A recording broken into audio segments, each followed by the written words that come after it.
Hey, welcome in everyone. Good seeing you, Edsy. Hope everyone's doing well today. So, I decided to give... Why is this doing this? Give me a second.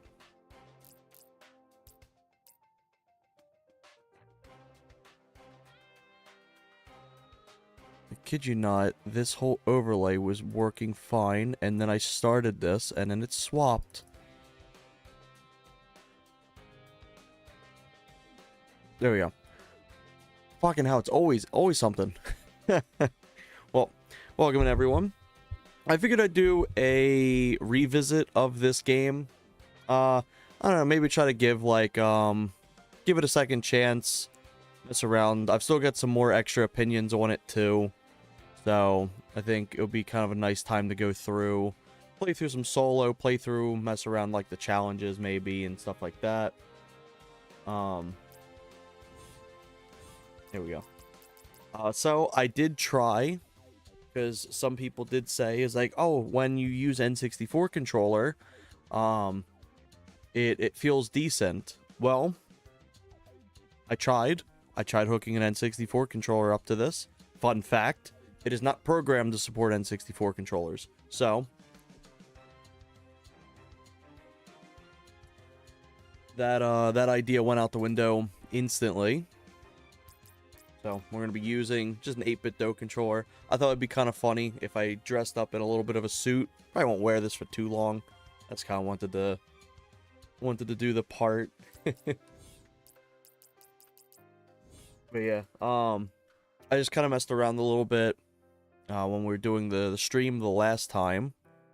So there isn't too much I've actually done in here, but I want to go through on each difficulty starting with Agent going upwards, because that's generally how the Rareware shooters were designed to be played.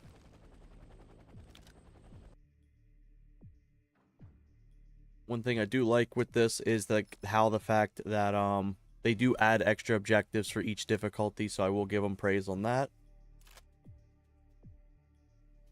But I have my sensitivity fairly low, because the controls just feel terrible in this game. I'll be full blunt.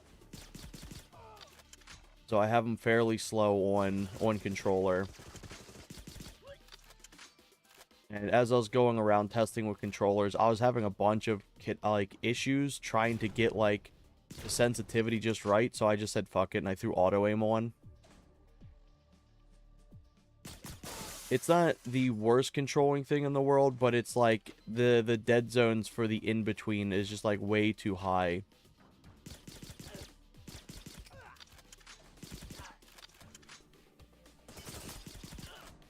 But I do want to see how far I can get through with this game's campaign today.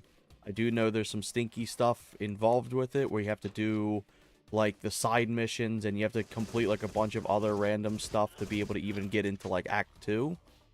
So I'm really curious to see how that ends up playing out. Also, hopefully my audio quality sounds alright and everything.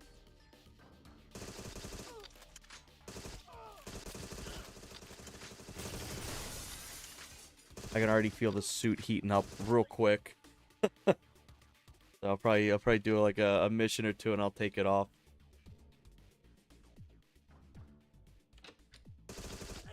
Yeah, hope everyone's doing well today. I'm gonna be trying to do some more of my normal stream stuff. I know this is fairly early, even for my normal stream times. But I was kind of in the mood. I had the energy for it. And I thought it would kind of be fun to go through this. I actually didn't have this stream planned, but I was messing around this morning. I was like, you know what? I do kind of want to give this game a second chance.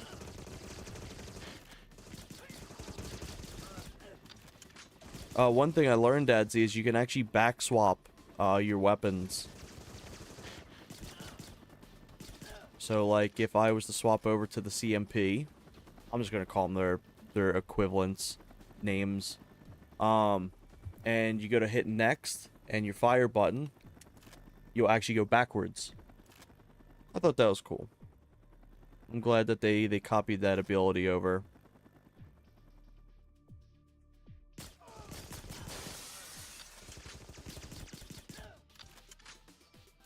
Yeah, we'll start off with agent, go through as much as we can, then we'll do like secret agent. Maybe we'll try some of the speedrun stuff. Maybe some of the challenges. And just general overall, like, anything the game has to offer. This won't be like a 100% playthrough or anything like that. This is kind of just a good little showcase.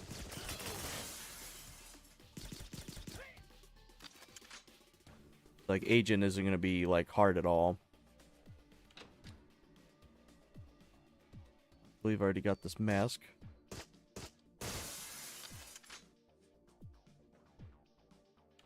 Yeah, so this is my content creation channel. This is the one I do all of my streaming and content creation on. The other one was kind of like my original YouTube channel I had from like a long time ago. But this is kind of where I like to have all of my stuff consolidated now. Also, welcome in Slick Wolf. Good seeing you.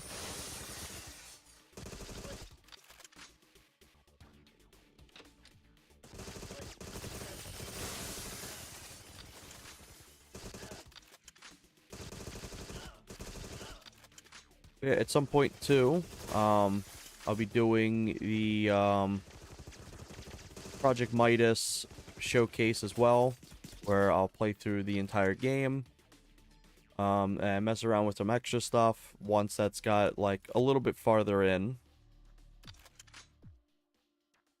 So I'd expect like a stream probably like in the next like week, or yeah, like at the end of like the weekend or something like that. Oh, my YouTube isn't streaming. I had to refresh. Let me take this off now. I wore this long enough for a bit. It's a nice suit, but man, wearing a suit in the middle of like summertime is hot. Turn these lights off. All right, let's go over to tower. Play through this.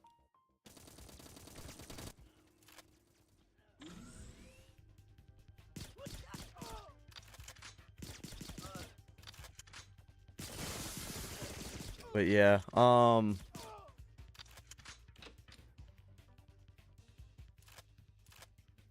trying to remember what I was trying to think of. But one thing I do want to note is just the graphics in this game just do not look good. Like, I'm not even trying to be like, it's like, oh, because old retro games also don't have like good graphic fidelity. I've seen early on N64 and PS1 games have better texturing than like this. Like, it's just very, very, very bare bones. But it's weird because, like, you see this? You see how, like, crusty and ugly this looks? And then you look at these textures, and they're, like, unbelievably high quality. Like, at least higher quality than what that is. And it's like, you can't have the most butt-ugly textures known to man, and also, like, glass that can do that. Glass and reflections that can do all this. Like, you need to put like some more effort into your game for that, in my opinion. Yeah, it looks so ugly. It's so bad. Oh, Adzi, since you missed the beginning of this stream, you know how like some people were telling us if you played with an N64 controller this feels better? Hey, guess what this game doesn't have? Doesn't have N64 controller support. I tried. None.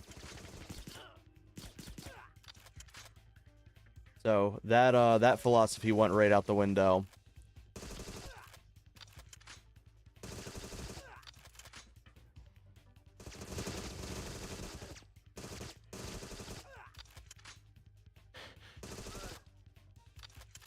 But it's like some areas almost look kind of decent.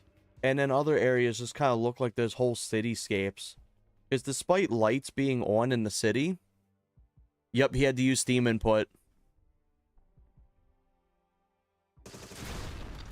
Despite the fact that, like, the city is supposed to have, like, a bunch of lights, it's unbelievably dark. There isn't actually any lighting in the city. Like, you think, one, that's ugly. That's really, really bad. You think if this city had lights going on, you think it would be a little brighter out there. The movement's just atrocious. It just...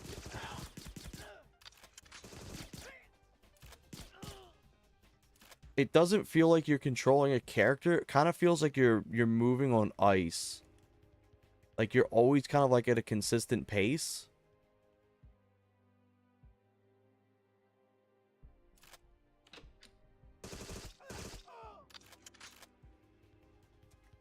I do like the fact that they have the gadgets set to their own individual buttons, like GoldenEye XBLA. I'm glad they took that feature as well.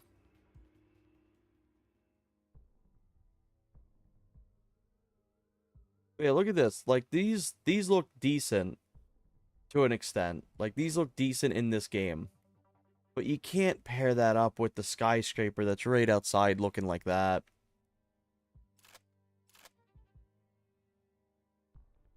Also, I felt this whole thing was kind of lazy too.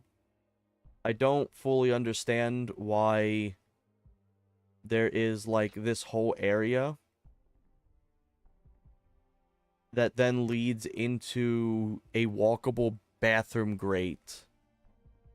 That leads into a bathroom that you can look into. Like, I get it, it's GoldenEye reference, but it feels lazy. It feels like they just hobbled it in there for the, to get it in there.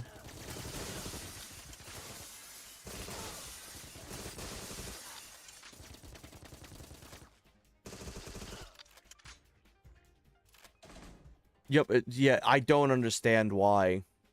But remember, this game isn't based off of GoldenEye. It's not trying to be for GoldenEye. So...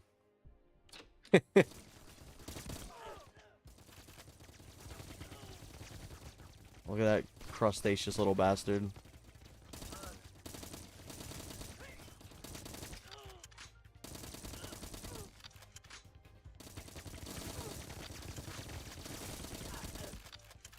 But I will say this one thing about this game, is the fact that they actually did set up the difficulties well. I think you ever walked into a room and just seen an open floor to jump down? I know, right? That suddenly leads into like this whole little mansion office area thing. I don't know. But one thing I will give it credit is the fact that it does the objectives fairly decent.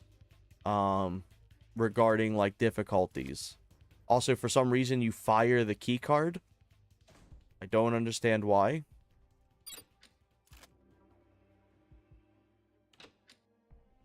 But they do the objectives for different difficulties fairly decent. At least for the ones I've played so far. Because I do think the thing that people mix up when it comes to playing GoldenEye and Perfect Dark is a lot of times they'll try going in on the hardest difficulty when Rareware specifically designed the games to be played each difficulty going upwards. So it's like, yeah, it's Agent, and then Special Agent, and then, like, Perfect Agent.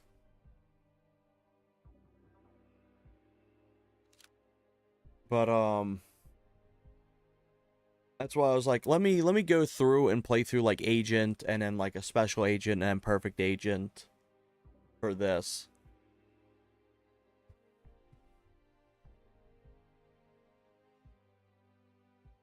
Because with, Perfect Dark especially, you get a lot of people that go in hardest difficulty right off the bat and then be confused because the difficulties add so many different things depending on the levels and everything like that.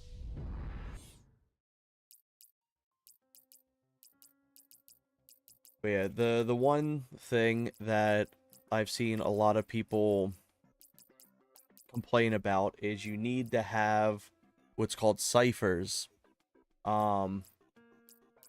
Which you essentially need to complete these contracts and levels in specific ways to get more of them.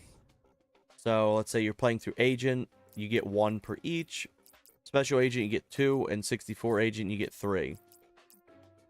But I'm pretty sure it ranks up, or like it starts getting higher and higher for each act. I haven't personally experienced using the ciphers yet on my own, so I can't give a good criticism of it yet, but that is something I have seen a lot of people complain about.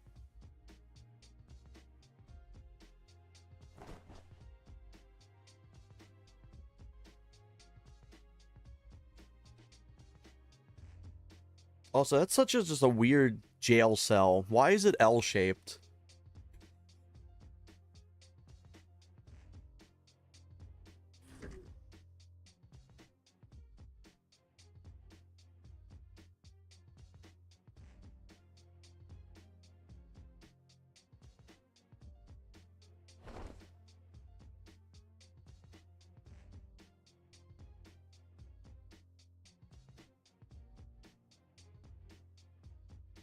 That's a big fucking pendant.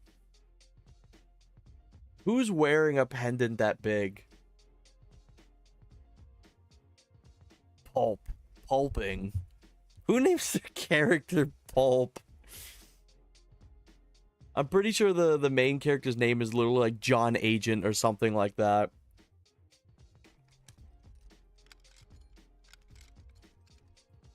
Also, I like that she's interacting with nothing.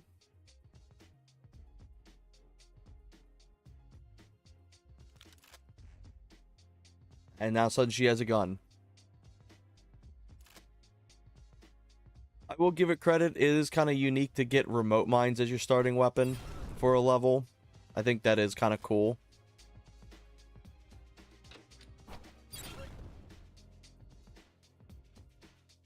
But it is also kind of funny that you just have remote mines in prison. I gotta remember this, these remote mines have a farther range than you would expect.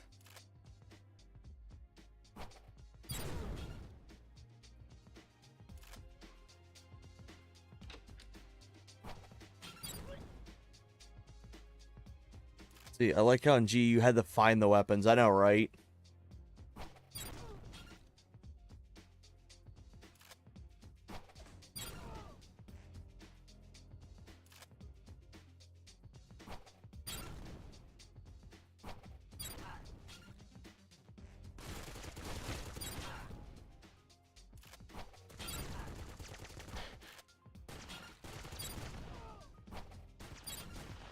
There we go.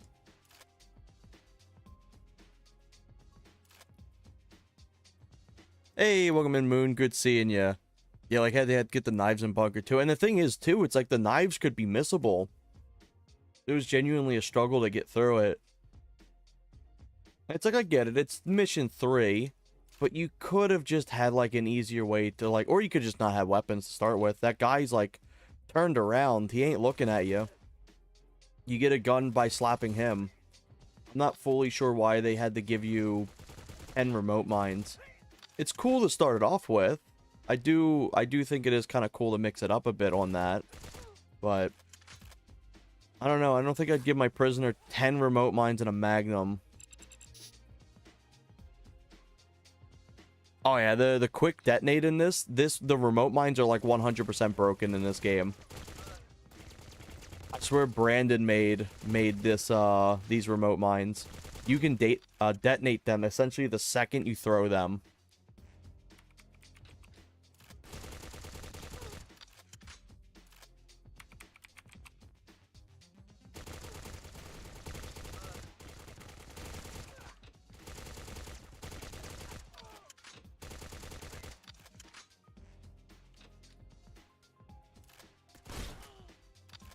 God damn, that was a long-range shotgun shot. I'm still baffled at the fact that this game only has 7 weapons.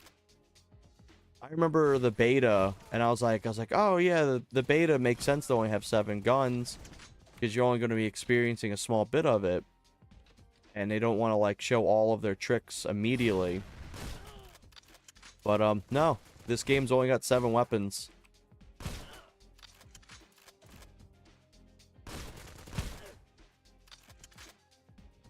You one-tick proxy Monty Mines.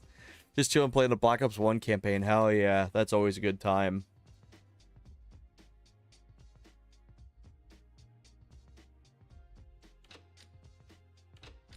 But yeah, it's like it's wearing the skin of GoldenEye, but none of the traits of it. And still, I don't think this is the worst game I've ever played. Like, in the grand scheme of things, the controls do work. Even if they're very floaty and, like, doesn't feel good on a controller or with keyboard and mouse, it's still functionable. Like, you can still function with it. But I'd still probably say, like, this game's a solid 3 to 4 out of 10 for me. The FPS games that stand out are known for unique weapons, but nothing even as unique. I know, right? So, we can unlock Act 2. We've got 3 ciphers that you can see up here. But the one kind of cool thing, I'll give it this thing, is, there is contracts. I thought this was actually kind of cool. We'll find out how cool this is once I have to do a few of them. But what this does, I was also trying out Time Splitters 2. Have you tried out the remaster? That one's really good. If people are looking for a modern, Rareware-like shooter, do Time Splitters Remastered. It's free. The servers are better than this, and it plays a lot better. But there's these contract systems. So you can go in and you'll do, you essentially got things you need to do. So you can go through, get through this as quickly as you can. I say quickly, you fucking move the rate of, like, Perfect Dark 0. That's what they copied from Perfect Dark. And you got, like, extra ciphers for doing this stuff. Right now, I technically didn't need to do it because I already got all those ciphers. Ooh, okay. But there's things like this. I thought that was kind of cool. That being said, I've actually not interacted with the rest of them yet. So I'm sure I'll probably change my mind. Or maybe have more positives to say about it.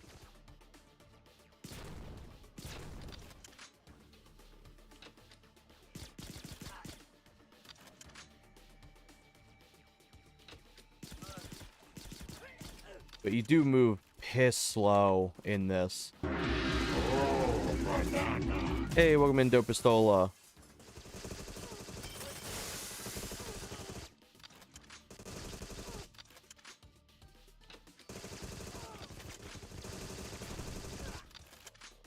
Oh.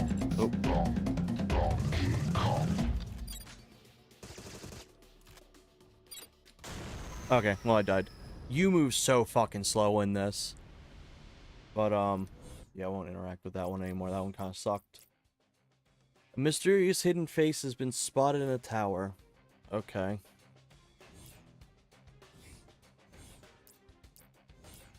Oh, are these not extra missions?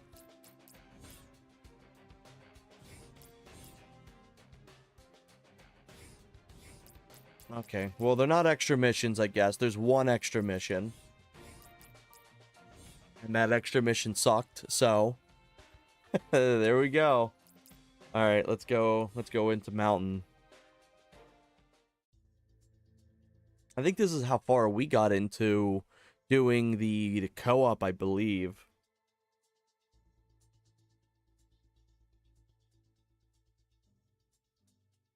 I do like this road that kind of just ends out of nowhere. It's kind of cool. But yeah, look at those textures. That's not even an attempt.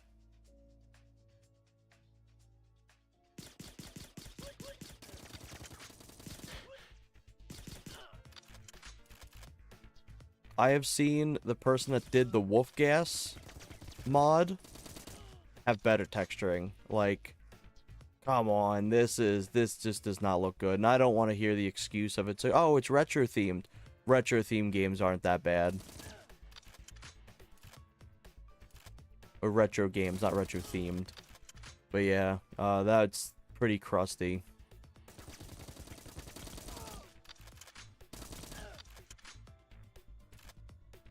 But I guess the masks then are meant for getting extra ciphers, I guess. I thought they were to lock something else.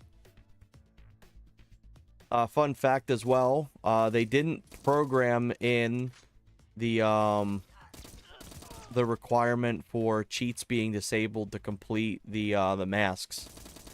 So if you just kind of want to breeze through it and you don't feel like actually going through the campaign again, you can just enable whatever cheats you got and go through it, and it'll check off the masks.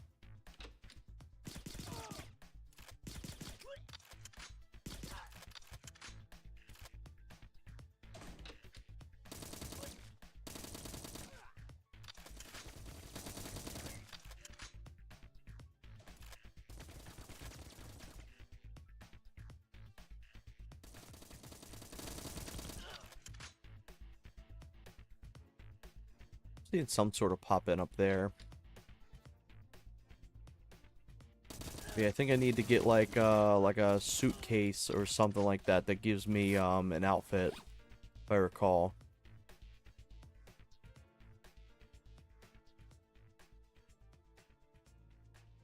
I think my little favorite thing to note is how the hell did they get these size boxes up these stairs?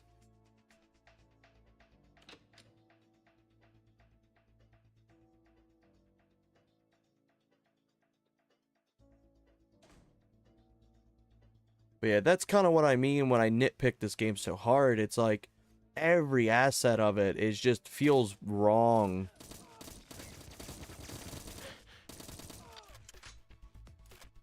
Or it's like if they do have something cool that comes from an infinitely cooler game, they don't get it right. Like I was expecting the extra little missions thing to actually kind of be more.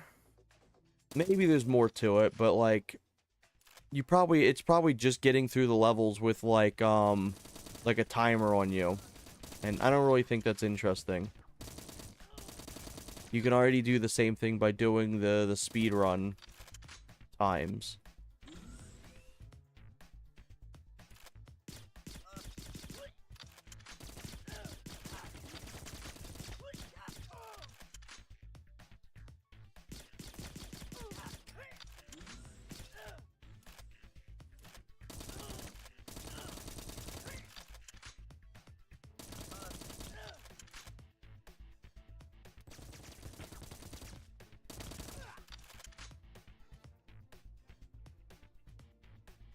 I do think if the game was sped up just slightly, like if it was just a little bit faster, I genuinely think this game would probably get like put at like a 4 or 5 for me. It really is like just fundamentally down to everything. It's down to the graphics. There's only 7 weapons. Unlocking stuff isn't really that satisfying. And the designs of everything just aren't really great. But I think if you just had like the movement had a little bit more polish to it, and I don't know, maybe like a 20% speed increase, I think then it would be better. It wouldn't be great, but it would be better. Oh, look at this. This is like the perfect dark thing from Area 51. Neat. Also, for those who haven't played this game has no form of crouching. There's no form of running either, like the strafe running. So my normal run is the same speed as strafe running. The aiming feels very floaty. And the game just kind of feels like slippery. It doesn't feel like, what's it called? Make the joke and say good, but it doesn't feel like you're playing a character. You kind of feel like you're playing like a robot on wheels. Like you just got like an Omni tire that you're riding around on. That man just faded into existence. How about over here?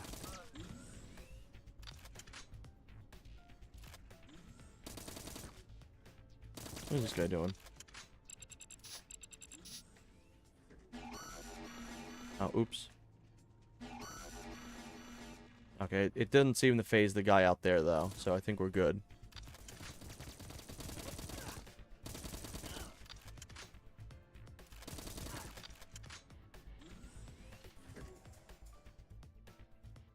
Freight elevator ready. I do remember seeing that.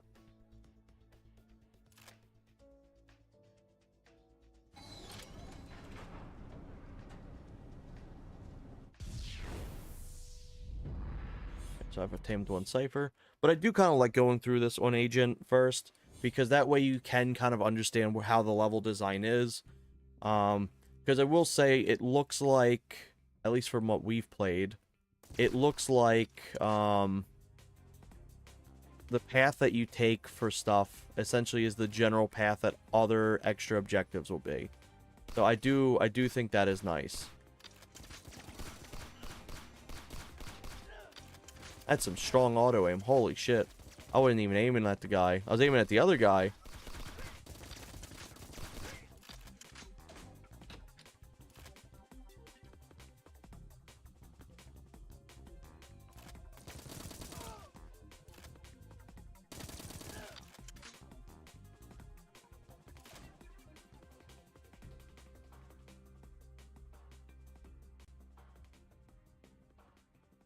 I don't think I have time splitters on here anymore. Because I'd love to show that off too on this stream if I had it still. Somewhere I do, but I think it may be on my old PC. But the Time Splitters remake was really, really good. It's sad that, like, it got dropped so quickly by, like, fans. Because people played it for about, like, a weekend and then just dropped it. It was such a shame because it was a lot of fun. I think I have to throw an explosive on here, kind of like Silo.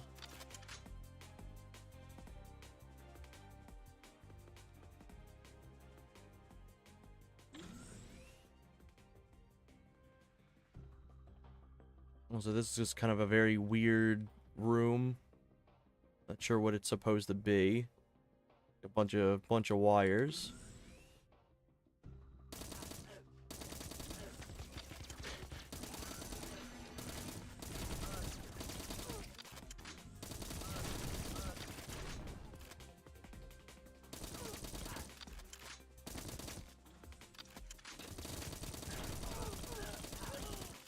But yeah, I do know in the later difficulties, if you do set off alarms, it'll fail missions. But I do know, just generally going through, kind of understanding how the level is right now.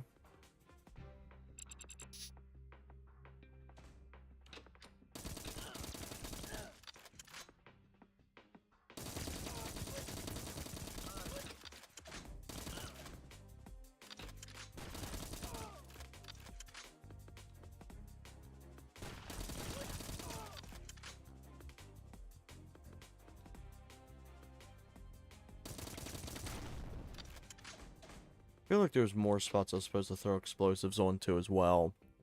But I could be wrong.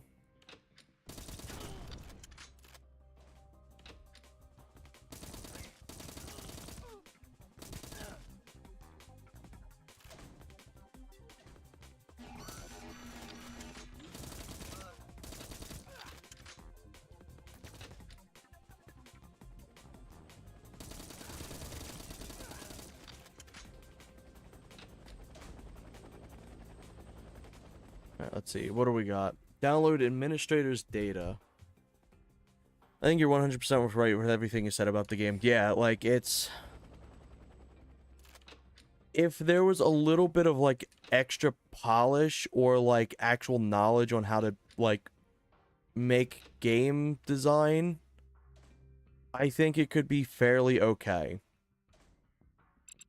But it's wearing the skin of better games, pretending it's not, trying to. But then just doesn't have anything that either builds upon the retro games it's based off of, or anything better than the original games.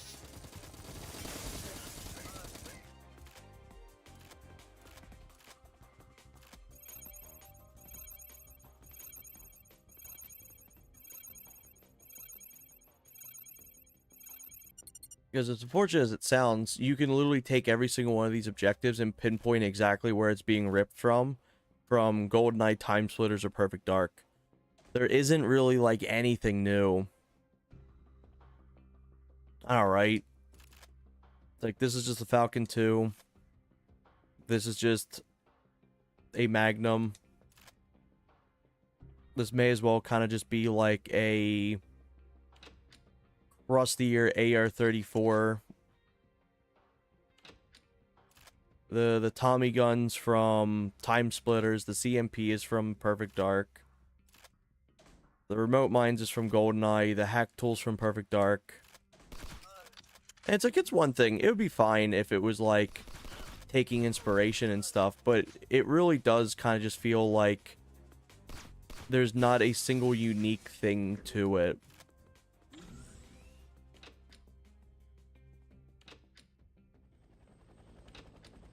Same. I do really like this Magnum. I think this Magnum looks sick. I think this Magnum looks really, really cool. And I do actually like how this pistol looks. I think it's a blatant copy of like the Falcon 2, but I actually really like how it's designed. Like, if we were to take reference aside, like, I like how that looks individually. Yeah, like nothing. Even the font's just very basic. Like, the font and the menus and everything like that are just very, very basic. I don't know how else to put it. Yeah, game doesn't have a single unique weapon. It doesn't really have anything unique to it. Like, that's the worst thing as well. See, what are objectives? Find rocket launcher, shoot up satellite uplinks, and destroy helicopter. Okay.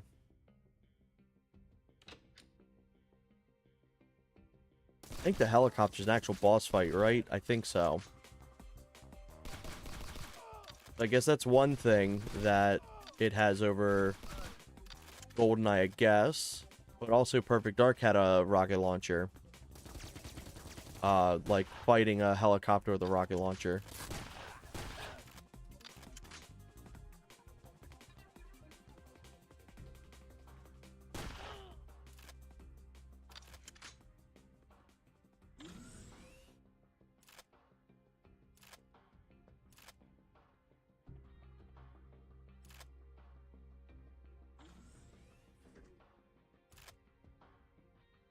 Also, they're just a one-to-one trait from GoldenEye as well. Do I blow these up? I think I do. Yep. There we go. Oh, where is he at?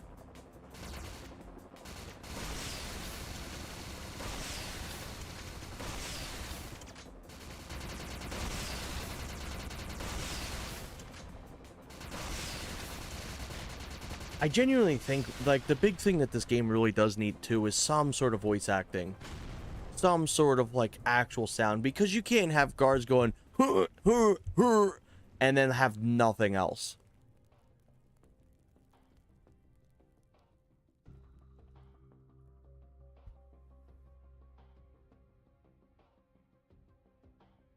Oh no, one of the 4 character models we get at the start are dead.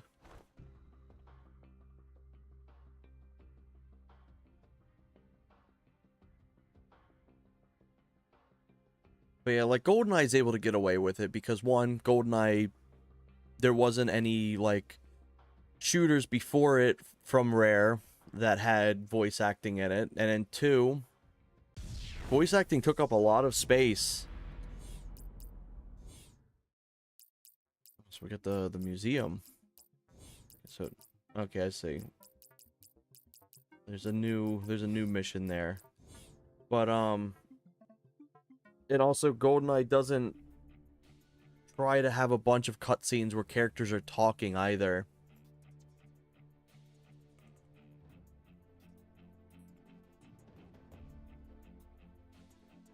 do like this road that is just unbelievably massive for some reason.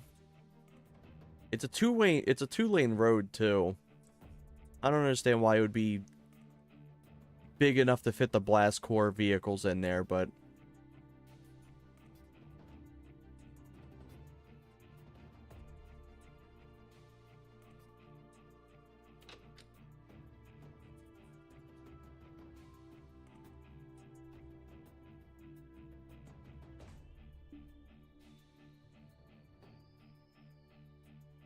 yeah, it's just kind of a mess.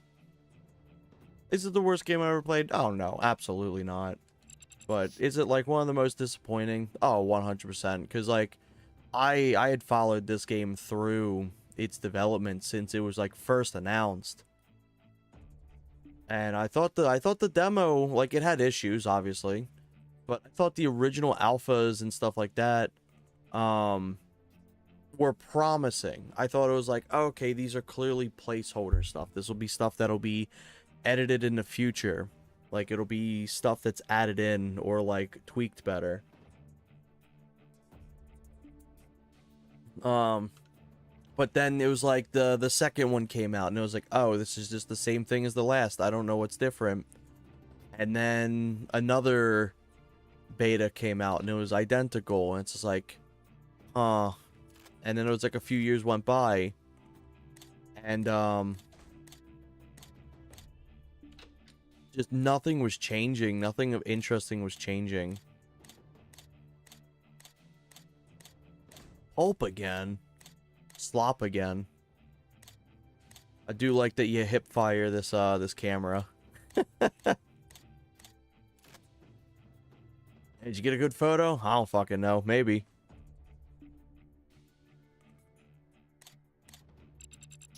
Alright, let's see what I gotta do now.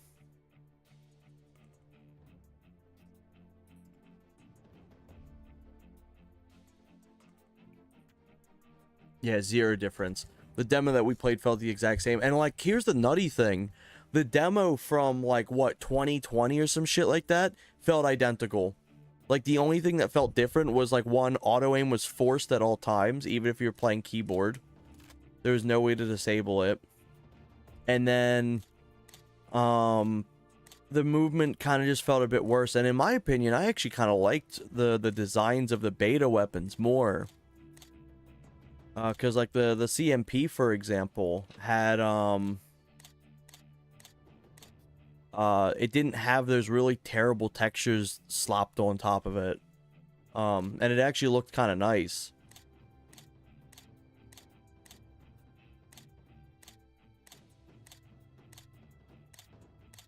I do genuinely feel like this game, the development got dropped halfway through, and it was reluctantly released.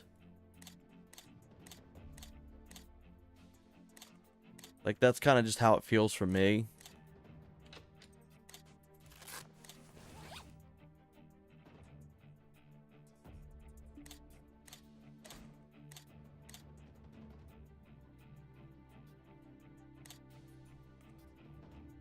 Alright, let's see.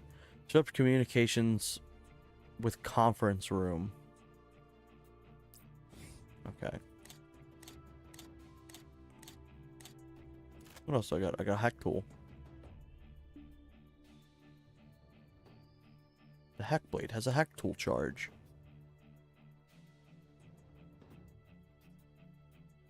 But yeah, there's so many aspects that just like feel like they were just left the same.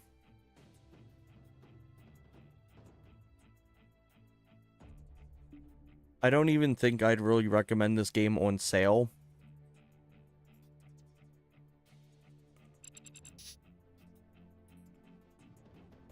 Because, like, as default, what it costs, like, over 20 bucks, I think, over 20 US. Which, you could buy games like Zorch for $5.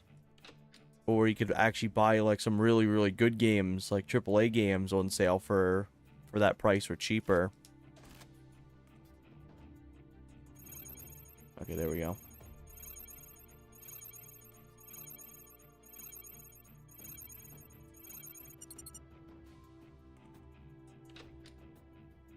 That's a terminal hacked.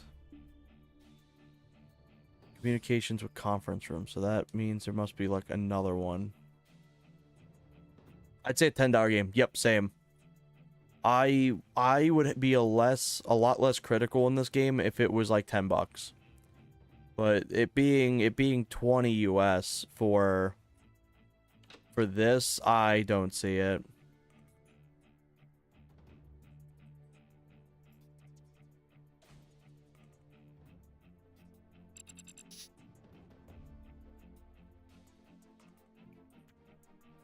The other thing that really baffles me too is just the fact that this is like has like root kernel anti-cheat installed in it, but the guy couldn't be fucked to get rid of the UB or the what's it called, the Unreal or Unity, the Unity logo, because that's gonna be a chunk of change putting in more dollars than guns. Yeah, it's gonna be a chunk of change to put in an anti-cheat like that for a max of 600 players. I don't even know how many people are currently playing this, but I don't think anyone's playing the online.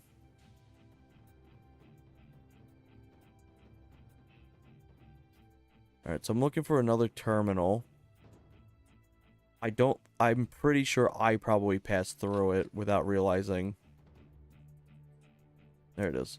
So now I smoke him. Alright, cool. But yeah.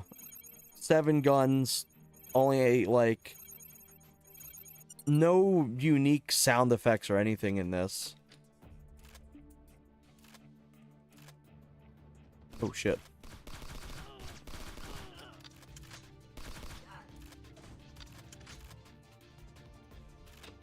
Alright, I should be safe. I don't think they heard me. You hear me? Oh, you did. Why are you now alerted to me? Also, guards just don't hear you at all. They kind of only have like one form of state. They don't... Why can't I swap weapons? They don't react in any way. They either run at you, run away, or shoot.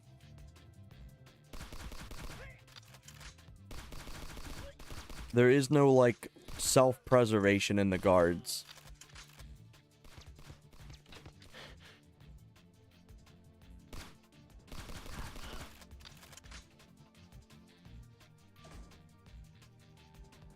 There we go.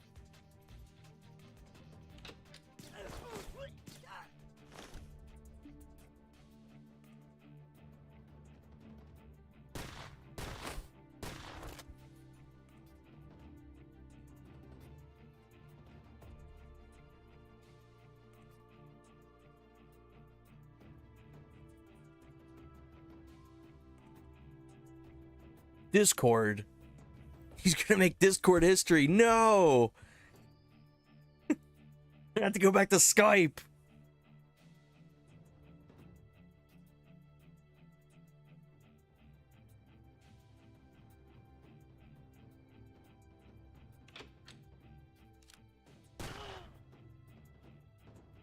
Epic. They don't speak like they're in a conversation. It's like they have just a line of dialogue that then is added to another line of dialogue. Like when she smoked him, she said a thing after killing him. She was talking to him afterwards and then immediately goes on to the next thing. I saw somebody that was like, yeah, they need to make a movie out of this. No, there's nothing interesting in this. All right, cool. I got Pro Challenge. All right, before we go into Act 3, I wanted to see how far I could go into Agent before I had to do anything else. And I need 10 ciphers. So, what we'll do is we'll go back and we'll do some Secret Agent.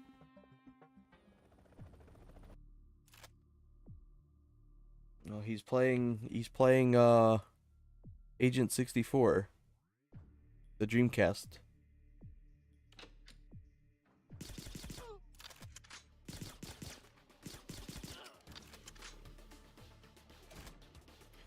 Also, fun fact, the beta actually had more elements to this game than the release.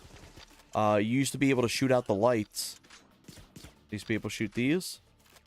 You could shoot these. They got rid of that.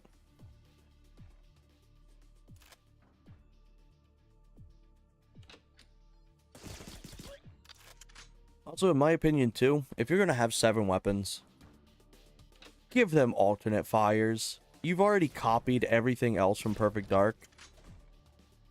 Copy alternate fires. Even if the pistols just have a pistol whip, it's still something. It doesn't have to one-to-one copy them like the lock one and shit. But you could have it where it's just like, I don't know, the CMP fires in like a burst fire. Or like it has a magazine dump feature or something like that.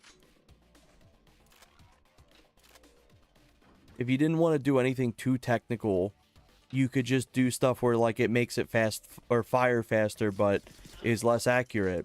You could have that the AR-34 gun is zoomed in at all times. It's just something.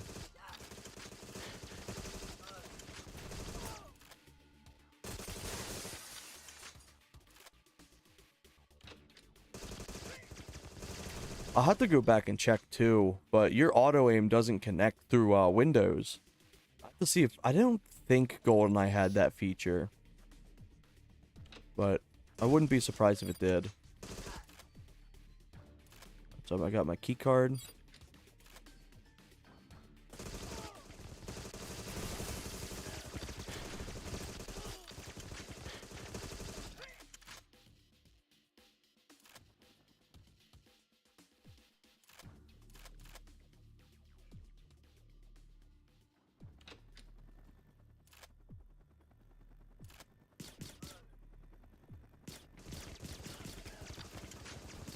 Also, it would kind of be nice if you had, like... You know what I'm actually going to do?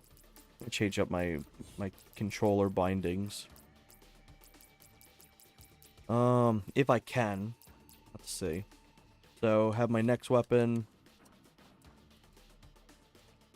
Cool. Nope, can't do that.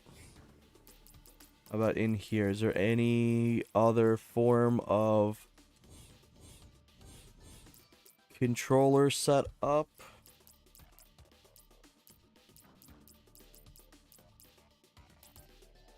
You can bind keyboard, but not controller. That's fairly shit.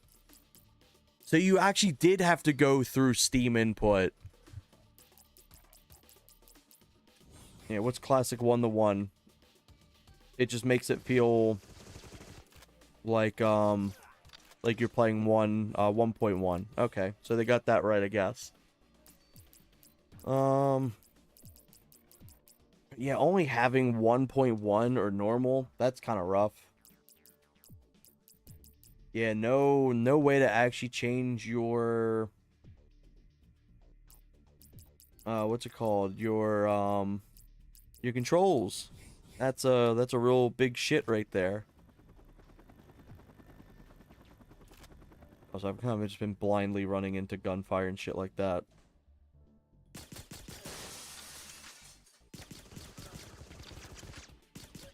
Also, there is no leans at all in this game either.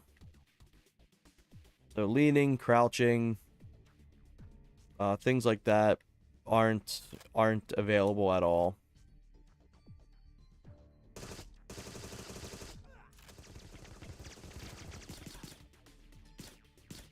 But yeah, I wanted to set this up kind of like Perfect Dark XBLA, where you had next weapon be Y and previous weapon be B. And then gadget be the bumpers, but no, you can't do that. The bumpers actually don't have anything bound to them. I'm gonna clear out these guys. And I'm gonna go back and do the objective. But yeah, it's like, it's weird that you have keyboard customization for keyboard, but not controller. Because remember, this guy allegedly said too, that you are meant to be playing this with a controller. He allegedly made the keyboard and mouse shit, so you would want to play with controller.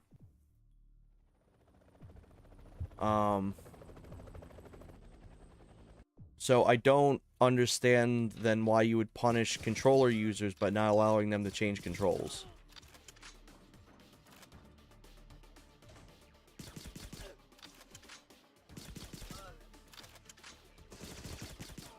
Alright, let me take this semi-seriously now.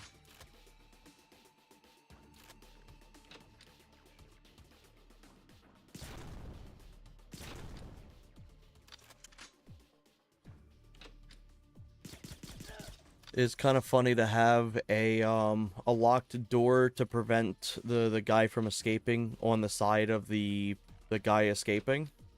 It's kind of funny. But yeah, why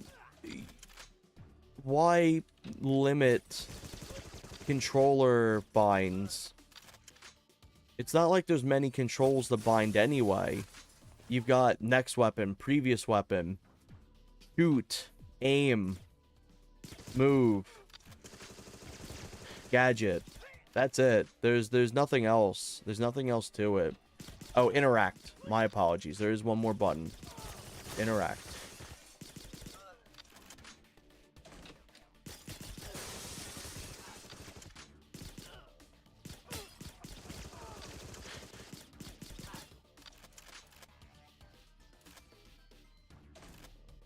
But yeah,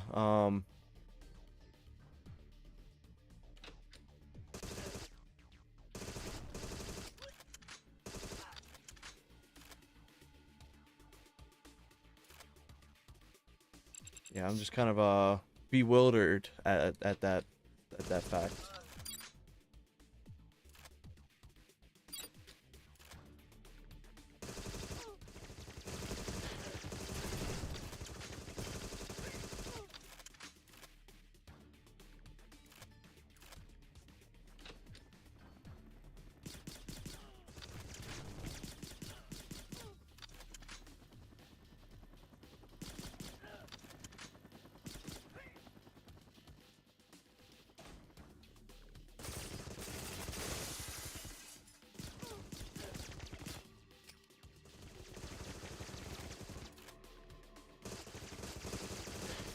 Ooh, where's he shooting at?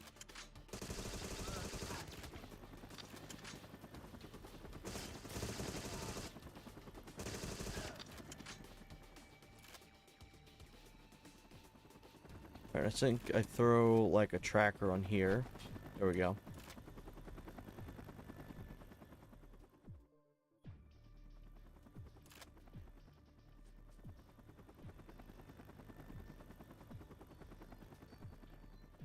Hey, welcome in, Brandon.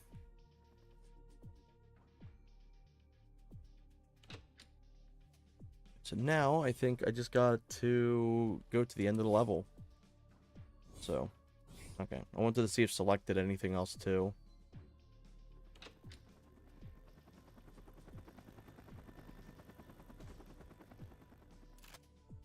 I do hope that we may see some form of updates for this game.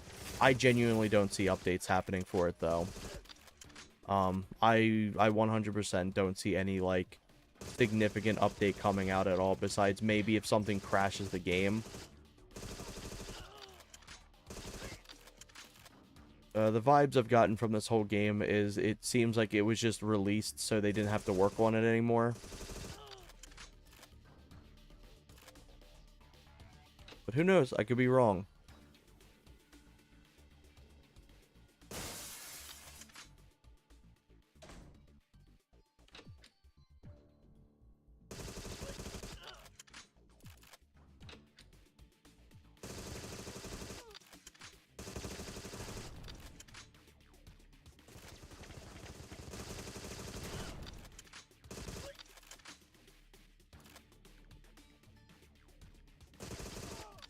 This gun's fairly inaccurate, but I think this is my favorite automatic weapon in the game so far.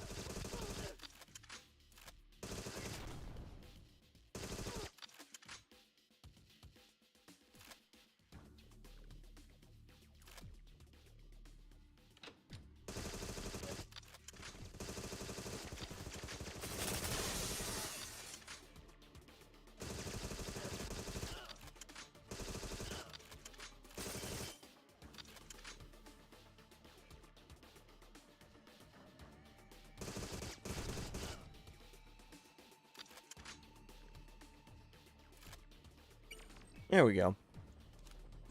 But yeah, I do really like the fact that like special agent and perfect agent or whatever they call it in this um adds in extra objectives. Because with how everything else in this game is, you kind of would expect them not to put effort into the other objectives per difficulty, but I'm glad that they actually did.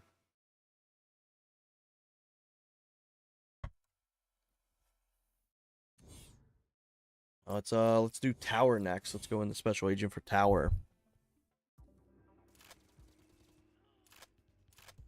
We get decoders.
I do remember finding all the masks when we were doing our multiplayer playthrough. I don't remember where that one's actually at in this level again. I think it's like hanging up somewhere.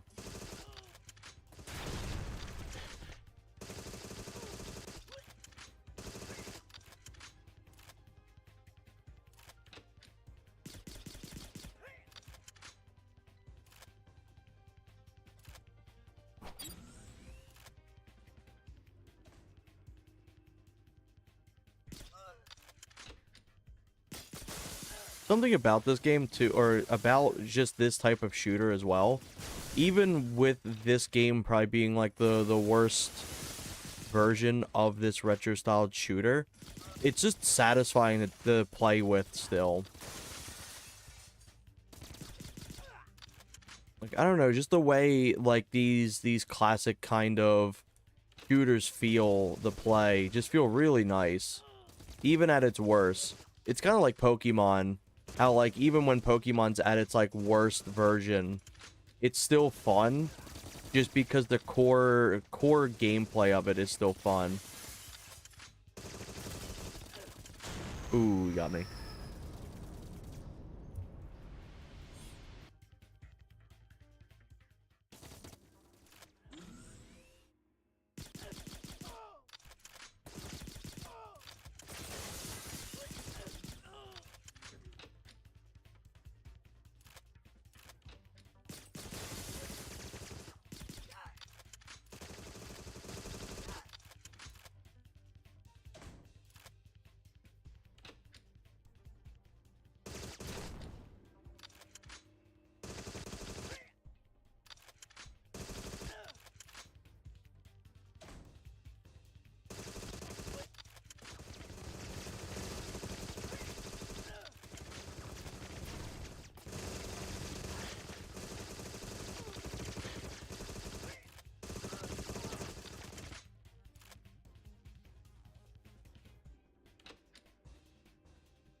Oh, so who takes a shit in the bathroom with a fully loaded assault rifle?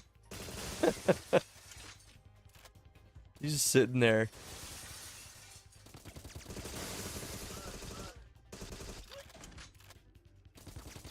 Ooh.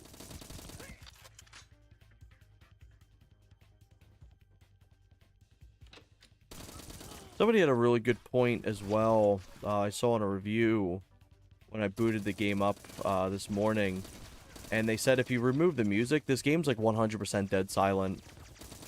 Like there's no actual sound effects outside of guards shooting guns. Like it's actually impressive how little effort they went into sound effect. Yeah. Let's go into here. Let's just turn off music. Let's turn off music in its entirety and just turn on sound effects.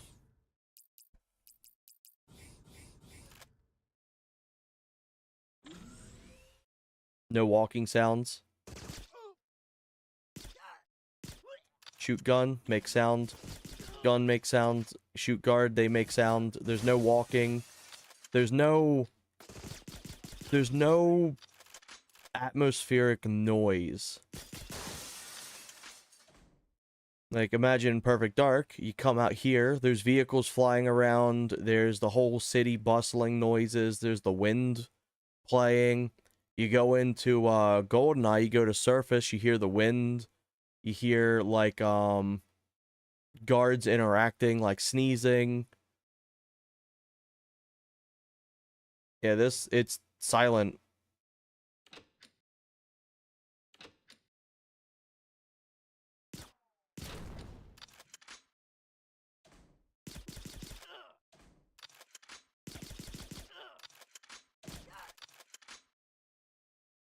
Yeah, just completely devoid.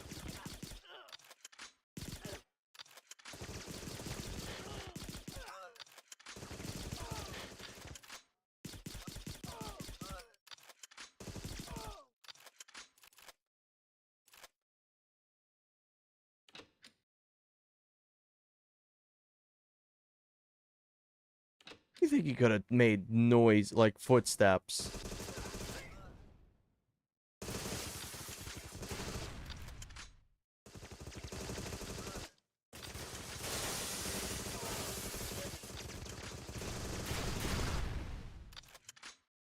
Yeah, there's no sound.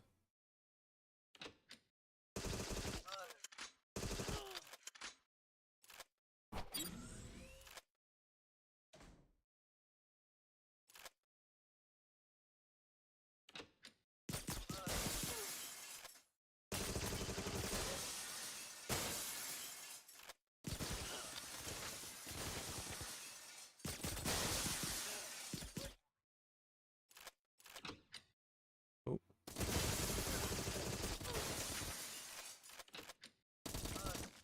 But yeah, I didn't even fully process that until it was brought up. I was like, yeah, you really don't hear anything in this game.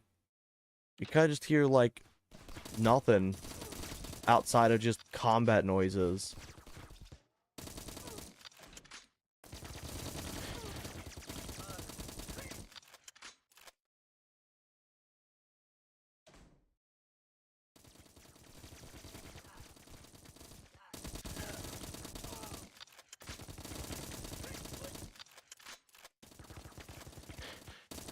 I've not really been trying with this either. I've just kind of just been zoned out.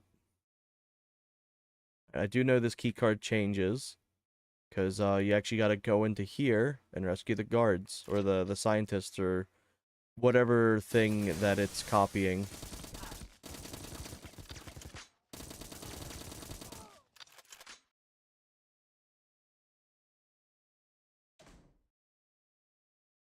There he is. There's Joe Scientist. He walks in slow-mo for some reason.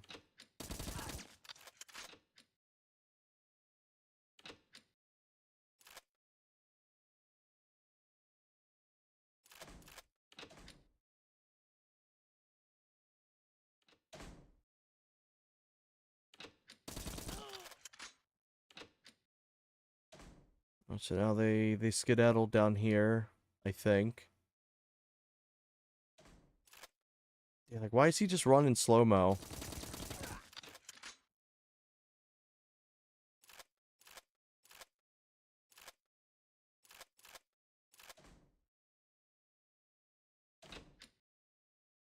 I do think as well is if you're having different difficulties and different modes and shit, you shouldn't be getting gadgets for difficulty stuff that you're not going to be interacting with.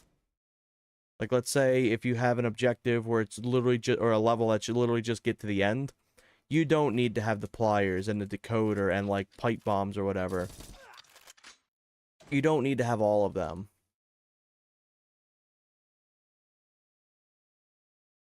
Also, why do they all walk like they just, like, took a shit and they're trying not to have their mom find out? Like, they all just shit their pants and they're trying not to have their parents find out that they shit their pants. Oh, where you going, Tucker? We were just playing beach ball. Ooh, he actually surprised me. Oh, no, you know, I'm just gonna go back in the house real quick.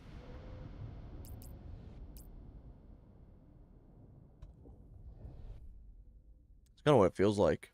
Also, depending, no matter what you have, you cannot have your mouse escape. Your mouse is just stuck to the game's window.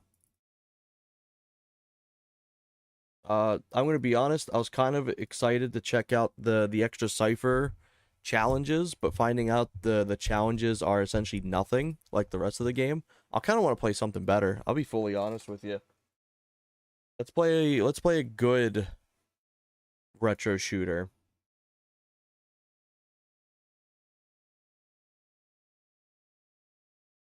The RAFnet adapter, N64 USB adapter, RAFnet raw. Yeah, let's show them what a good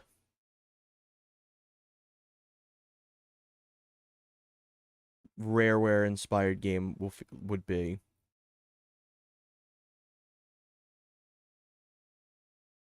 Also, check all this out. We've got a bunch of new stuff. We got a bunch of new stuff going on with the launcher and everything currently. Let's turn this on. Let's see if it freaks out. It shouldn't. Oh man. That's a good looking game right there. Get this shit out of here. All right, let's go into here. Give me just 1 second. Something really awesome as well too. Check this out while I'm sitting in here. You can now go in and toggle the sound of the music. So if you don't like how loud the main menu music is, you can change it now. Fantastic. I love that. Okay, let's go over here.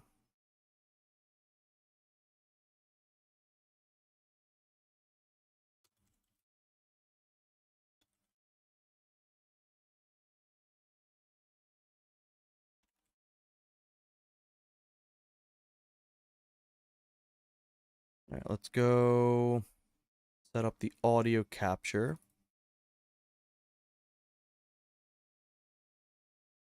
This should be the GE launcher. Let's open this up.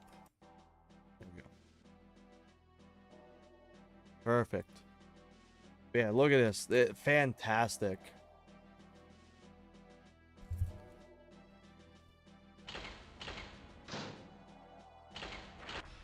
Yeah, here we go. I'll play with the N64 controller because you know, it actually supports it. Also, I kept the aim reticle thing on just to kind of show this off for people who haven't seen the previous stream. But you can go in and you can actually disable a lot of the new features that have been added. So if you don't like things that have been... Oh my god, now it's really quiet. If you don't like the new changes, you'll actually be able to disable them. So if you don't like this reticle thing, you can change it. You can have your reticle be the default color. You can have where shoot-throughs are enabled, so you can shoot through objects and ground like you used to be able to.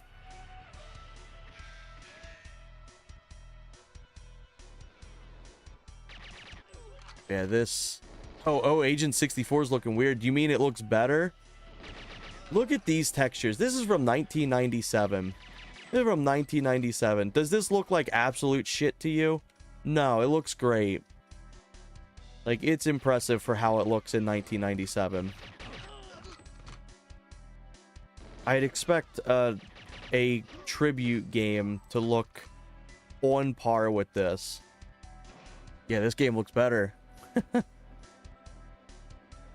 Yeah, this game looks leagues better. It's genuinely impressive. Yeah, I don't know if you're watching Adsy, but I was like, once I found out that the extra missions were essentially just really, really dog shit, I lost all interest. I was like, I'm playing a better game now.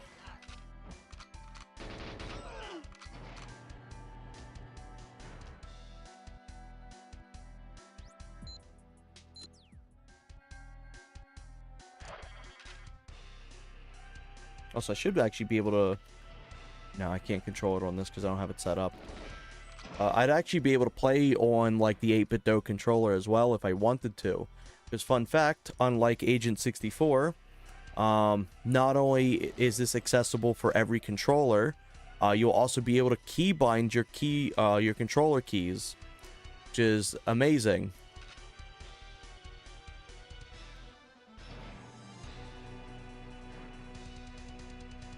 Yeah, remember you can hit Q to use tools. Oh yeah, that shit's really cool.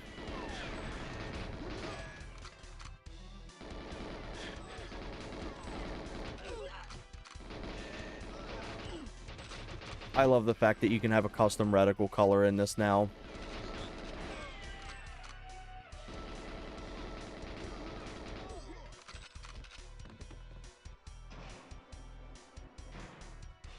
Also, having this little aim reticle like this was one of our most requested features we had for the PC port. We got a lot of people who requested it. I do like it. It's not something I always use, but I do appreciate having it every now and then. Because I also think you can use this. Yeah, there we go. I'm pressing Q. Lets me go right into tools, which is nice. What I like to utilize this aim reticle for is learning how, where specifically your gun's firing when you aim. And then I'll go disable it and I'll go play through and I get a little bit of a better understanding with it. Also, unlike Agent 64, I'm actually going to turn auto aim off. This actually feels really good.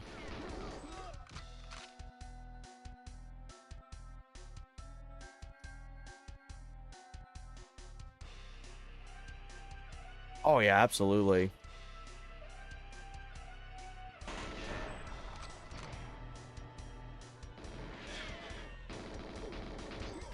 But yeah, what's nice as well is just all the new features and everything like that. All the new stuff added is fully toggleable, so you can turn all of it off. And then it'll also have all of its original feature stuff as well. So like if you go into here, you got all your normal original controls. You've got your different types of N64 controls. There'll be an extended feature here as well that'll show for keyboard and mouse and other things like that.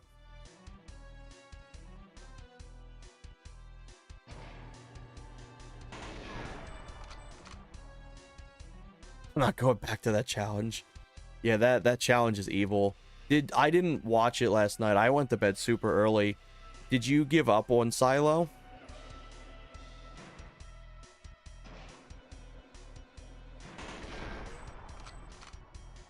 I saw you got 2 Frigate, but I didn't know if you had skipped Silo to do Frigate.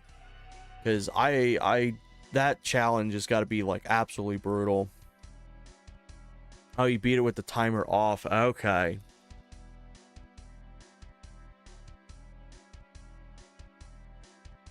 Yeah, the timer's just fucked for Silo. Any challenge, like, the timer's the worst offender, I think. Wow, you hear that? You hear that sound? That's like wind playing in the background, and you can hear that it's windy. There's actual sound effects.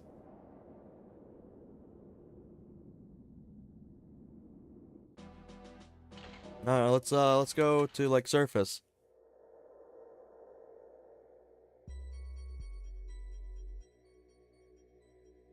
And it's like people got to realize too, it's like GoldenEye came out in 1997, having a lot of sound effects and a lot of things on top of each other, like layering on top of each other.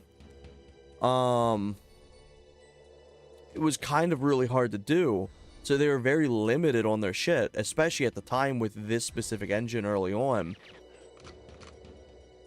Let's see, I beat a timer off. I'm not going to continue it. The challenge is 10 times worse than anything I've done. The gameplay of it isn't fun or good to watch. Yeah, fully agreed. I'm glad that you decided to back off of it.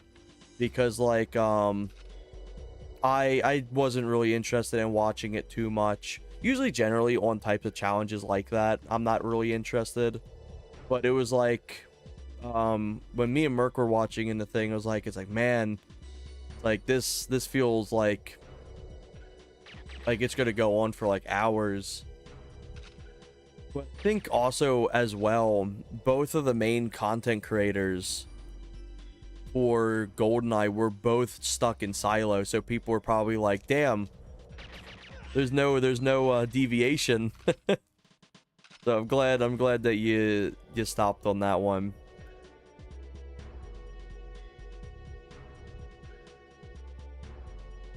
Because, like, imagine, too, because, like, Silo's hard. Silo's, like, always the really hard one. But, like, you're going to have Streets, and you're going to have Control, especially Control. Surface 2, where they're always spawning in. Enemy Kamikazes, I think, was genuinely impossible with fast animations in this level. Since it's 90% luck, you have to hope the guards don't one-frame you. Yeah. There was one time that you had a really, really good run, and that little bastard kind of just snuck up out of nowhere and just, like, frame-one'd you.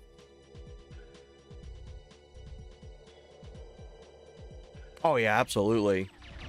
Because that shit was just brutal. Because here's the thing, too. The guards fire the club not like a pistol. They fire it like the, oh my god. The guards fire the golden gun not like a pistol. They fire it like a club.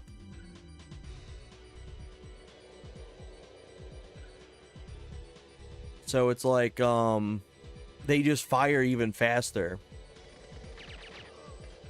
Yeah, like, look how he aims. Look how quickly he fired.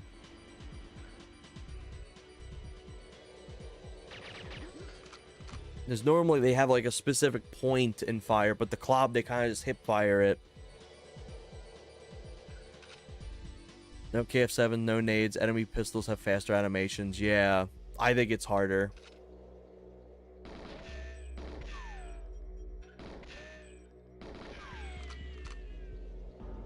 Yeah, it's not even a challenge at that point. It's just unfair.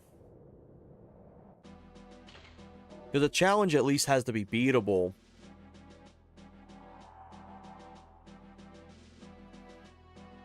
Okay, what's another good level to go through?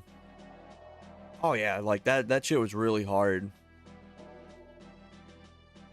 You gonna stream some Project Midas tonight? Or I guess this morning for you. You did that with my mod. Jesus Christ.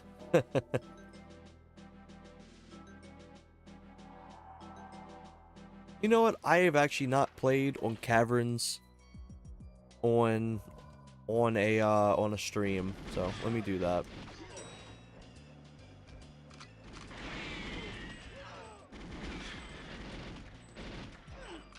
Do I plan on beating it? Probably not. I'm terrible at Caverns, but hey, it's kind of cool just seeing it.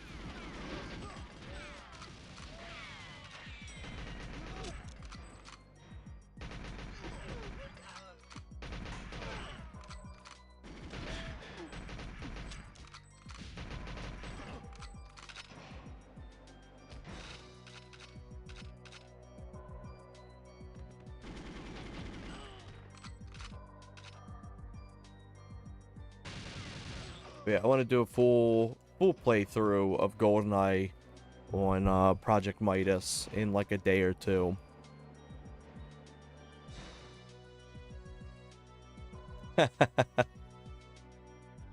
I like that we have equal trade-offs. You're really good with GoldenEye. I'm really good with Perfect Dark.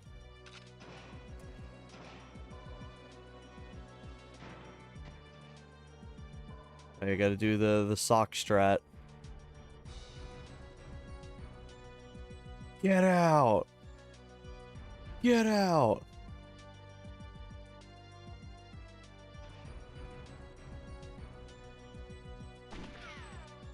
There we go. It's just so amazing though how good the controls feel. Everything just feels so good with this. I've always get out. Oh shit, I'm looking away. I've always said this, but like when it comes to Perfect Dark's my favorite. I prefer Perfect Dark a lot more, but I feel like GoldenEye feels better to control.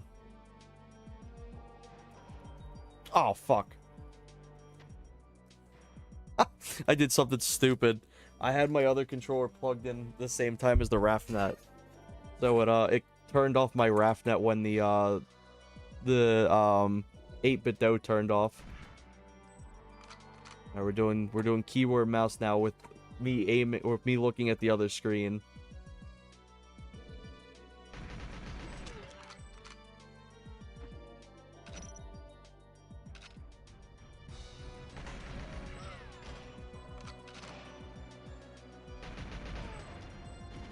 But yeah, GoldenEye just feels really, really nice to control. The only thing I've ever said was I don't like that you have to, like, do this to crouch.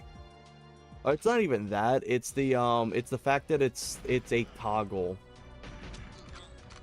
You can't aim when you're crouched. Like, that's the only thing I've ever not liked. But, the movement, like the aiming and everything just feels really good. I don't know specifically what it is with the aiming in Perfect Dark, but it just feels like a little more jagged.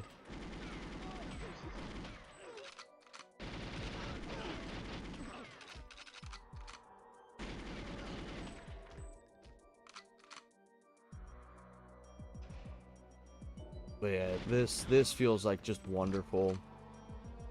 I don't have any of my controls set up either, so I'm actually missing some.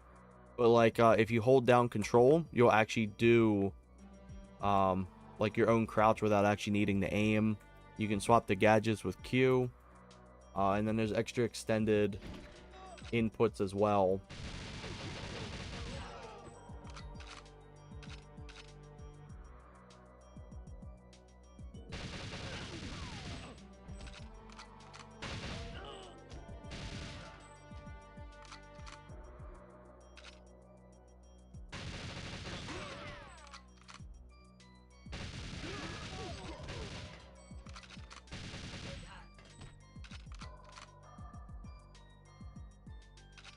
I think the wild thing, Tony Broad's broad melee thing. Oh yeah, 100%.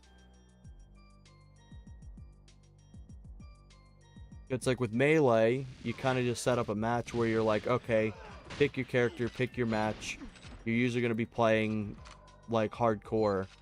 But with brawl, it's kind of like, oh yeah, you got like bunny hood mode and like big characters or metal mode. And then you've got a ton of items and assist trophies. And you got like a bunch of fun maps. So it's more of a party kind of multiplayer and setup, if anything.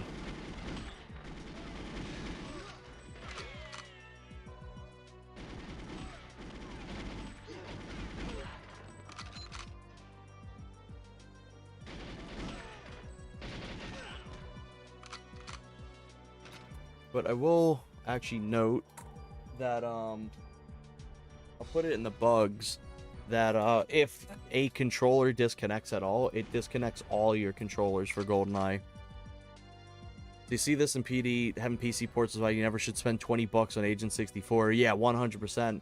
And not only that, if you want online, if you want to play an online game, Perfect Dark Kai exists. And there's probably going to be net play for GoldenEye in the future. And not only that, if you really, really are hampering for something new, Time Splitters Remastered came out for free. And also has really good online. So there is 100% no point in buying Agent 64. I also check this out. I can crouch. let me relaunch this.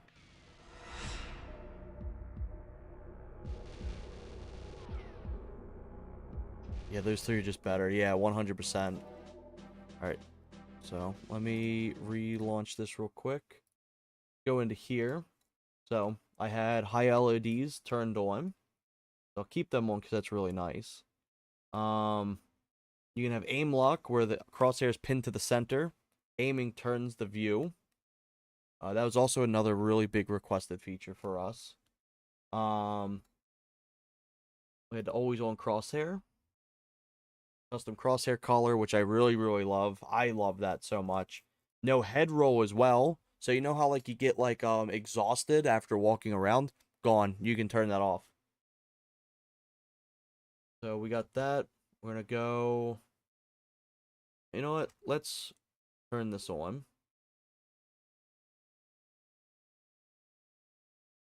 Exit out of this real quick.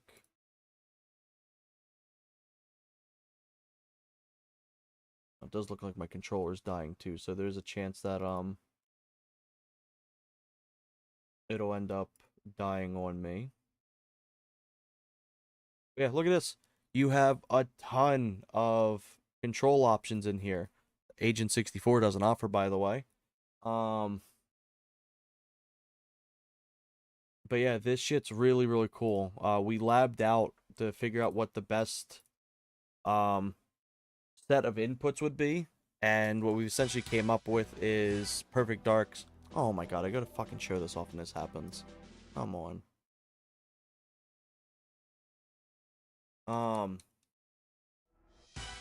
But we've essentially set up. You see this shit, right, Adzi? I gotta show this off, and it always freaks out.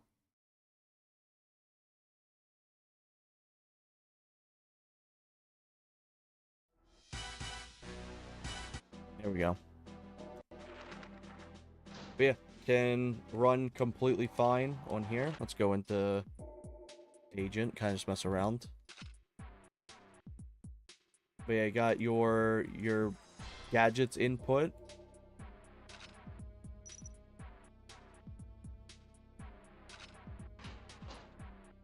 You got your instant crouch, being able to just press a single button. Like, this feels wonderful. This feels really, really good on the 8-bit Do controller.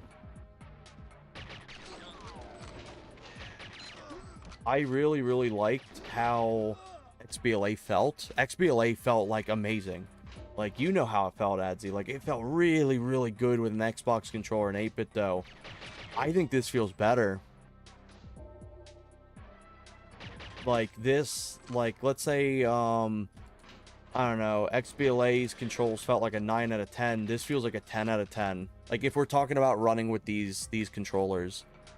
PC port is legit, feels amazing now. I'm so proud of everyone. Yeah. Like, it's so cool. This PC port's, like, fantastic.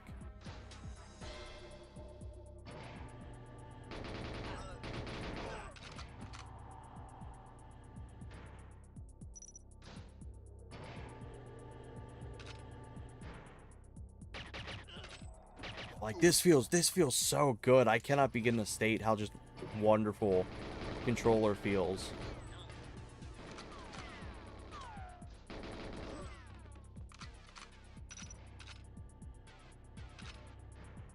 But yeah, you can set it up in different ways that you want. So you can have where it's like the bumpers. Oops, to be shooting at me. You can have it where the bumpers swap your weapons. You can have where the Y and B swaps your weapons. And it also has a next weapon and a previous weapon swap as well. Similar to XBLA and Perfect Dark. God, I'm getting fucking hiccups. Hello there, Mr. Doke.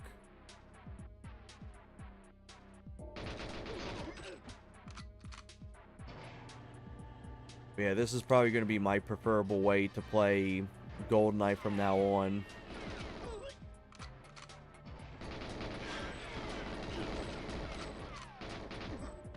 Because I always felt like Perfect Dark needed a PC port. Like, Perfect Dark needed something. Because, like, Perfect Dark's amazing, and it's my favorite game ever. But if you play it on real hardware, it's just got so many issues. Like, the frame rates are really bad and things like that.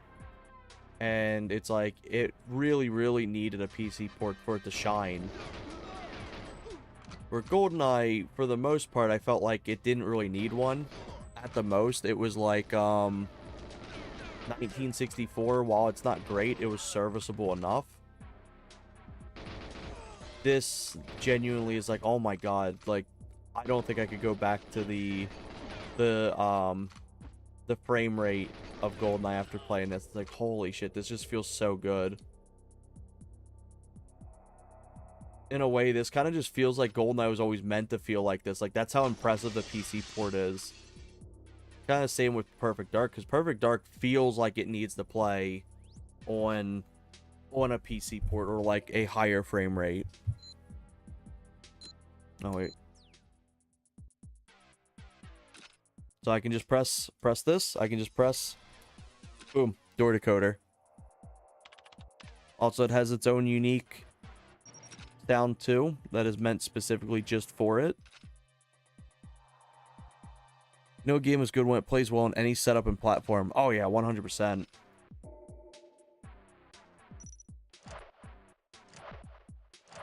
I used to play these games on my tablet with a really terrible Bluetooth controller, and I still had a great time.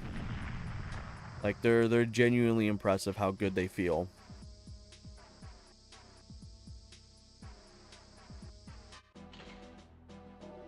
Let's see what's another one. Let's do, God, this feels really good. Play until the controller essentially dies.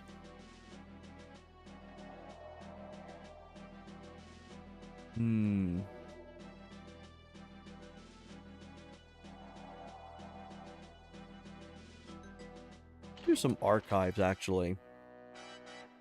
I've shown off archives off a few, but usually I'm just testing around and then I'll just die at the end.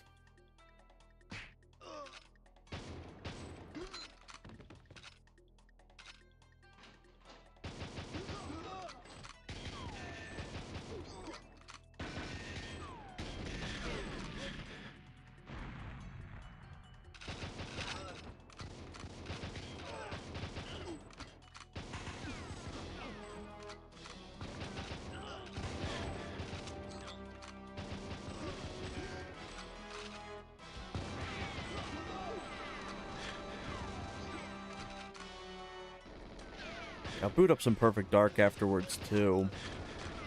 Kind of show that... What the hell? That's interesting.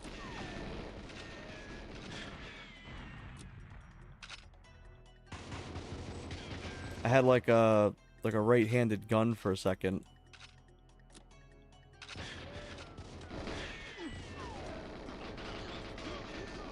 Actually more invested in figuring out what the hell that was. Yeah. Let's restart this. Go into here. But yeah, this, it's so impressive.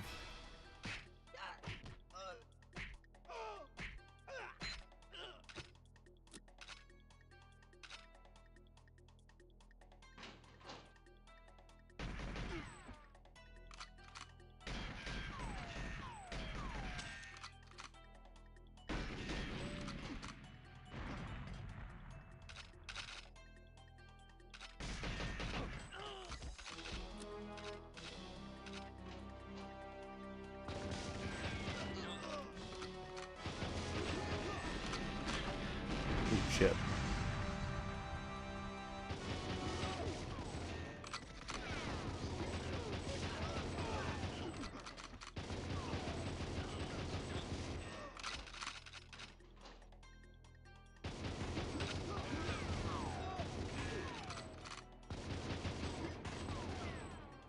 It does feel a little weird with having head roll off with GoldenEye.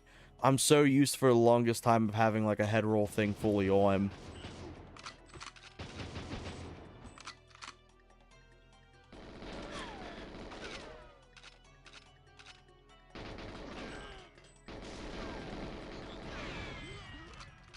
I need head roll.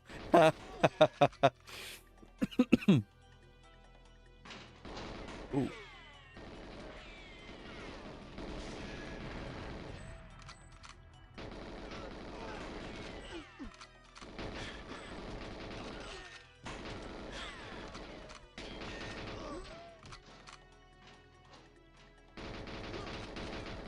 It's amazing being able to play through archives with so many enemies with a consistent 180 FPS.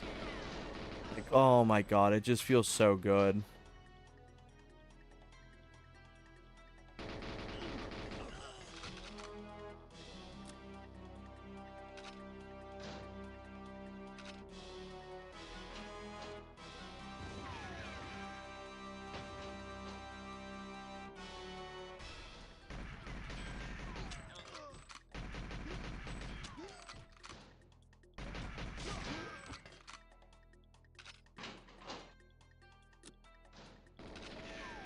Oh, where's he shooting at? Shooting at from behind? Yep, there he is.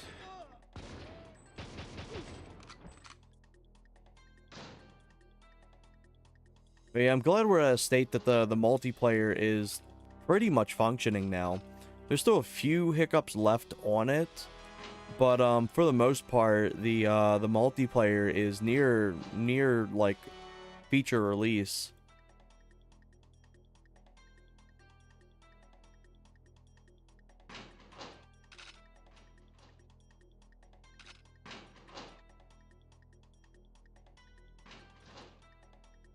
It's kind of just nice just being able to walk around in here.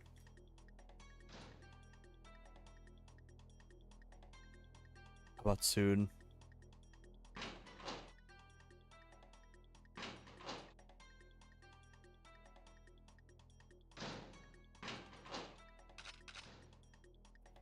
Something funny is, I've been taking like a little bit of breathers off and on with working on the playtesting and the marketing and stuff like that. And even then, I'll catch myself turning on the port to kind of just play around and walk around and do random shit with. Even if I have no intentions on actually doing any testing or review stuff for like recordings and things like that, I will still just boot it up and run around in circles and like mess around with levels. It just feels that good. A costly lesson.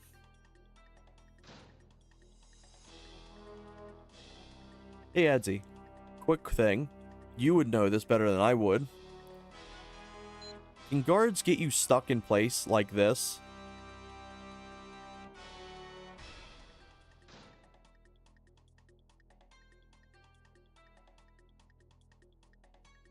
It's whenever he starts moving is when you get unstuck, but when he walks into you, you'll kind of get stuck in place. Okay, I figured it was, but I was like, let me make sure.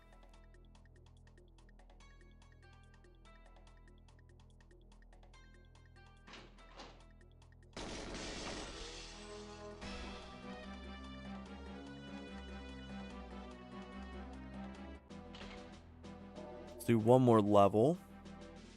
Let's see. Let's do one of my favorite levels. Let's do some statue.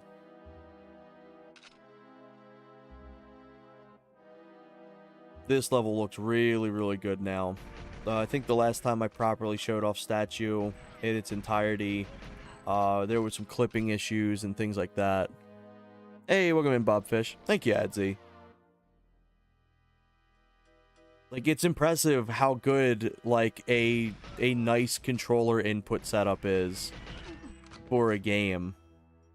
Like, I didn't calibrate any of the sensitivity for my buttons or anything like that. For, like, my joystick, I should say, for this controller. Just feels really nice. I think, personally, I would lower the sensitivity for this controller a little bit. It feels super responsive. It's like, it's so responsive. It's insane. Yeah, I saw that.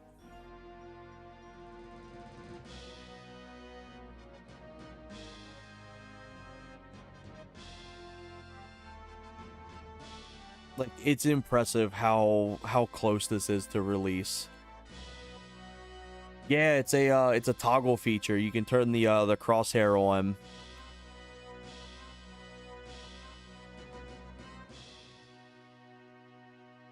One thing I'd like to see, this is something in base game too, is this texture's always corrupted.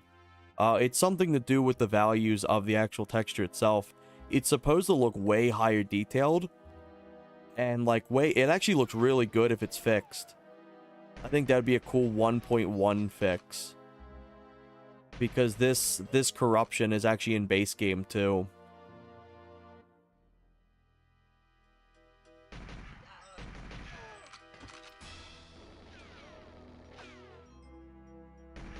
Yeah, this is just genuinely impressive.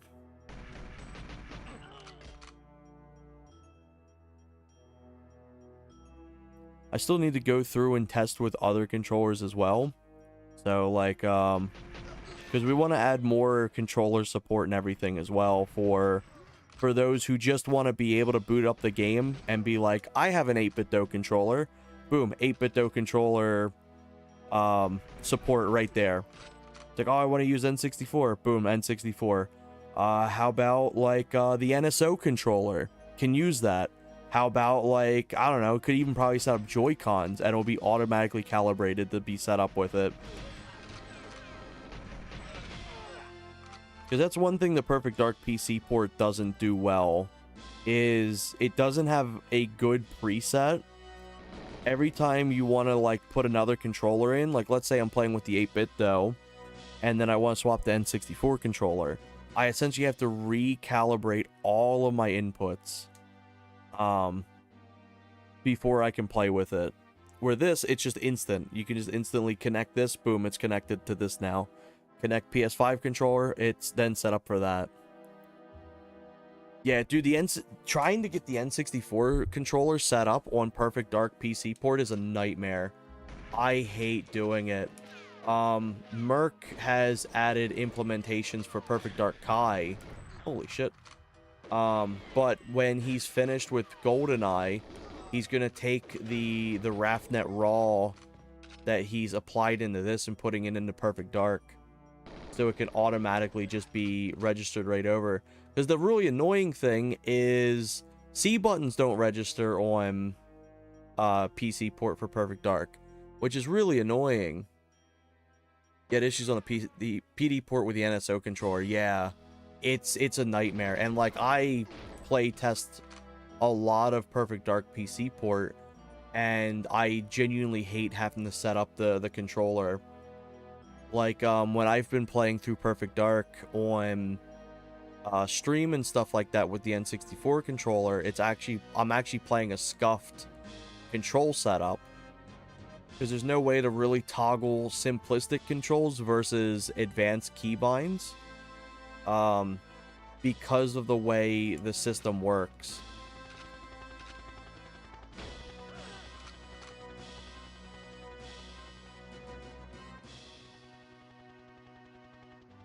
It's crazy how Merc just has boom, plug and play. I know, right? It's genuinely impressive. It would be something I'd love to see the base PC port have.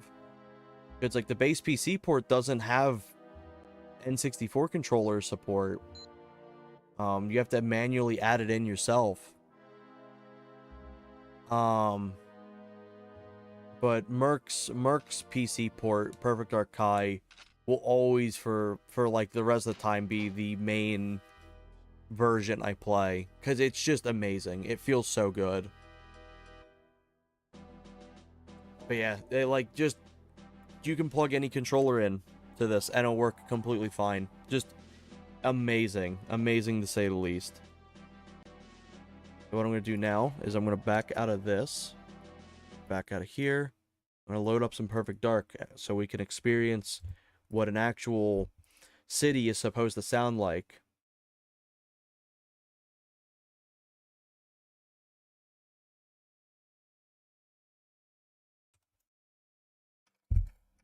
Hopefully this doesn't blow my ears out.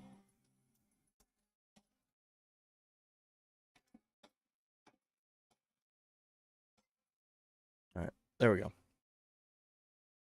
Let's go over to application. Perfect Dark. Here we go. But yeah, check this out. Being able to run right on this. Yeah, Perfect Dark looks 500. Dude, GoldenEye looks 500 times better. Let's turn the volume up a little. Actually, let's turn the music off. Let's just have complete sound. Let's go into here. And this is what a bustling city should sound like.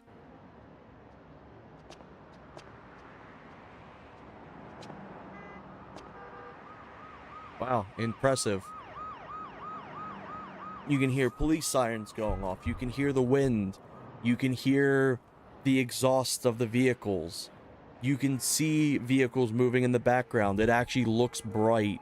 You can tell these cities are lit up, like these skyscrapers and everything. You can hear footsteps. I can come into here. By the way, that animation doesn't count as actually them being able to see you. You can hear them walk around. Who the? Wow, voice acting.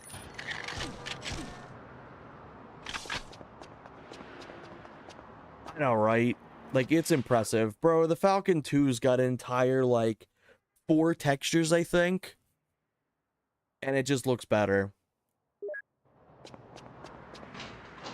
But it's like, look at this. You're outside. You come inside. Boom. You can hear it get quiet.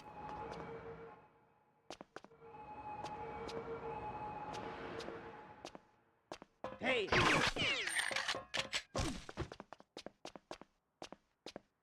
And it's like completely quiet in here. Like, it's just amazing how well the audio is. Yeah, but it also had almost 30 years on it. And not only that, it took 10 years to come out, too. And it also costs more than, like, a used copy of Perfect Dark. Think of this, right? You could get, like, the NSO Online Basic and play through a bunch of games on that for an entire year than getting Agent 64. Yeah, no storage limits. No texture limits either, too. Lower this down. There we go.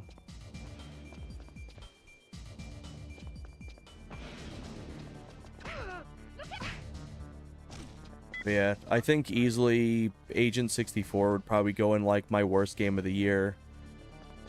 New game of the year. Because I have played some stinky, like, retro games. But, like, it's definitely going in, like, the #1 worst game I played this year. Yeah, so many games are made by just one person.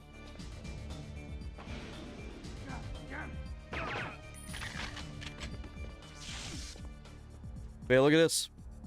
PC port works with N64 controller. You know how Agent 64 was like, yeah, you can have you can play it with an N64 controller. You can't. You have to custom input it in. Intruder alert. Look at this. Crouching. You got crouching. Hell, this level alone has what? A Falcon 2 unarmed, a Falcon 2 silenced, a laptop gun, a CMP 150, a shield, and I think that's it. And that's one level, and it's almost at the limit of how many weapons Agent 64 has.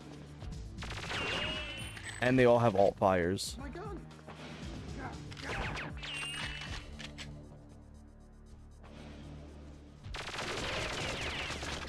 Yeah, the movement alone in Agent 64 is just terrible. You don't feel like you're an actual character. You feel like you're a robot on wheels. There's someone here.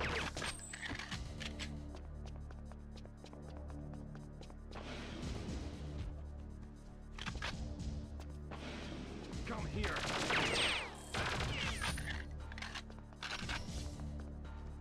Hey. And also the Time Splitters remaster is free, and that has the entire first game's mission packs, and it has online, and it has controller support. I think the thing that just baffles me is how allegedly he purposely made mouse and keyboard inputs shitty so you would use controller, but then you can't customize controller. I think that's unbelievably stupid.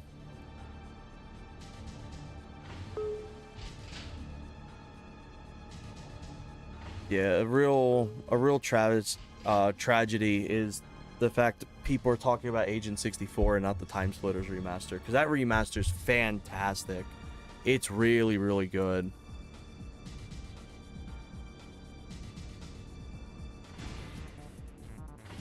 Intruder alert!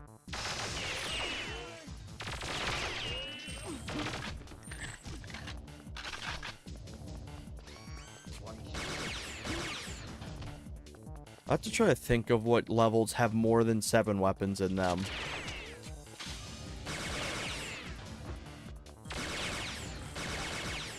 I think Data 9 Extraction would be a good contender. Got Unarmed, Falcon 2 Scoped, CMP 150, Dragon, Grenade, Rocket Launcher. And then it's got Night Vision Goggles as a gadget. You want to technically count it a shield as a gadget.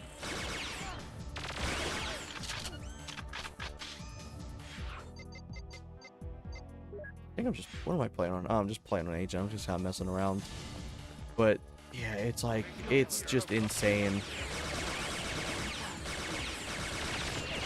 I tried to give Agent 64 a second try. And as you can see, I'm currently playing better games. Just... Oh, man. It was like once... Because I was trying to give it a chance. Because I was like, oh, let's try out the Cypher stuff. Like the extra little bonus things. So I was like, oh... It sounds like it's cool. It sounds like you replay the level in different things. Oh, you just go through with a time limit. Oh, you go through and you slap people instead of using guns. Oh, that sucks.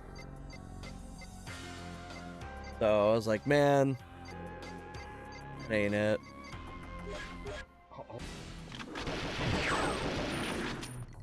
I was trying to rebind keys for the controller too, which is another like big thing where I was like, okay, like... You can, like, if they're the punish keyboard players, right? And be like, no, you need a controller. Why can keyboard players bind keys? Why can they bind keys, but the alleged better version to play Time Splitters, or not Time Splitters, Agent 64 with, is the controller? Why does the controller not have any options? It's got dead zones, but no matter how much tweaking you do for the dead zones, everything still feels like shit. How do you open the safe without using the Devastator? Use the laser. So let me go in and do the hardest difficulty. There we go. Already. Joanna, we're under attack! Get the guns back online! Hurry! The auto defenses will... So the way you're supposed to do this is you're supposed to do all of your objectives normally. Okay, come into here, hit this, jump down here. Could be a guy that comes around this corner, take him out.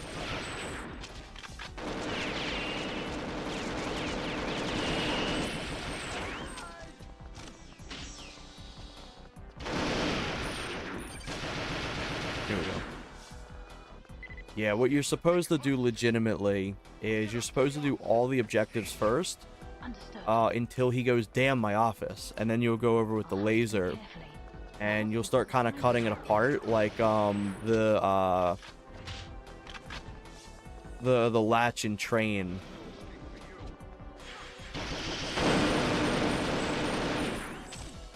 Oh, I did this wrong. I don't expect to live through this. Like, I just want to show this off.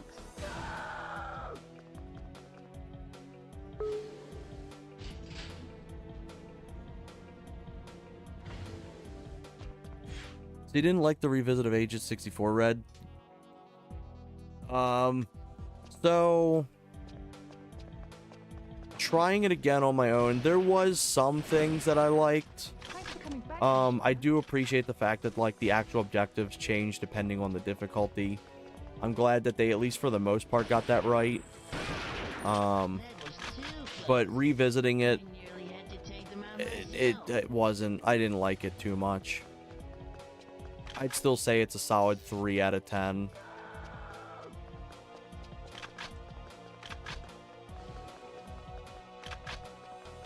It's not the worst game in the world, but it's the worst inspired retro game I've played. Also, I forgot to do this real quick.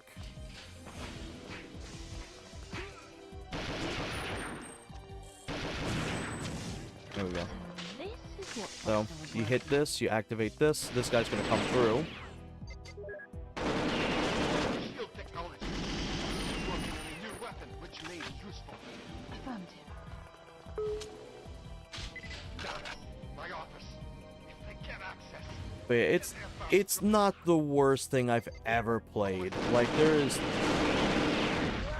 Ripozos. It's not the worst thing I've ever played. There's going to be worse things in this world that I have played. But regarding retro shooters, it's just there. Alright, there we go. So, what you're supposed to do, you come over here, you activate the secondary function of this. There we go. But yeah,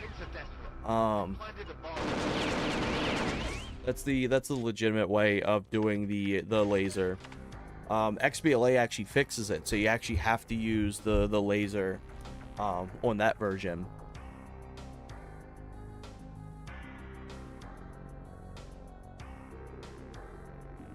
But yeah, that's really the only point of the laser in here. It's funny because it's the only time you actually get the laser in the entire game. I don't know. Let's go to Chicago. Another night level in the city. Yeah, no, you can just do it anywhere, which is nice. Let's turn this gorgeous music off. So you can hear the rain.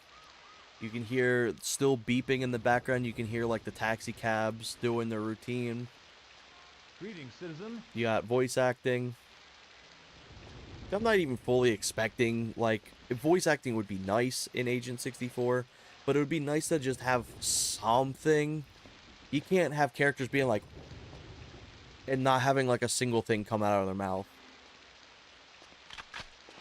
You can hear the thunder, probably come out here. You'll be able to hear like the G5 bot.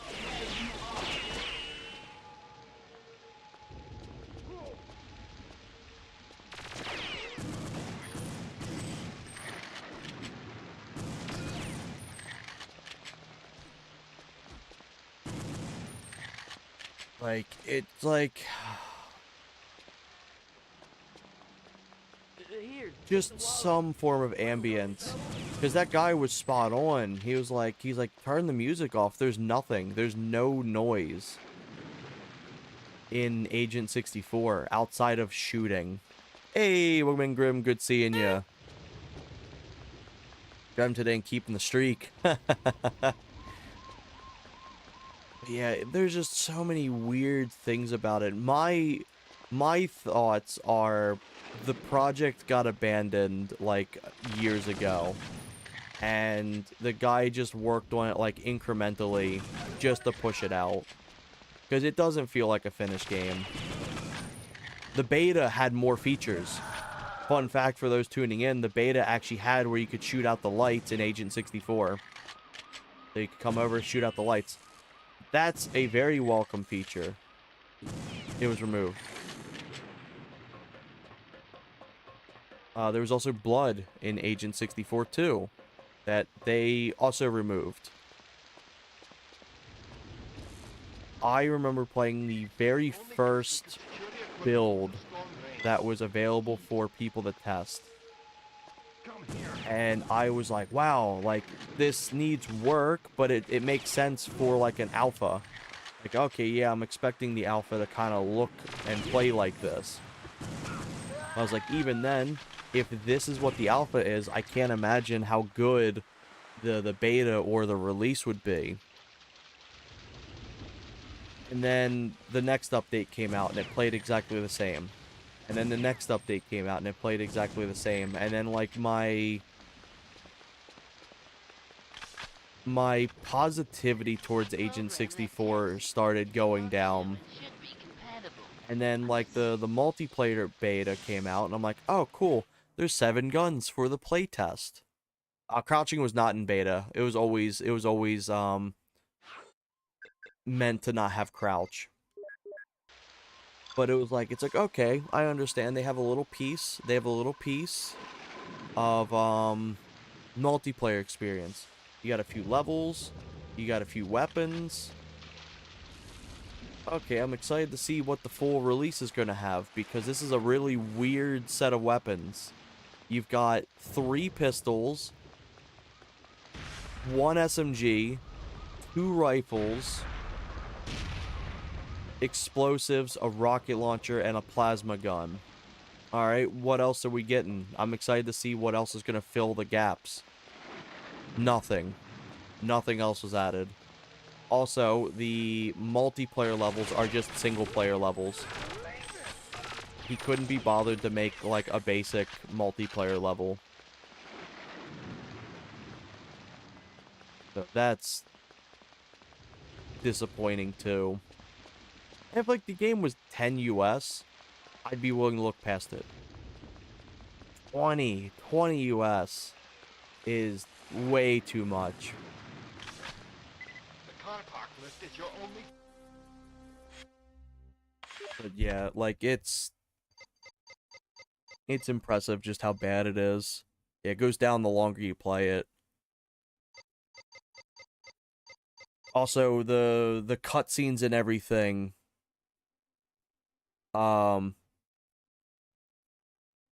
were broken if you're playing co-op. Ooh, let's see. Let me load this up real quick.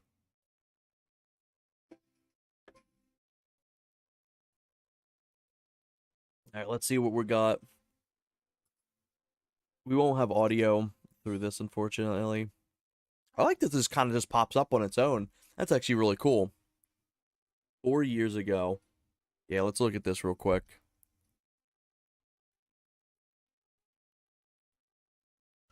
Four years. I remember there was a beta. I think this isn't the... I don't think this is the first version, is it? I don't think this is the first version. But, yeah. Hey, welcome in, Fire Guy. I like how the guns used to look. I don't like the extra textures that are smeared onto this. I think this version, the beta version of this pistol, looks better. Look at that. Shoot out lights. You know what you can't do in the final release? Can't do that.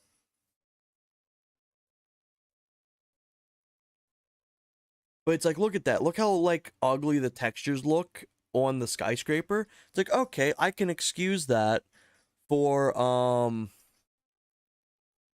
I can excuse that for an alpha. No, that's the textures for the rest of the release. Hey, view YouTube full screen on a windowed mode. I don't know. Yeah, he rushed it and it took 10 years. It feels like he had the project, he had the passion for it, and then at some point just stopped caring about it. Like, you can see in this alpha, there's something. He's got an idea for this. You can feel that's like, oh, there's some passion behind this. But then it starts getting more betas and updates and stuff, and you can tell that he gave up on actually working on this thing. Yeah, apart from 3 things. Yeah, it's like legit nothing changed in like the 4 years. Yeah, the textures are supposed to be really dog shit. He thinks having really ugly textures means it's retro. No, it just means it's dog shit.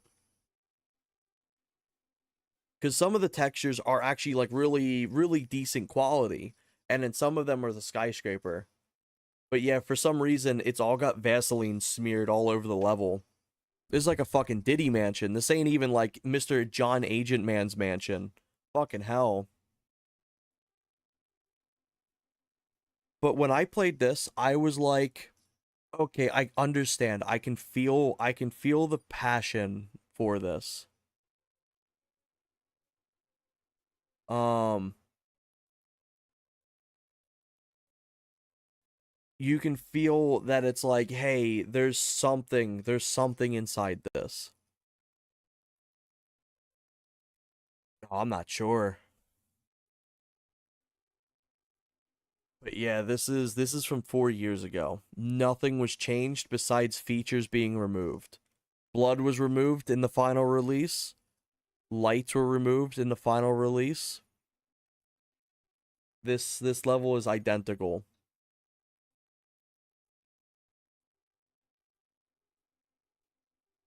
I think the guy just gave up. I think he had a few levels or something like that, and maybe feature creep got up to him, or something got to this guy probably. um I also wouldn't be surprised too if he had people up his ass demanding things to be fixed or changed, and he just got sick of it. Look at the CMP. I like how this looks. I like how this weapon looks in this version. It's basic. It doesn't have textures. It's just a big reflective black texturing on it. But I like how this looks. I like how it looks. It looks nice. But yeah, this entire level, all the demo stuff, um, just isn't like it didn't change. Right, release if you don't have the passion, probably just to finally get it out. I'm sure he probably had people up his ass like begging for this game to come out, and he probably already had like a good structure started. So realistically, thinking about it, he probably already had the levels designed. He had probably most of the levels designed. He had a concept for multiplayer. He had the first few weapons designed. And he had a few things like that set up. But then the farther he got into it, realized he had to do more things. Now that I don't know this guy personally, I know nothing. So this is just all assumption. This is based on my experience with other developers who have burnt out or modders that have been burnt out. He probably had a bunch of stuff set in stone, really nice setup, and he wanted to improve on it. But over time, there was probably just issues or things not going well or people up his ass demanding things be fixed or changed. Um, and he probably just got burnt out. 4 years. This was longer than 4 years too. Like this game took longer than 4 years to make. You can't crouch in real life.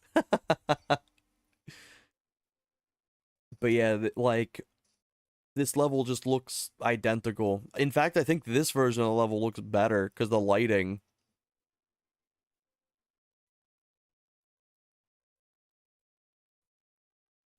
But yeah, like what do we got here? We got another level. Oh, he's just speedrunning through the same level, I think. Yeah. But like, yeah, that's the same game. And then also he's taking inspiration from this game. So you saw that bustling city? You saw that bustling city that's based off of like Perfect Dark? Look at this.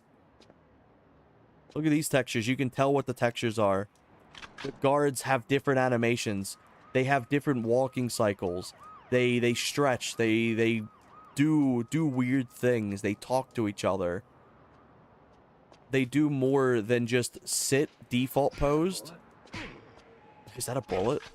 They don't sit default posed waiting for John Agent Man to come in and start shooting. But it's like, look at these. These textures are technically stretched. They don't look terrible, though. Let's see. Basically, it feels like we got Deus Ex Game of the Year edition. As in, it got downgraded later down the line, yeah. Hey, welcome in. Good seeing you, Nixie. But yeah, like, I don't know, if you have a bunch of features you cut out that make the game worse, then I feel like the game was just rushed. And like, not even rushed, but like just rushed to like be pushed out. I think the guy just stopped working on it for a while. It's like, yeah, look at this. Like, look how alive the interior of this place looks. Like, everything looks lit up. You can still see out here. You got vehicles flying in the distance. You've got noise going on. Like, this just feels way more alive. Who are you and what are you doing here? Look out! She's got a gun!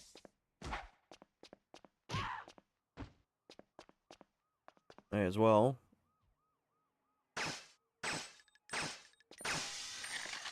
Like, the glass looks nice when it blows up in Agent 64, but like, come on, Perfect Dark and GoldenEye already had that.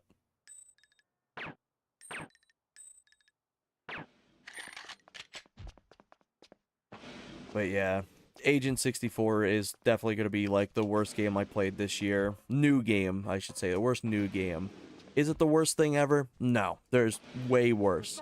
At the end of the day, it still felt a little fun just walking through the levels, because this type of shooter just feels really good to play. Even at its worst, it still feels like fun to like just walk around in. Kind of like when Pokemon's ever at its worst. The core gameplay still feels good enough.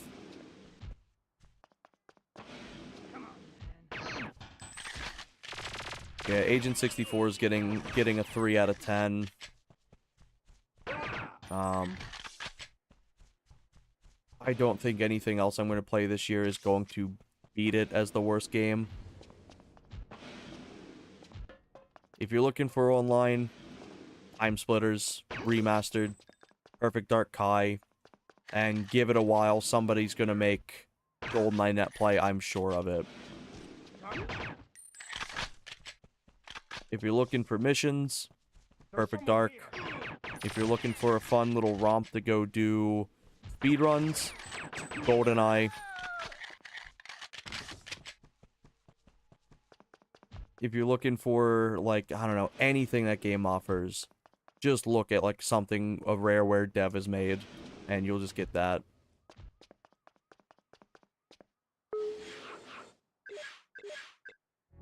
The music back up.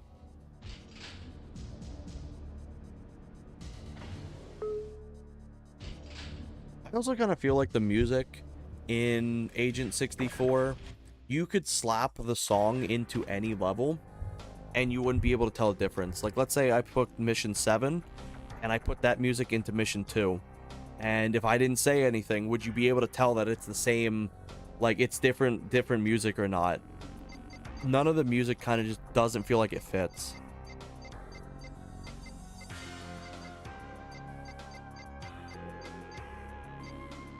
Like, if I took Crash Site's music and I put it into Carrington Institute, you would know something's wrong. If I took Deep Sea and I put it into, like, Chicago, you know something would be up. We can actually do that. Go into here, let's go into Chaos. I think it's called Jukebox. Let me quickly go down to this.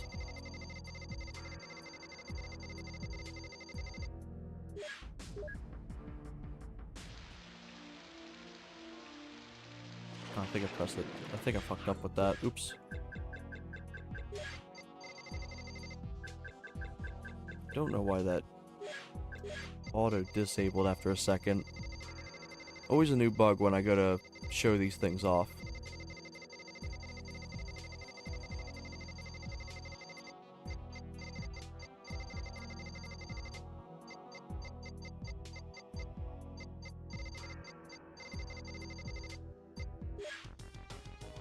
But it's like, you have this music play in here. You know something's, like, funky. Okay, it looks like it's just changing my pause menu. So that's going to be something that needs to be fixed. But, like, you can just throw any different music onto here or GoldenEye and realize something's, like, not right.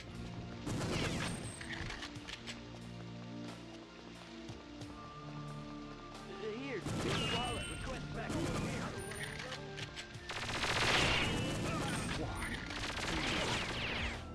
Oh, apparently ProChat's had an update. Here we go. Hopefully this is... Oh, come on. I'm sick of this ProChat shit. I think I'm swapping it back. This shit's constantly having fucking issues. Agent 64, I'm not sure if it has bullet casings. 4 out of 10 red refresh chat might have an update. Yeah, so I have a custom screen on my OBS that shows me all the ProChat stuff. It fucking doesn't work half the time. The shit pisses me off. The last thing I saw was when Nixie had joined in. Here we go. I'm just gonna leave the YouTube chat thing on now. Dude, it does it to me every stream. I'm genuinely, like, sick of this ProChat. It does it to me every stream, and then also it will like let's say a bot comes in, leaves spam, and the Siri bot deletes it. It'll keep it on the ProChat, so I have to manually remove it myself. You have the YouTube stream chat and Twitch chat windows so you can read. As I said, I have a custom chat right here. So this tells you everything that I have going on. Because I tried going into the settings with it, and it has where it hides. It'll say it, like, hides messages, but what it will do is then it will just say it hides it, but it doesn't delete it. I'm like, come on, I just want to be able to have the message go away. Because then the thing is, too, is every single time that it catches it and it deletes it, but it says just comment was deleted, then people ask, it's like, oh, what'd somebody post? It's like, it's just a bot. It's just spam.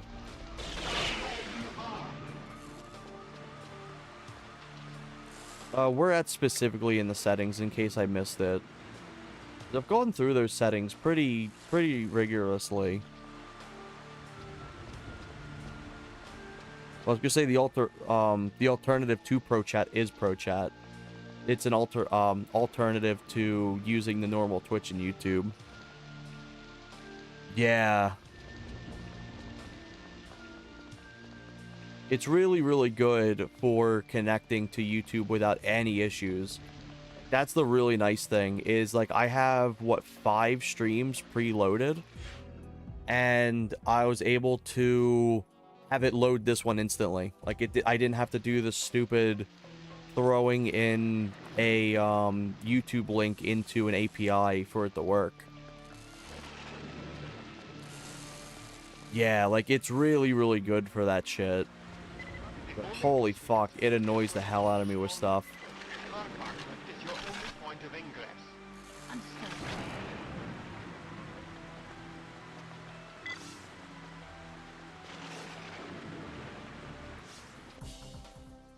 But yeah. No, it only connects one. It connects the current one. It's getting updates every day. It's made by one guy. Oh yeah. Like, it's super niche too, but it's really impressive for what it is. But fucking hell, I wish the refresh shit would stop. It happens constantly. Like, it's still bugged out. I can't view anything new. Yeah, so if I can hit the clear chat. Let's say I type. So it'll pop up in here. And you can see I can type right in here. So that was me typing right through OBS. It's really cool. Like, that shit's really sick that I can just instantly do that. But you can see that it only sent it out to the Twitch side. So only Twitch messages are coming through. So if I was to redeem, I don't know, let's do a golden banana. If I was to redeem a golden banana, it pops up there. But if I was to comment in here, yeah, see how it doesn't appear at all? It does this nearly every stream for me. It's so fucking obnoxious.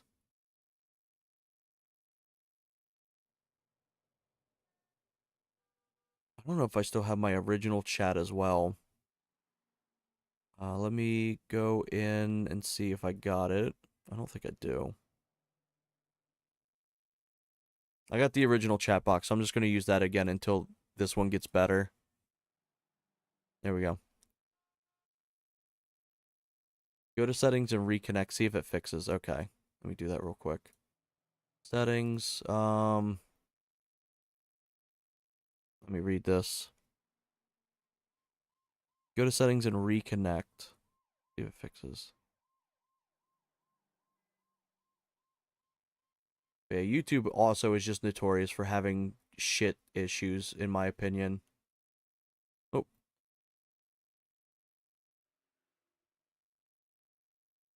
Go back to here.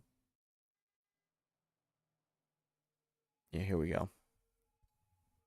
There we go. Now everything's appearing. I didn't do anything else, by the way. It just, that's how long it took for it to refresh on its own. But, yeah. I've just constantly had issues. Because, like, it's really cool when it works. Pro Chat's, like, fucking amazing when it works. But holy shit, it annoys me. It knows, but I also have my own unique luck. So I think I also got to make sure to note that, too. I also have very unique, terrible luck. I always roll a nat 1 on everything. So, while something may work perfect for one person, it will work terrible for me. Like, for example, if I load up the GoldenEye PC port, it completely corrupts for me. Nobody else has the issue. But yeah.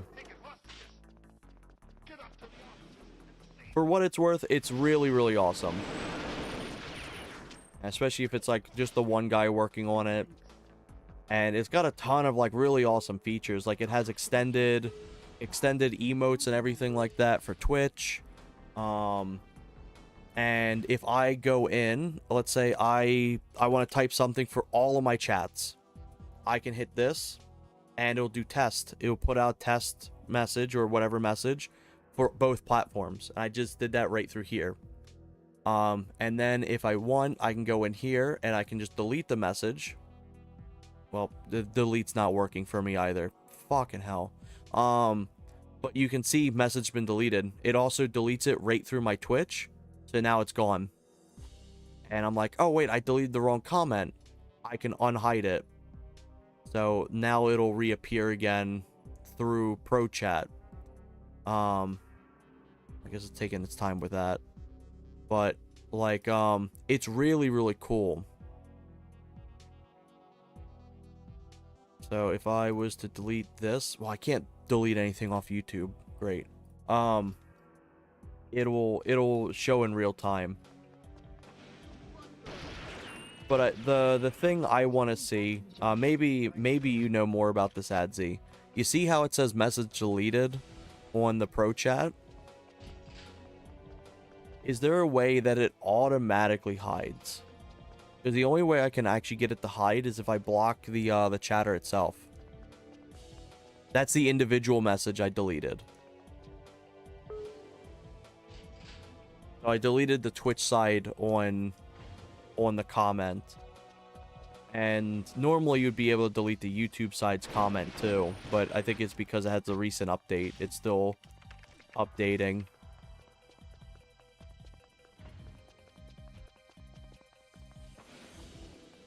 So man, this game just feels so wonderful to play through. The movement in this game just feels awesome.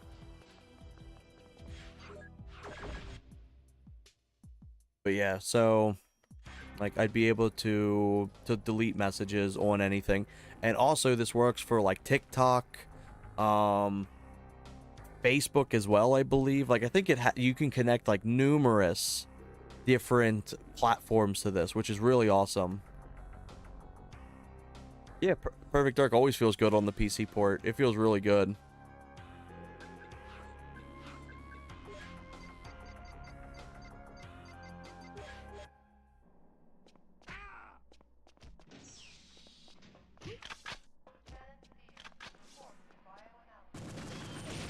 Even though I like GoldenEye's joystick feel better, like I would rank, like let's say I rank, like, I don't know, GoldenEye's joystick movement like a 9 out of 10. Perfect Darks would be sitting at like an 8.5 out of 10.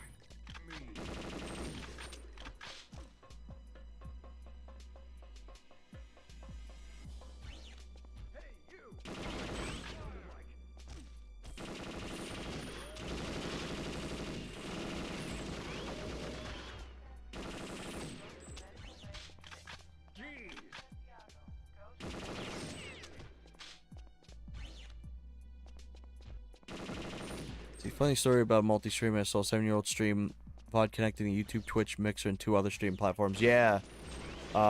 It's really cool because we're able to do more cross-streaming now, because before, years ago, a lot of platforms were very anal about cross-streaming. You weren't allowed to cross-stream at all. And you could even lose like your sponsor and stuff like that, like your affiliate, if you cross-stream. Where now, not only is there more accessible ways to cross-stream, it's more promoted to actually do cross-streaming now.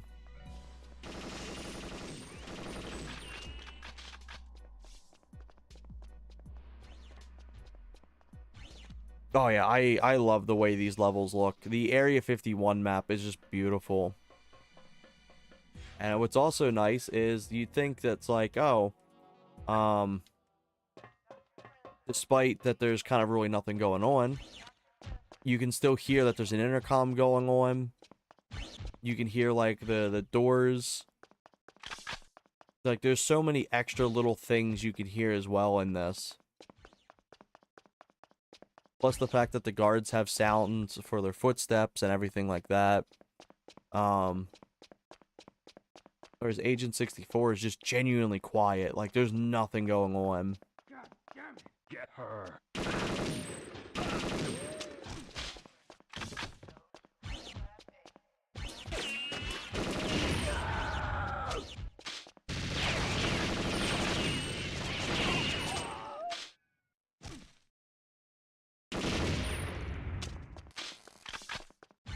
I don't know what my favorite looking map is. Bunker from G and Area 51 are my favorite levels for each of those games. I would say, oh man, what would my favorite level aesthetically for Perfect Dark be? I think Surface 1 is going to be mine for GoldenEye. Surface 1 or Bunker 1, I really like. I love both of them. For Perfect Dark, for aesthetics,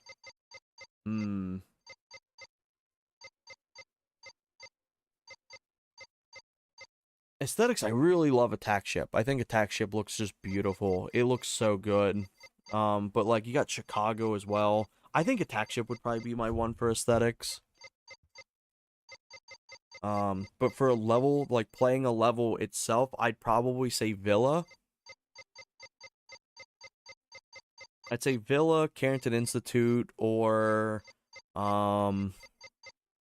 probably say like Mayan SOS or something. I think they would probably be my 3 favorite to like really play through. We gotta turn this music back on. We can't just leave it without it. There we go. But like, let's say you go into Deep Sea. I'm just gonna put on Perfect Dark so I can just instantly just go through here for the aesthetic. So I go into here. Turn sound up. Hopefully this isn't too loud. That is kind of loud. There we go.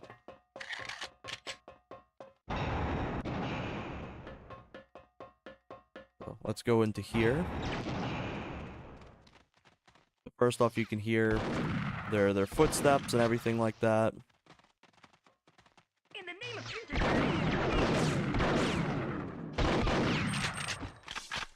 right now, inside here is a little quiet. You can walk into the water. Footsteps make noise, as I've mentioned, which Agent 64 doesn't.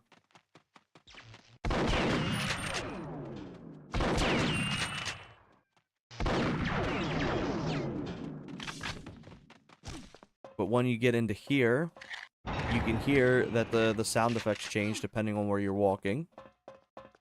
And once you get inside this area itself, you'll actually hear different sounds. Yeah, no footsteps patch needed.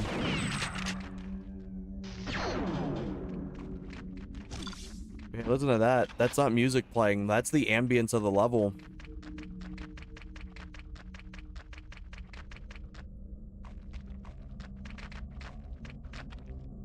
It really makes you feel like you're just in this desolate husk of a ship.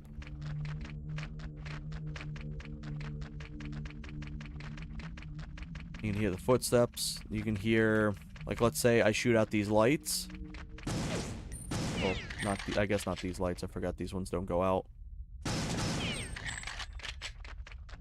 Go over and shoot out some other lights.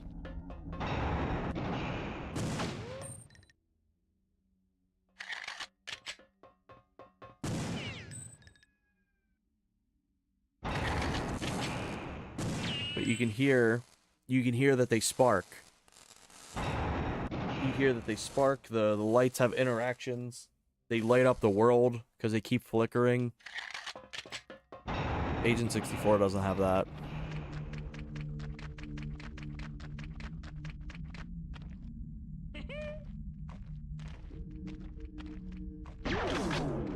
Damn, Elvis. Intruder alert!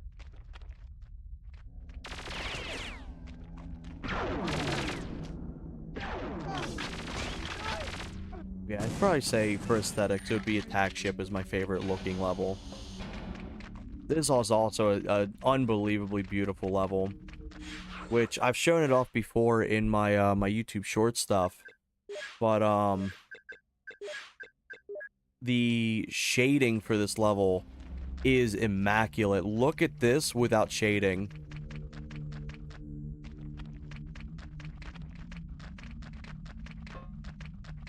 Like, it is unbelievably impressive how much the shading truly goes into this level.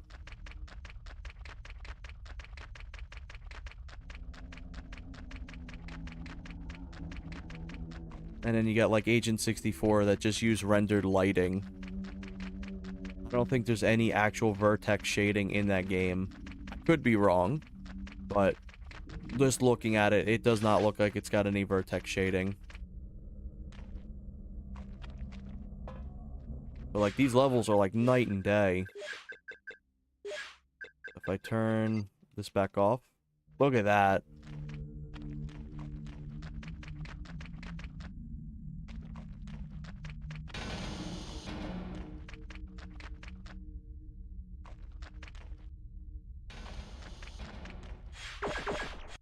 But I believe so. A lot of older games used vertex shading because how they essentially got around using because obviously hardware at the time couldn't render like proper shaders and stuff like that. Usually at most there would be like a little shadow underneath you that was kind of just like a rounded shadow. Especially for like N64 stuff. Right now, this Area 51 rescue, my favorite changed a lot. Oh yeah, fair. I'd say also mine changes around too. But like, for example, what they would do to try to get like, more realistic shading is they would take some textures and stuff and they would just completely darken them. Like, look at that. That is this texture just mimicked down here and then completely darkened. Every Counter-Strike 1.6, you could suddenly see a model light up immediately after leaving vertex shading area. It's like, yeah, the power of vertex shading is, like, insane. And a lot of games nowadays don't opt in for it, like, at all. Because they just use rendered lighting. And rendered lighting is not bad. Rendered lighting is genuinely amazing, but like if you're trying to go for like an older styled game, like vertex shading is going to be like the key.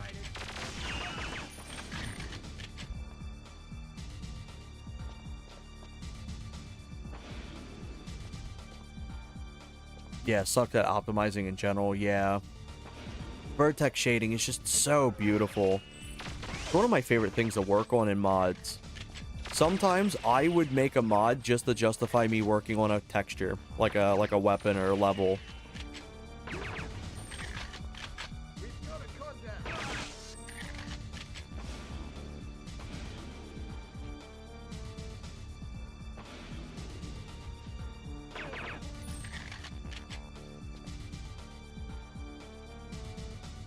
Yeah, this stuff looks so beautiful. Like if I say I'm just looking out this window and I come back in, even areas like this get a little bit of something.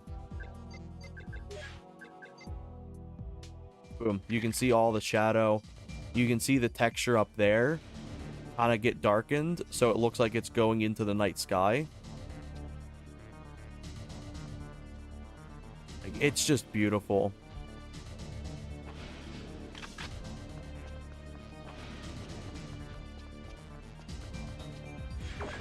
And I showed this off in my video, but Crash Site especially. Crash Site got a massive change to it with the vertex lighting. And I think this is one of the most beautiful looking levels in the game too.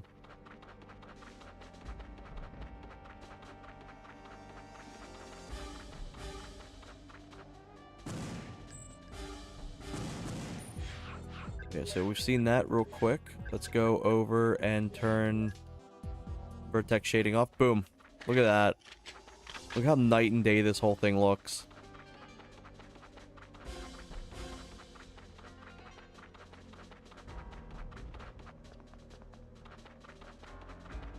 And a lot of Nintendo 64 games, it seems like they don't really utilize vertex shading that much.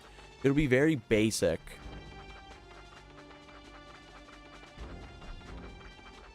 Your shirts were awesome. Crazy how different it looks. Thank you. Yeah. I'm not sure if you've seen it. I've actually released a full video for Crash Site. That goes through most of the level. Like, it's genuinely insane. There's the escape pod.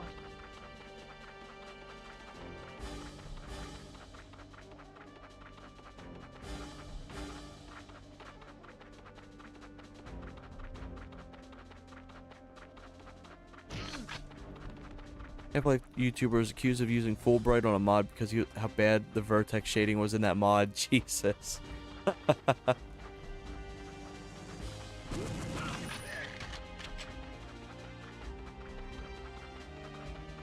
Yeah, like this looks beautiful. Like vertex shading is just a full art form in itself.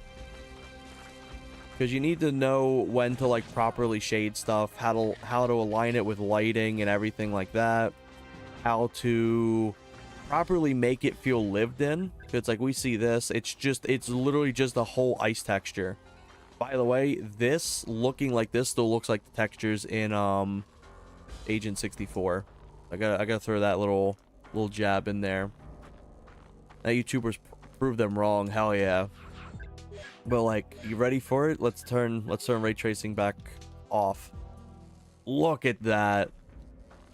Just night and day. And you can see where the sun hits. You can see where the sun hits and where the sun doesn't. You can see where the whole shadow that's casted on. And this was all hand painted essentially. Everything here is like hand painted. Like, it looks so good. Somebody had to go and every single one of these tries make them look lived in. I think that's like the most impressive thing. Rareware, in my opinion, did it better than anyone else.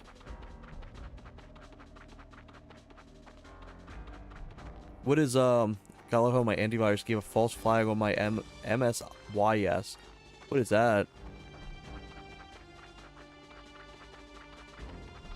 But yeah, like Rareware were like unmatched. Like even Nintendo didn't do vertex lighting right. I felt like a lot of times if Nintendo did vertex lighting, They just do black. They would do black or maybe like 1 or 2 colors or something like that, and that's it. It's like you look at Mario 64's lighting and shading, and then you look at Banjo-Kazooie's, and it's like, holy fuck, this is on the same platform.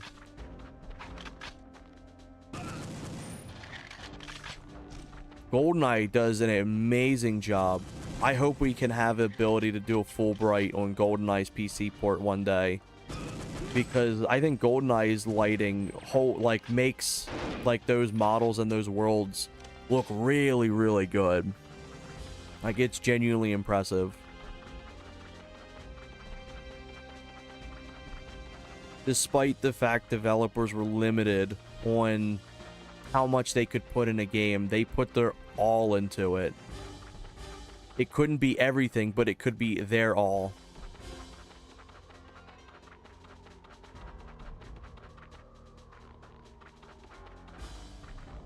Oh, it's something I use for Archling. It's basically development software. Oh, okay. Yeah, we had when we're doing working on the Perfect Dark Kai branch, we were having false positives hit out of random updates, which was really funny. They were all experimental. They never were added into like the actual thing. It'd be like, here's an update, and it couldn't download because it would register as a virus. It's like, what's different? Oh, you can change the reticle now. It's like, oh, okay. That apparently flags it. Sometimes I think out loud.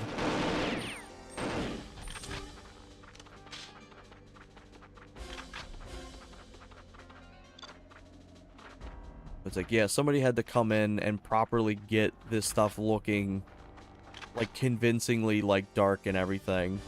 Like, look at this.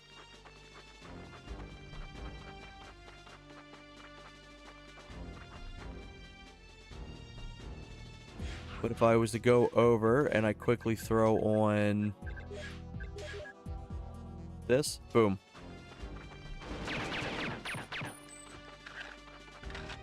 Sometimes I think. Yeah, it's impressive with the lighting in this game. There's someone here.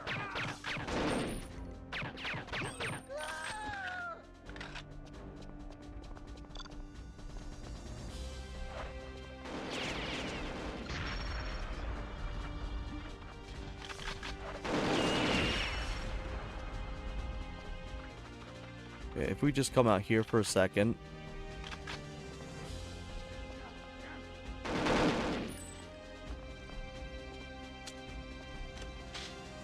Now let's go over now. Go ray tracing back on. Look at that. It's just insane. What are you waiting?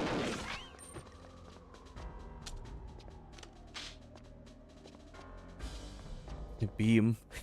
But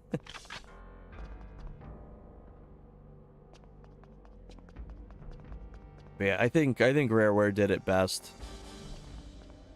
Like, especially like, look at DK64, Banjo-Kazooie, Perfect Dark, Blastcore even. Blastcore even uses a lot of vertex shading. Like, all of their games, no matter what time frame it released on the N64, just looked beautiful. Look how certain lighting colors also colors of the weapons. Yeah. This full bright thing doesn't affect the weapons as well, but like just the weapons, especially in like GoldenEye 2, the reflections in GoldenEye for their weapons look so beautiful. Like the Magnum and the Golden Gun and shit like that.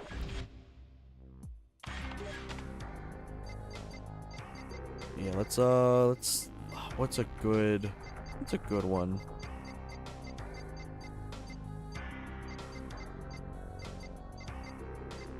But yeah, it's just amazing how much like proper shading could go a long way. What would be Rare's worst N64 game? Mickey Speedway? No, Mickey Speedway was actually pretty good. Fuck, they have a lot of really good games on there. Combat Sim maps, yeah, I could check that out. Oh, let's see. What would for me? Ow. For me, I would say Jet Force Gemini. It runs unbelievably terrible in the N64. It's a good game. It's a great game, but I feel like it's the weakest one. Okay, let's go back into here. Ray tracing, turn that back on. Let's go into the multiplayer levels. Let's check out Skedar. I think my... Yep, okay, cool. He conquers bad fur day? Yeah, I could see that. Super Joe Bro just recently streamed that game, and he was like, he's like, I just want to be fucking done with this thing. So I could definitely see that being like a good one.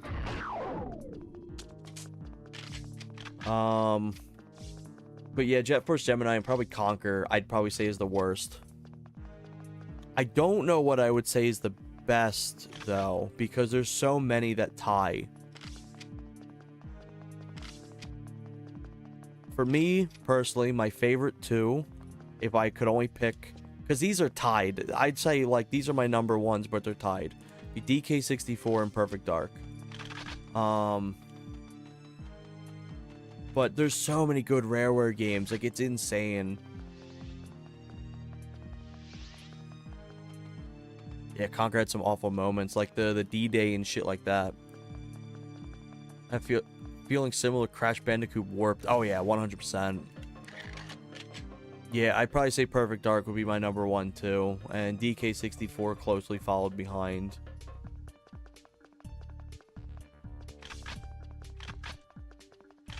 Go into another map. Do Ravine, because Ravine's got a big...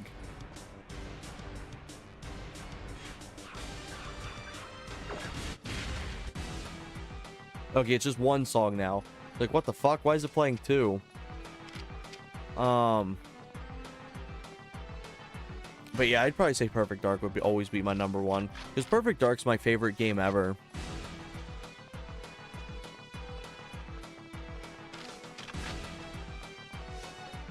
Yeah, look at how much the vertex shading's changed here. Unfortunately, there's no menu for the multiplayer, but you can clearly see where it's like there's supposed to be like void. These are supposed to all be different colors. It's supposed to be a lot warmer. Like, I'm playing through Crash 3 and I really want to put the game down to see, but I have to see the true ending.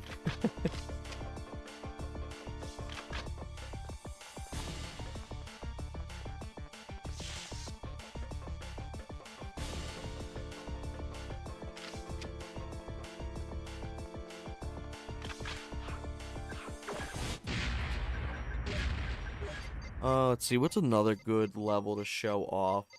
Maybe Villa. Villa's kind of just very bright in general. But you can just see how much it gets just lacking. And for the longest time, too, a lot of custom maps in GoldenEye just lacked any form of shading. I think there just wasn't tools around it for it at the time. But a lot of maps kind of just looked like this for GoldenEye. Just completely full bright. There's a lot of really good maps in there too that could use like a remaster.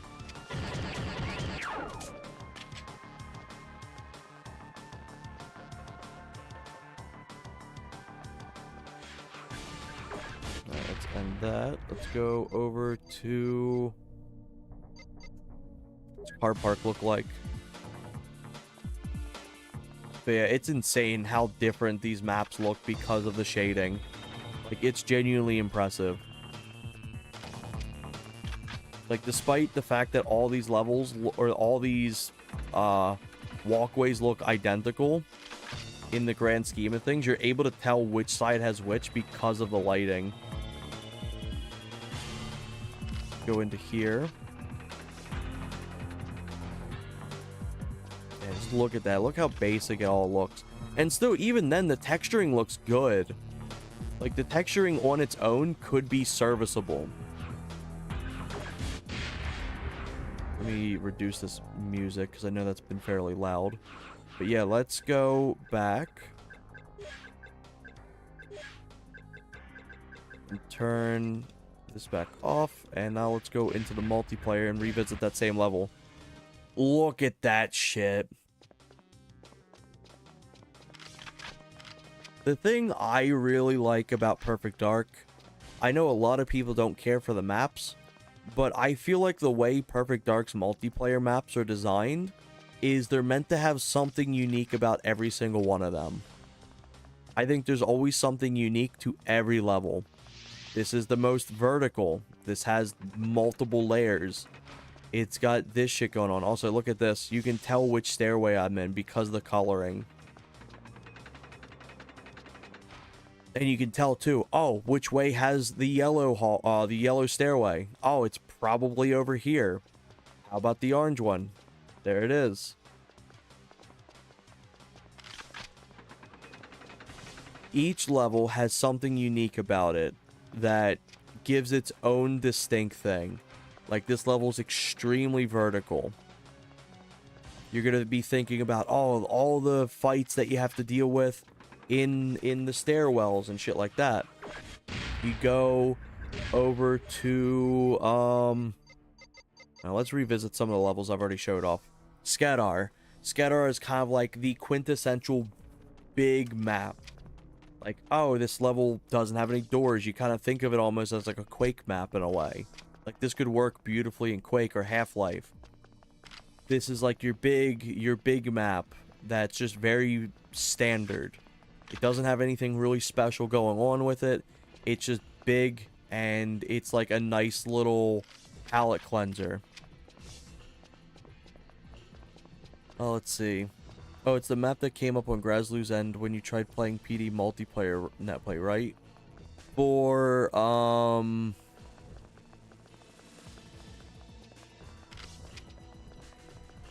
not quite sure what you mean on that. So Kai, you can disable doors, but I believe that's also a thing that's in all-in-one. Just the general all-in-one.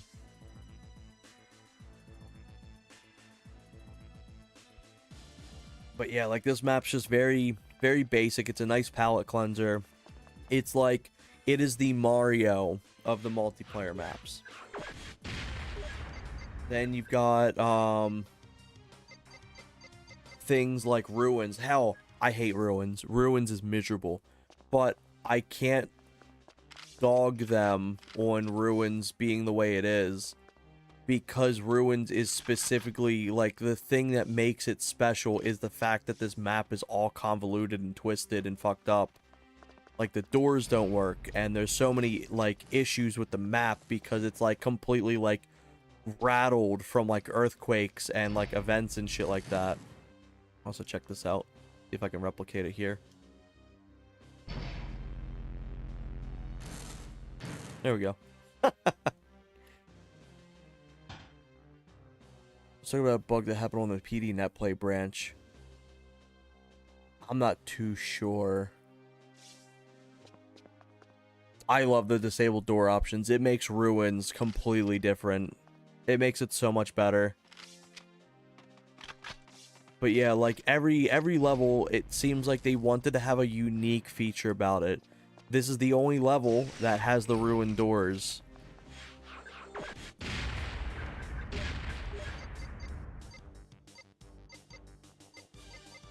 Like, Area 52, it's also a very big map. This is probably my favorite Perfect Dark map. But it's meant for, like, long corridor shootouts. It's meant to have, like, where you stake your grounds and you're, like, trying to defend yourself.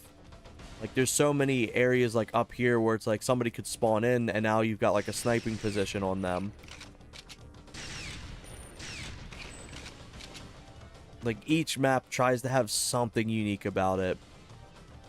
Are they great competitive? Oh, fuck no. There's barely any, like, actual good competitive maps. Because if you're doing, like, a one-on-one, they're either too big or they've got too much shit going on with them.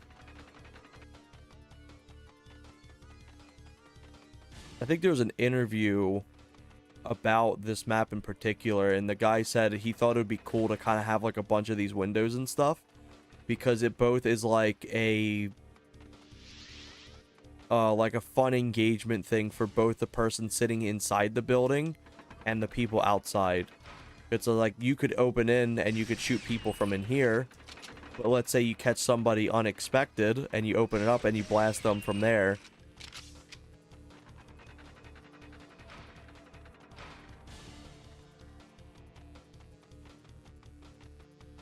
But yeah, there's so many cool levels. Even if I don't prefer to play on them, there's just a bunch of cool ones. But yeah, regarding options, off the top of my head, I think Perfect Dark Kai adds controllers only, auto lifts, spectate on death, respawn delay, forced respawn, I think, respawn invulnerability, kill cam, last hacker attribution, all of the GoldenEye mode, all that's added in. It also adds in race, zones, and graffiti. It adds in this entire menu, randomized bodies, names, heights. You can change the difficulty to fill them in from. You can randomize their types, and you can hit fill all. It adds 32 sims, where normally it's 8. There's also going to be new simulants added to this as well. So you've got Demon Sim right now. In the future, there'll be even more added once we start working on this project again. There's limits. You can actually set lives. That's really, really cool. You can go in and you can do your own custom set. So let's say I want to do this, but I want to have it where you can only use the pistol, like the pistol whip. You can straight up do that. So let's say, for example, do sniper rifle, for example. I can only crouch with this. I have it set that I can only crouch. This is a stupid setup, but we're just going to test it out. We're going to show it. So when I go in and I get a sniper rifle,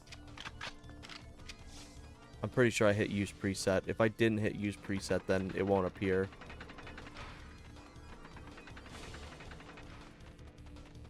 Weapon 1 spawn would be down this way. Yep, there it is. So when I go to fire, I can only crouch. So kind of stuff like that. The ability to be able to remove options is really cool, like alternate fires.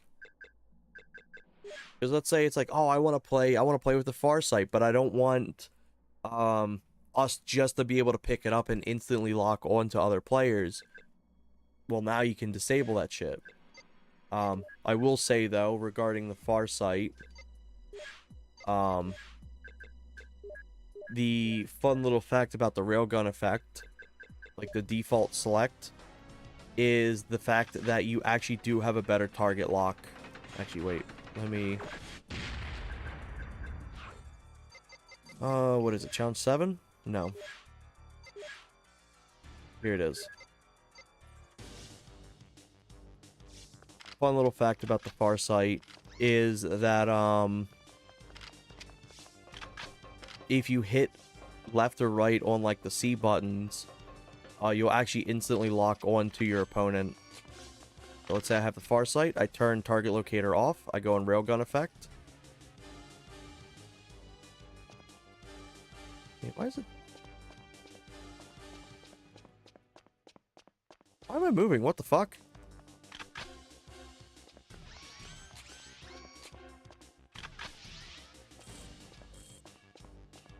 Now that shouldn't be the case.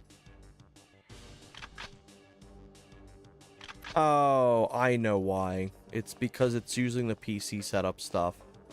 But something really cool is the fact that normally, in normal gameplay, is if you flick the C buttons, it'll automatically target onto an opponent. You don't even need to have the target rail effect on to be able to do so.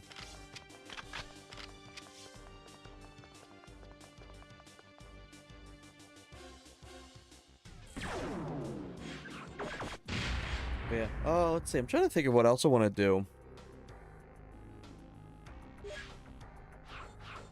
Maybe we could roll through a little bit more of the GoldenEye PC port a bit, and then call it there. Maybe.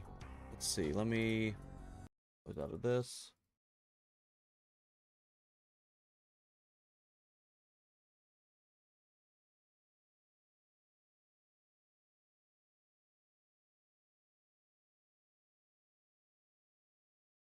Okay, let's see.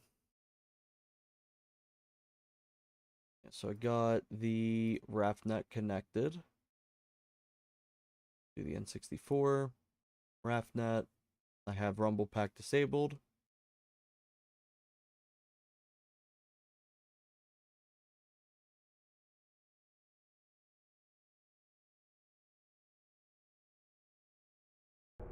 There we go.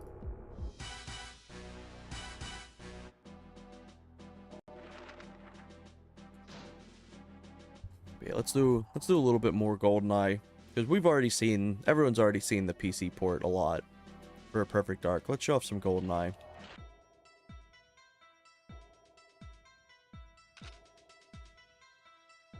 What do I got going on? I got something wrong here. Oh, that's why.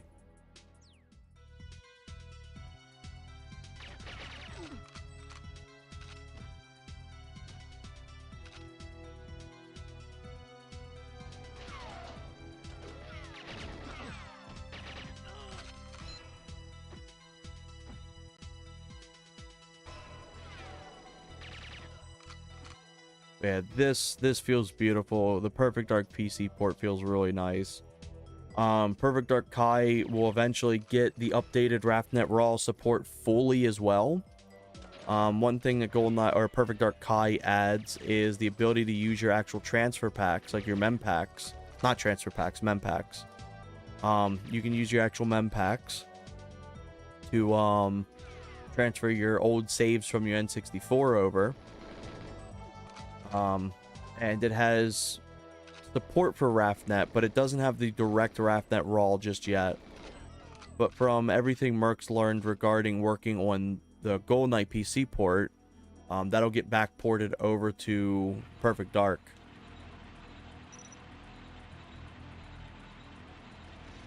Also, how many weapons does this level have in its own?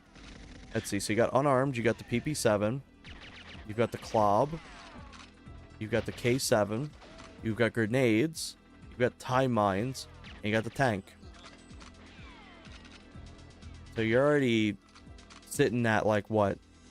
Up to par with the entire lineup of Agent 64's weapons. Just insane.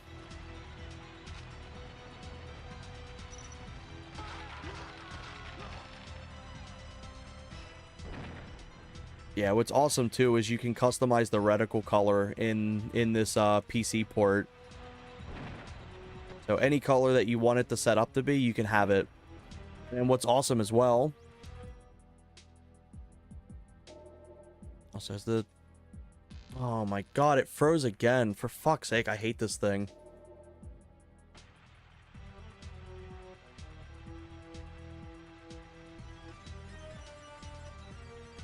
Give me a second.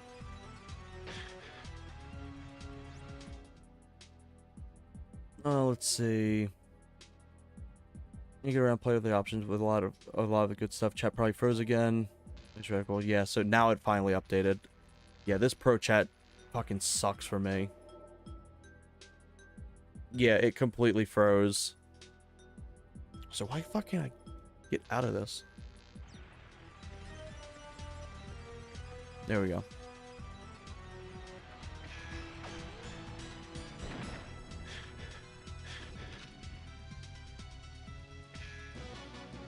But yeah, there's gonna be a bunch of options and stuff like that for people to be able to choose with. So let's say go to train. So for the pause menu, you actually have mouse support if it's not giving me the shits. Every time I go to stream, it gives me something. But you actually have full mouse support with being able to, like, look around in the menu, kind of similar to Perfect Dark.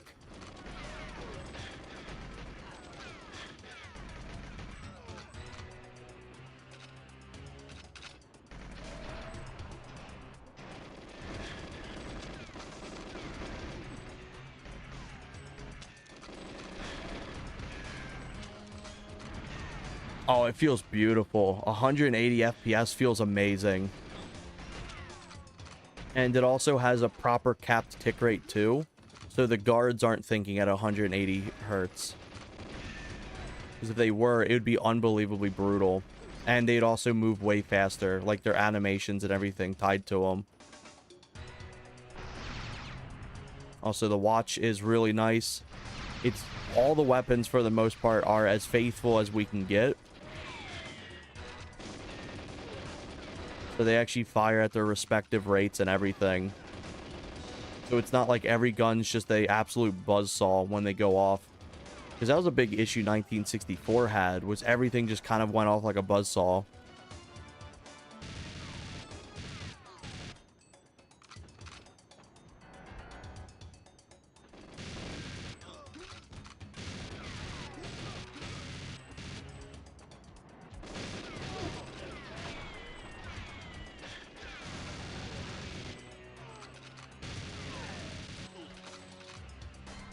But yeah, for this reticle too, you can fully disable this reticle and everything like that. You can change your range as well regarding where you can aim. You can change your ammo, or not your ammo, where your HUD is for like your ammo and stuff. So you can see it's now farther out.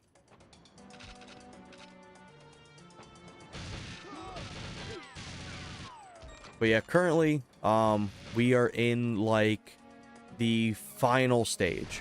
We're in the final stage of getting stuff to work.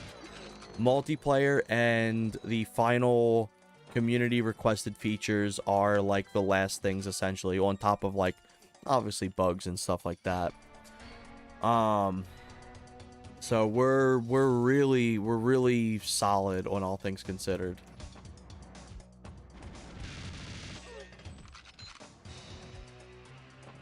I will not give a release date because that does put pressure on the team. But I would say I wouldn't be surprised if it was playable by like the end of this week. Like if it was shipped out at the end of this week.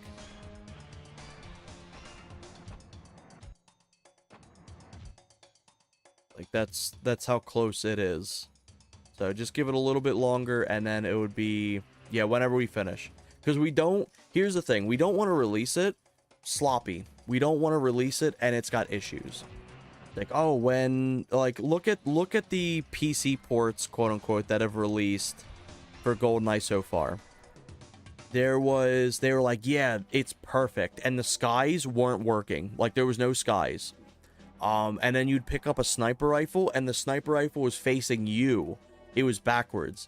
And then the bullets, for some reason, were green. That is what we're not wanting. We are wanting to be able to release this as best as we can get it. Is there going to be issues when it comes out? Yeah, sure, maybe. Somebody may find that when, I don't know, the jungle guard sneezes, it crashes the game. Is that going to be a thing? Who knows? There's always going to be a possibility that something that all of us may miss. And obviously, if that is, it gets fixed. But we want to have it where it's like maybe 1 in 1,000 people find that. 1 in 1,000 people find a bug. Whereas everyone can open up the other ports and instantly pick up a sniper and realize the sniper rifle's backwards. No, it's just a rhetorical.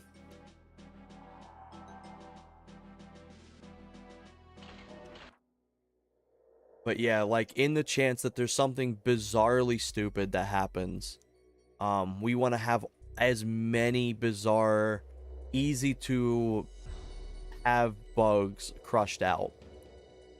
For example, like originally the sky was having issues. That's been completely fixed. We want to have the skies looking really nice and beautiful for launch, which has been. There was issues regarding like fire rates of weapons. That's all been fixed. So we want to have it where it's like any common bug or the majority of people won't be able to discover something. It'll have to be like somebody is doing something unbelievably particular to have an issue happen. It'd be like, oh, if I throw, I don't know, like if I put on all weapons cheats and I go take throwing knives and I throw it at, like, I don't know, monitor and bunker, and then it has an issue. That's kind of what we were looking for to have, is like the really stupid, obscure, wild bugs. Because we're gonna have something like that probably from general people playing. But we don't want to have where it's like you spawn in and the sky's broken. You spawn in and the game's running at twice the speed. You spawn in and your sniper rifle's backwards. We've not had any of those issues regarding like any of that stuff, but we want to have like the most common, readily accessible bugs completely squashed. Like, I think some of us on this team have played through the campaign for GoldenEye more times than they have the rest of their lives, just getting all this stuff working. But yeah, like, we're at a point where like the only real bugs left are genuinely just multiplayer. Because multiplayer is its own slew of issues. But that's also because we haven't tested or done anything for multiplayer up until this point. So it's like, we want to have it perfect.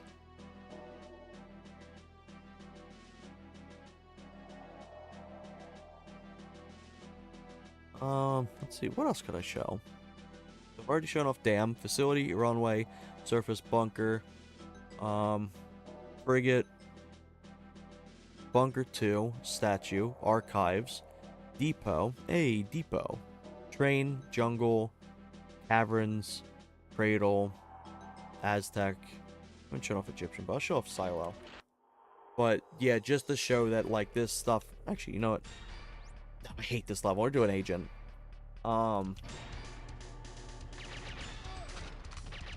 Just to show that it's like it's all functioning.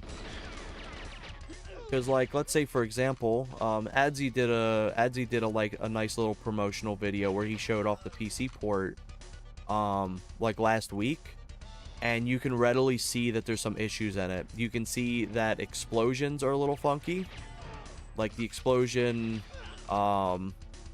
smoke looks weird, and there's some weird things with, I think, like the cameras and stuff like that, whereas now everything for that's been fixed.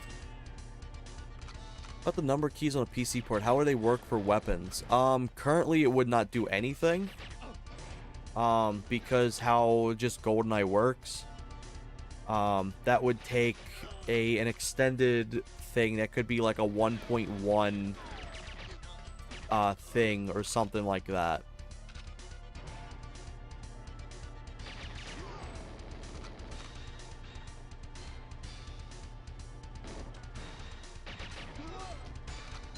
So yeah, if you're playing with mouse and keyboard to swap to your next weapon, you go scroll wheel down. And if you want to go to your previous, scroll wheel up. Because how we have based this off of, yes, you do. You'd have to scroll with keyboard and mouse, or you can press a dedicated button. You can keybind your stuff too. So how we've designed this is when you go into this menu, what do you think of when you go to the next weapon? You swap over and you're like, I want to go down. Go down this, get your PP7. Scroll down to get your KF7. So how we have this designed is when you scroll down, it's kind of like you're going through your inventory. Now, this is just general. This is just the general, basic, default keys. All of these keys can be rebound. There has been some extended stuff added too. So like on keyboard, if I press Q, so here's my controller, if I press Q, I swap the gadgets. I don't have to go into the menu at all. It's just instantly. I can just toss them. Press Q again, it will go to my next one. Press Q again, goes back. And then if I was to press like my weapon equip, it'll just go back to weapon. So we got stuff like that. We're pressing a single button. You can automatically crouch. Yeah, that's what I was talking about. There's a default, but you can set it up however you want. But usually I don't play on keyboard and mouse, so I don't have any of it set up. But yeah, you'll be able to configure your keys to however you want.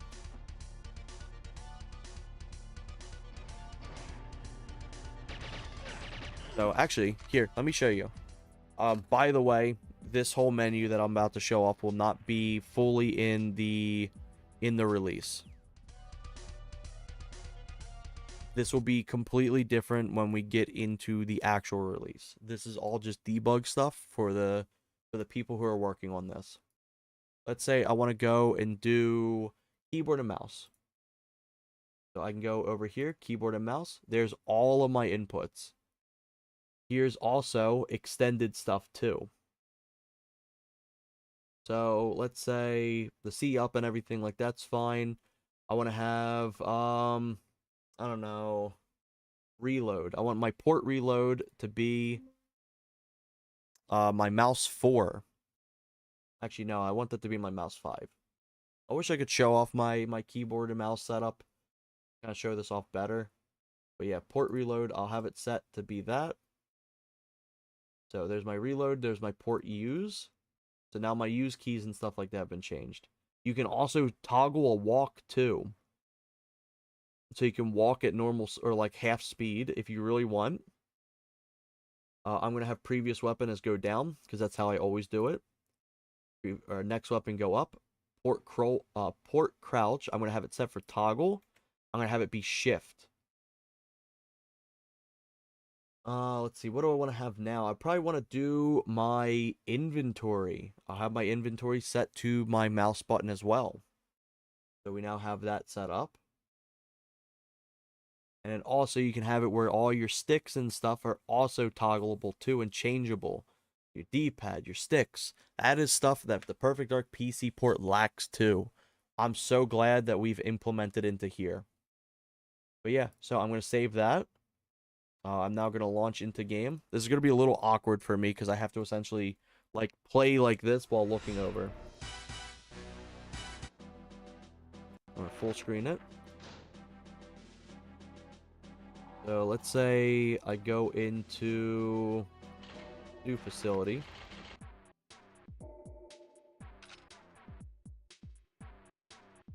First off, this feels really nice. Also, I don't know what this bug I'm experiencing is, but I have to note that. That's a new one. But now, on my mouse, I have my hand off my keyboard. I'm able to open the door. I'm able to reload. That's an XBLA kind of bug. I wonder what that is.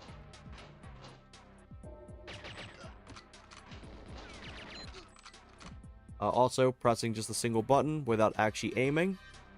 I can now crouch. I want to swap. I don't got any inventory items, unfortunately. If you don't have any gadgets, it'll just default you to your weapons instead. No, this is just a new thing. So if I come over here, actually, wait a minute. All right, now it's fine. Let me go back over here.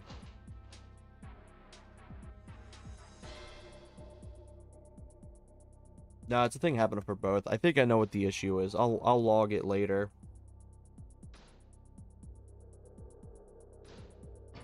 Because sometimes there's also issues that are exclusively tied to the type of frame rate. So we have to go through and play through it on different speeds as well, like different frame rates to test everything.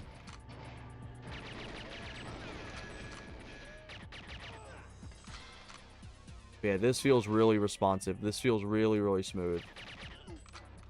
Before, this had a very delayed kind of movement to it when you would aim. You would move, and then it would move. So that's been completely fixed, and it runs really, really well. I would say this runs better than 1964's keyboard and mouse. But I think I know what the issue is for this. It's because there's multiple layers that I'm walking on.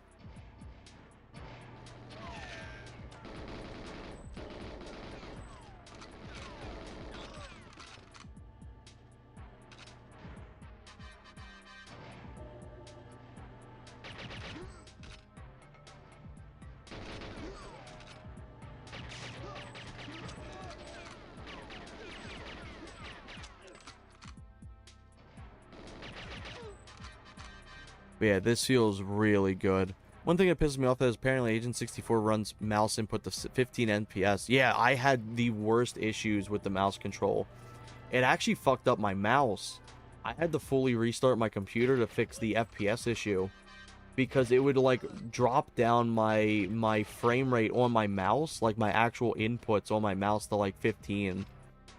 And it was awful. Even when I closed out of the game, it still did it.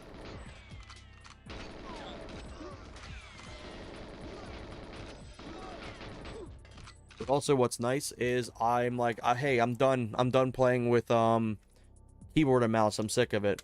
Boom. I can move right back to controller. No issue whatsoever.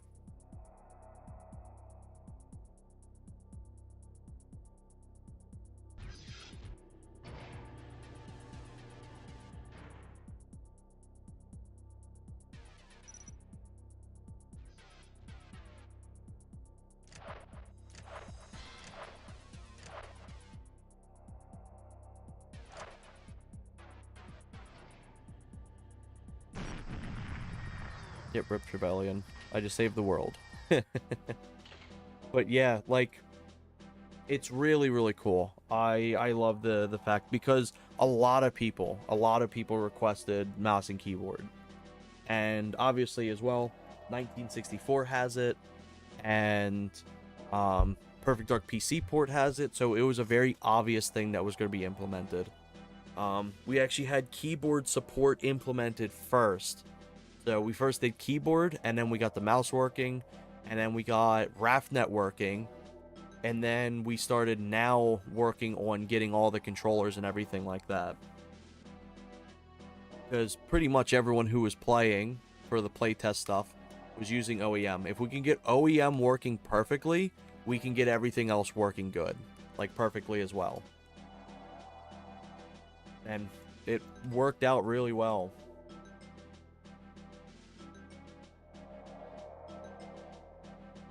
Yeah, 1964's got just a bunch of issues in general. Also, fun fact for those tuning in who have not seen this fun fact before, 1964 is 80% easier than playing on real hardware. And you probably think it's like, oh, it's because it's got a higher frame rate. Yes, that is one of them. But the big thing is, essentially, the higher the frame rate, the more chances that a guard has in its AI to miss you.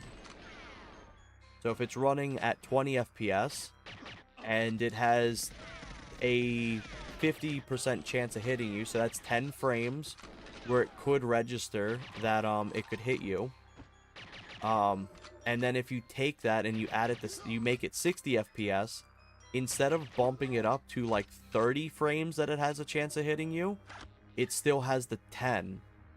So you essentially had 50 free frames of it not hitting you.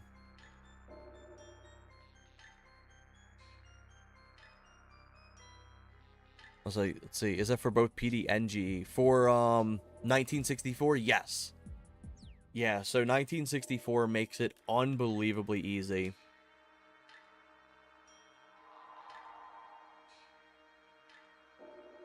But that was also an issue because we were requested to put in a bunch of 1964's fixes and patches into this. And if you look at my original promotional trailer, when I was showing it off, I legit was not getting hit at all.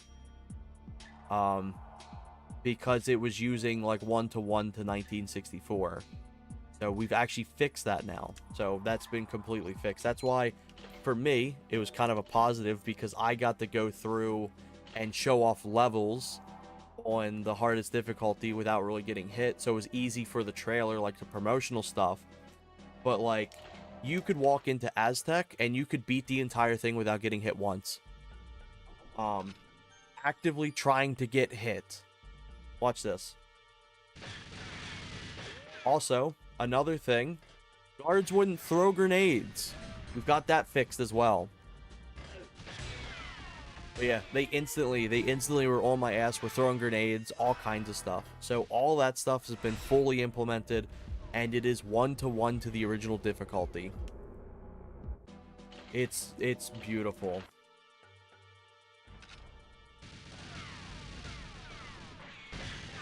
Yeah, look at that. They instantly are like up your ass.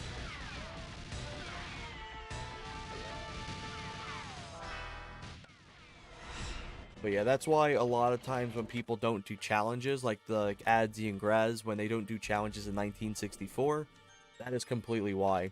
That's also why some challenges are completely bullshit on real hardware. Like let's say for example, Zika makes some amazing mods. He doesn't do anything for real hardware. He sets it, what's it called? He balances everything for 1964.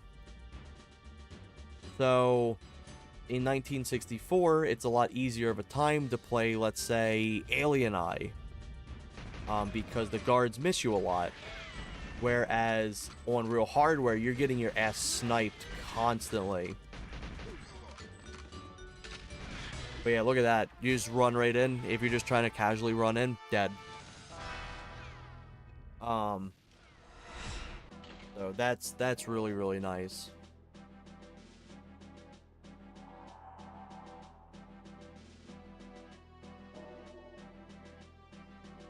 I'm trying to think of what else is notable. Is PC port still easier than OEM? If you want to count the frame rate being higher, I would say technically yes.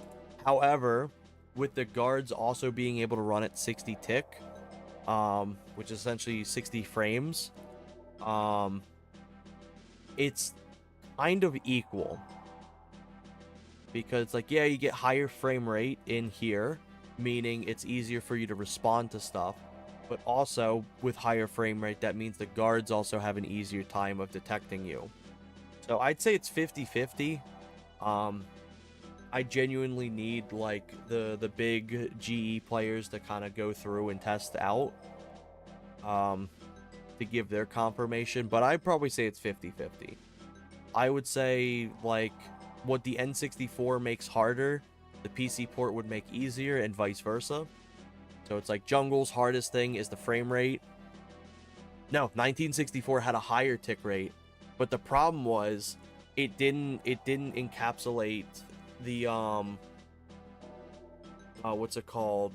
Like the AI. So let's say it would run at 60, and instead of it being like, let's say the original tick rate is 20, they have half of that to be able to hit you and half of it to miss. So you got 10 ticks of that they can damage you. 10 ticks they can't. 1964 buffed it up to 60, but now they only still have that 10.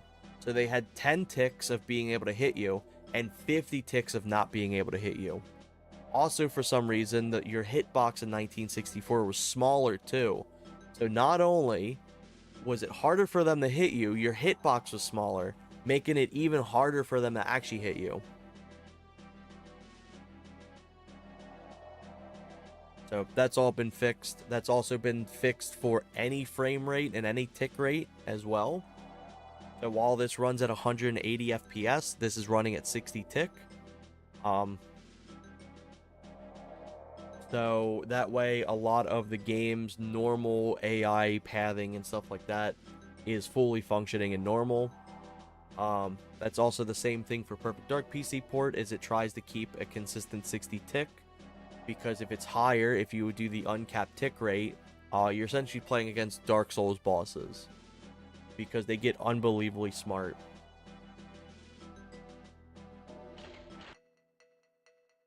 Hey, Depot.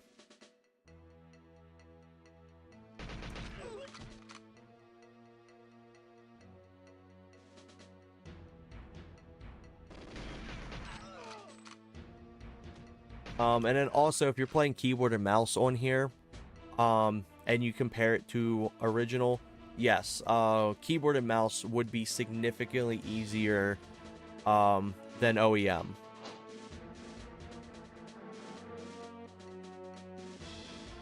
The enemy AI and everything is the exact same, essentially, in difficulty as the real hardware, but with higher frame rates gives you an actual chance to fight back properly. Because, like, let's say you're running at a low frame rate, and you're like, one frame you're aiming this way, next frame you're aiming this way, next frame you're aiming that way.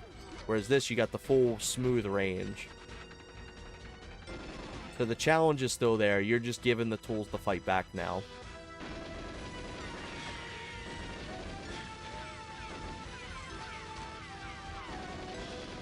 Yeah, missed all of them. But yeah, it's really nice. I keep saying that over and over, but I can't describe this PC port in any other way. And then real quick, if I decided, hey, I don't want to do that, I want to change something up, and go in here. I can turn VSync off. Here's my volume keys and everything like that. There's my max FPS. There's my tick rate that follows with my max FPS.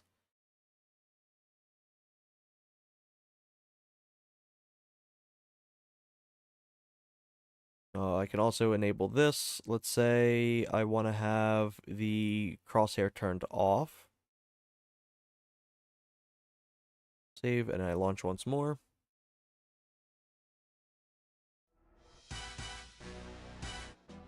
Here we go. Go Surface 2. So now, another extended option we have is the kind of like the Call of Duty aimer mode.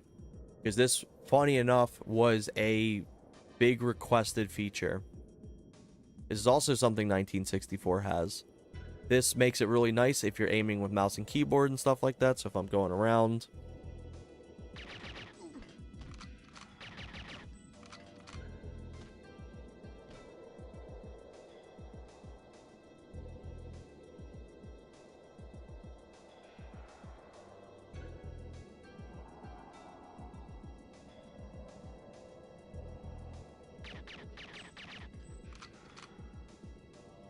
But yeah, this is personally a feature I don't plan on using.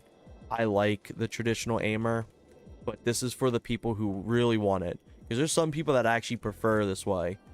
One of our most requested features as well, it's not going to get implemented in this. I don't know if it'll get implemented in the future or not, but is the Xbox One controls from Rare Replay. When they did their port. People wanted the ability to walk while aiming. However, a lot of people, when we asked them about it, they were like, yeah, I like having the crosshair on. So instead of adding that, what we did is just have the permanent crosshair option. Because that's why a lot of people were just running around the map. Because what they would do is when they would play the Xbox re-release is they would just have the AK and they would be zoomed in and they'd be walking around the whole time like this.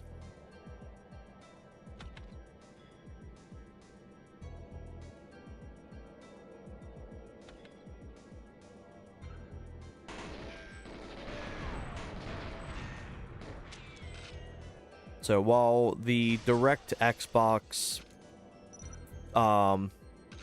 issue, the bug, because it's a bug, it's not an actual intended feature. While that bug isn't implemented in here, we did still listen to them and implemented what they actually wanted in. I forgot I have this for a second. Also, let me check something real quick. Gut feelings telling me chat hasn't updated. Okay, no, it has. Okay, cool.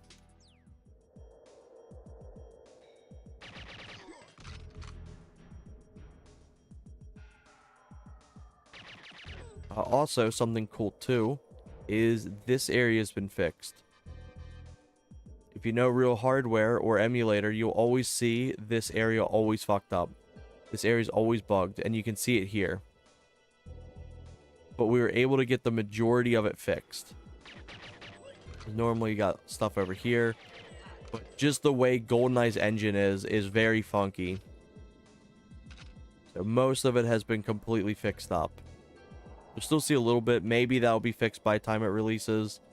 But there is certain things that are just like, you can't really fix them without causing a bunch of more problems just because how GoldenEye's engine is. Frigate's also a big one too, because it's got a ton of microcode. Making it that any fixes in that level will just cause problems for the microcode. So we got all the important stuff for Frigate done. To a point, if you weren't looking for bugs, you actually won't find them. But anything that remains is kind of like we can't touch it.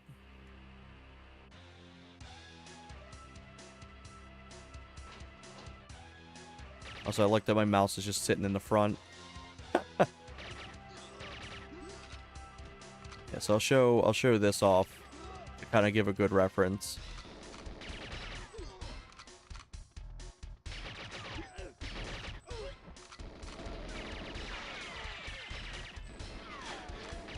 So,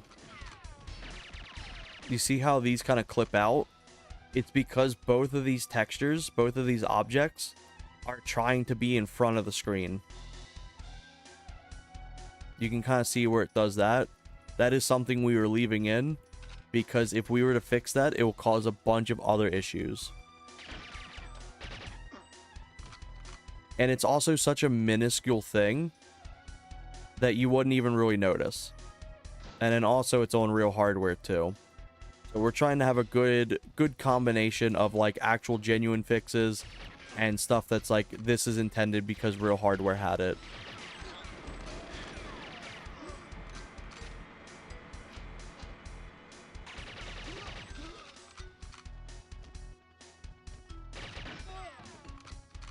But you can see with this kind of like Call of Duty aimer mode, the weapons no longer sway.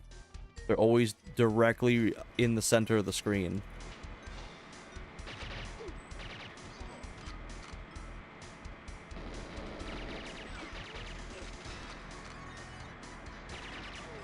But yeah, thankfully, all this stuff, once more, can be toggled on or off. They can be changed to your liking any way that you want.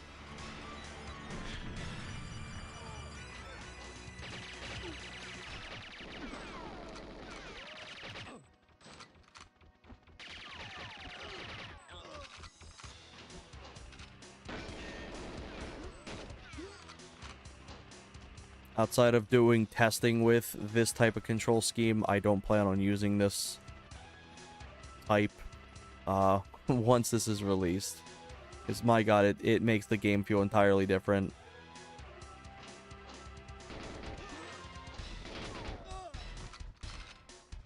Yeah, not too much more I can think of. I think I'll start wrapping it up here. My consensus, don't buy Agent 64. Agent 64 is terrible. It's not the worst thing ever. Hey, welcome in, Rocker. Also, this is another thing I don't like about Pro Chat, is it will show banned messages. That's just a bot. Secret doors, regarding,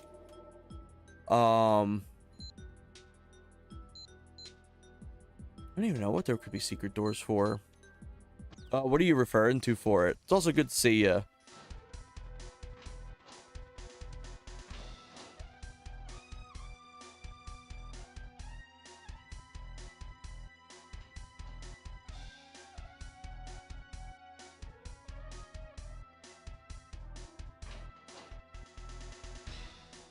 But yeah, going back until...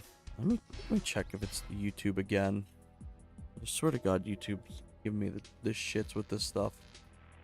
Okay, there's been nothing changed. I'm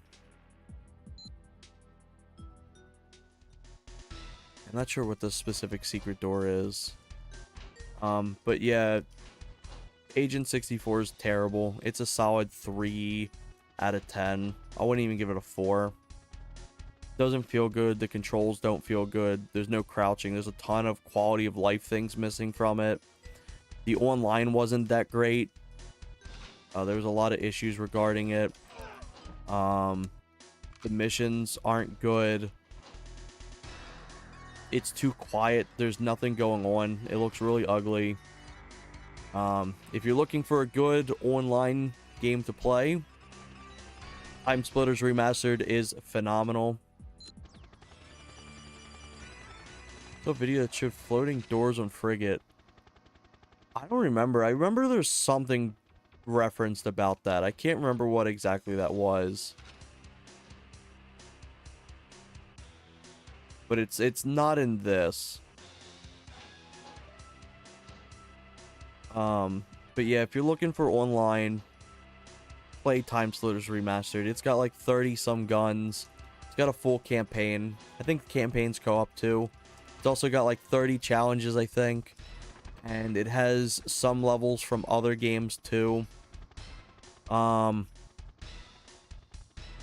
Dark Kai has fully functioning net play. And it's beautiful. The net play in it feels wonderful. And give it enough time, and I'm sure GoldenEye PC port will have netplay too. Maybe this specific branch, because the other netplay from the slot ports are really bad. But yeah, I fully don't recommend Agent 64. It's going in the worst new game I've played this year. It's not the worst game ever. Like, it's not no Swap Fire or Strafe or like Daikatana or something like that. But it's not good at all. It's not good in the slightest. I'm trying to think if there's anything else noteworthy.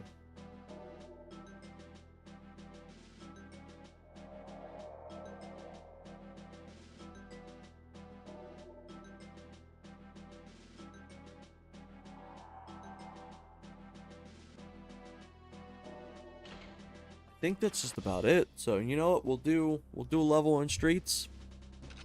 I'll show Streets off. And then I'll head out of here. I may stream later on today as well. Just entirely depends. May do some more DK64. Or some more Stardew Valley, depending on how I feel. Because I've been in that Stardew Valley itch again. I do want to say I appreciate everyone for tuning in. I know Agent 64 isn't really like a popular game. And it's not a really decent game. I was very negative towards it this stream. I want to do something more positive next time.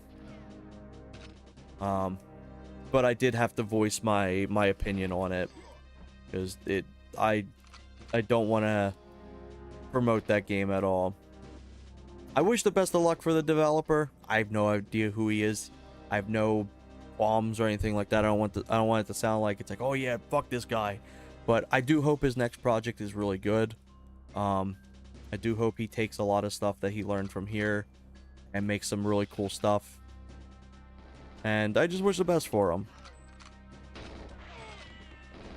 Just because he made a game I didn't like means, like, he's a terrible person. But, yeah, on that note, GoldenEye PC port will be out sometime soon. If you're looking for a GoldenEye-like game, holy shit. If you're looking for a GoldenEye-like game, GoldenEye is right around the corner.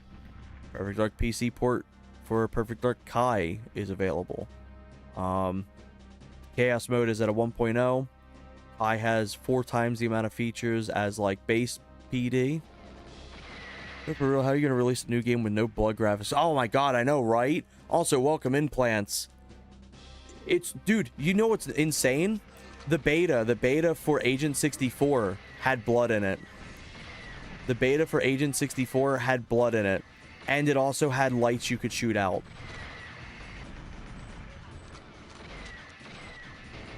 It's disappointing to say the least. But yeah. Yeah, no explosions either. Just like a pop. And like that's it.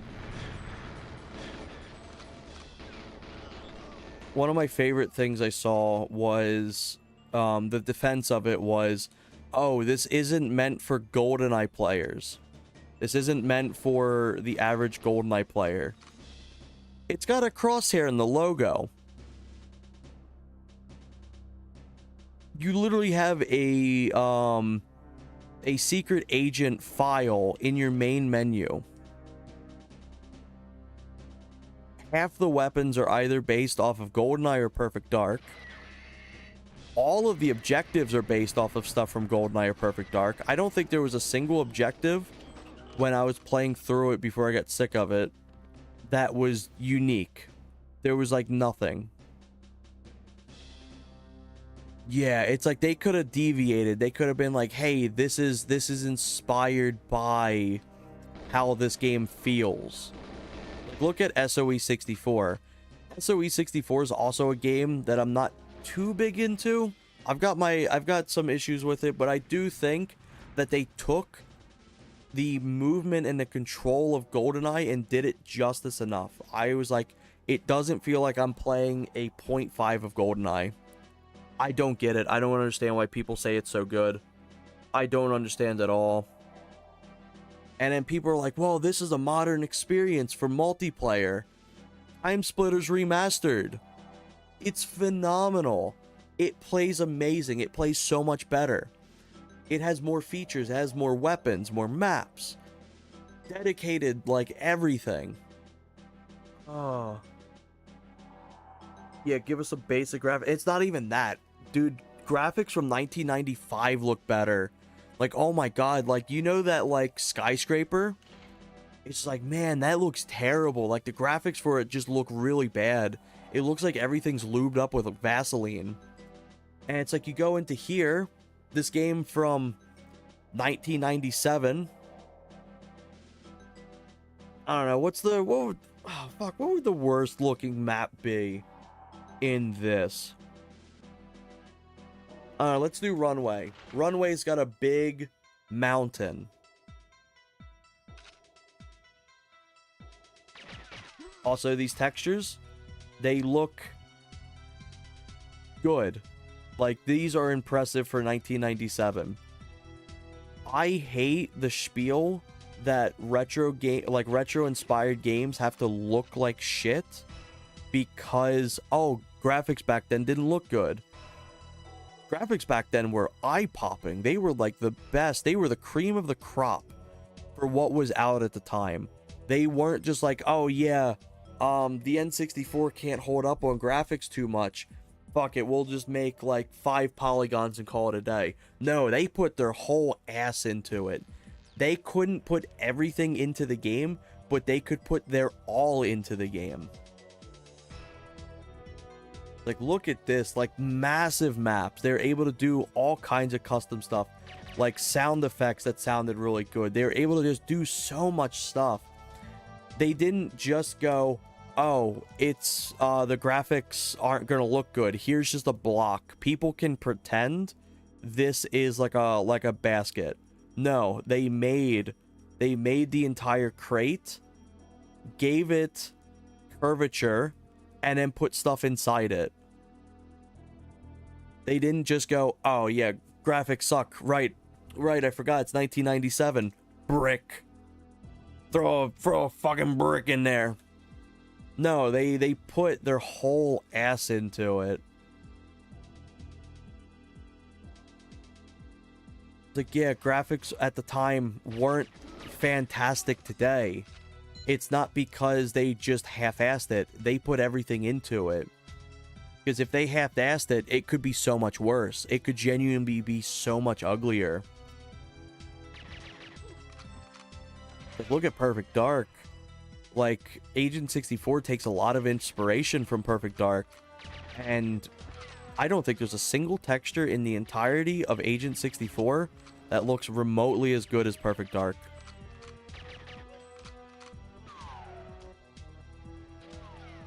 It's like, it just looks so ugly. And it's like, it's such a shame, because like, if there was just a few core things that was changed around in Agent 64, including the price, I think it could have been a little better. But it's like, Agent 64 was just such a disappointment. I stopped playing it midway through when I found out the extra missions were bullshit. Because I was like, I wanted to start the stream, and I wanted to go through, and I wanted to be like, let's look through this game. Let me give it a full chance. Because we played co-op, and co-op was... it was a thing. I actually forgot most of the stream because it was just that bland. And I was like, let me go give it a fair stream, fair playthrough. I'll play through as much as I can get through. And then going through it, I was just remembering all the issues with it, and I was like, oh look, here's a cool feature. Here's the really cool, like, there's extra missions. It remixes the levels. And then I looked at it and it was like 2. There was like 1. There was 1 available, and it was just a speed run. And it's like, oh, okay, that's something. And then I was like, oh, there's extra missions too. No, they were just screenshots of where the masks were. I gave up. I immediately swapped to something better. I mean, Perfect Dark upgrade from GoldenEye. You got blood penetration through the bodies. Yeah. Like, I don't know, man. Like, it's just impressive how truly terrible this looks. Like, this is, like, probably one of the better looking maps in here, and it's still just looks lifeless. Hey, that's me and the boys. But yeah, I don't think there's like a single thing. I expect at least that from this new game. It's insane. Like, they don't have blood particles. It started off with blood particles. Here, in case you haven't seen it, here's one of the original beta playthroughs. There won't be sound. I'm going to turn the sound off because the sound design in this game sucks. Yeah, they want blood on the carpet. But yeah, like, let's go into here. I think the first thing Graz does in this, and he shoots out the lights.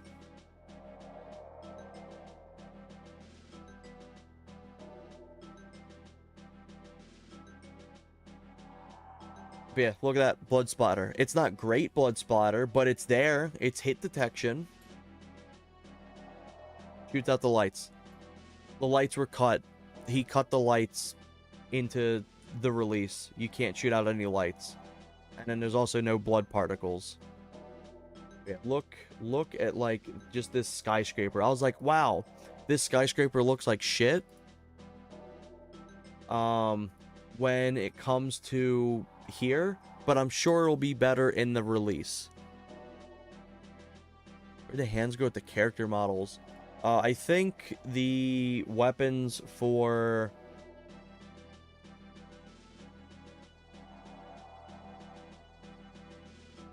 I think it's got hand models. And even the red blobs and bodies in GoldenEye are better. Oh yeah, 100%. But it's like, this is like a beta from like 5 years ago.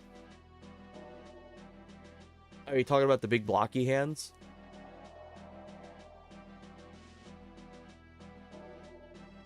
But like, this is from 5 years ago.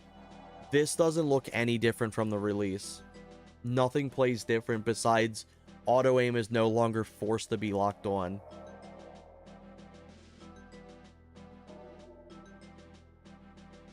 Start the camera flyover.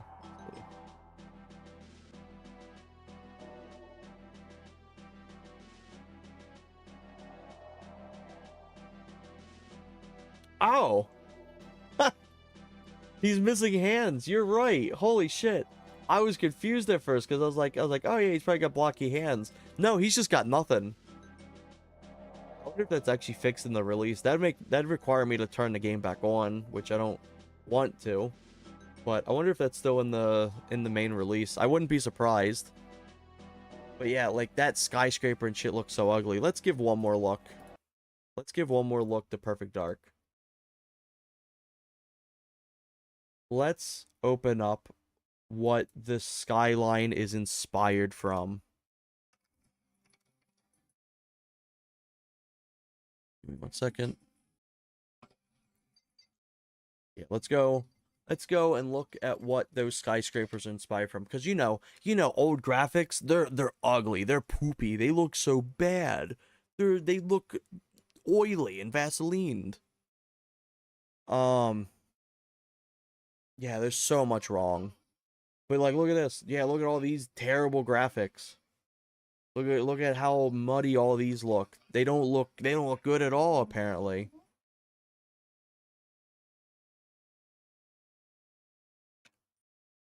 Like, yeah, I can't imagine a skyline being lively.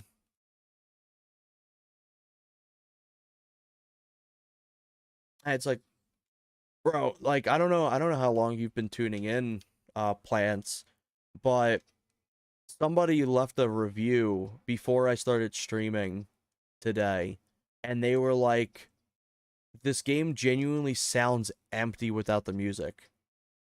For Agent 64. And I was like, no way, I gotta check this out. Look at the dead body.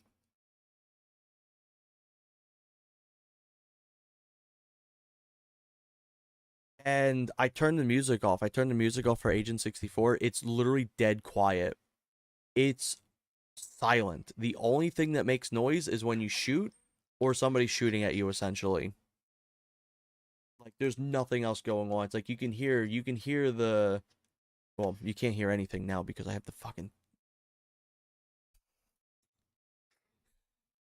Here we go.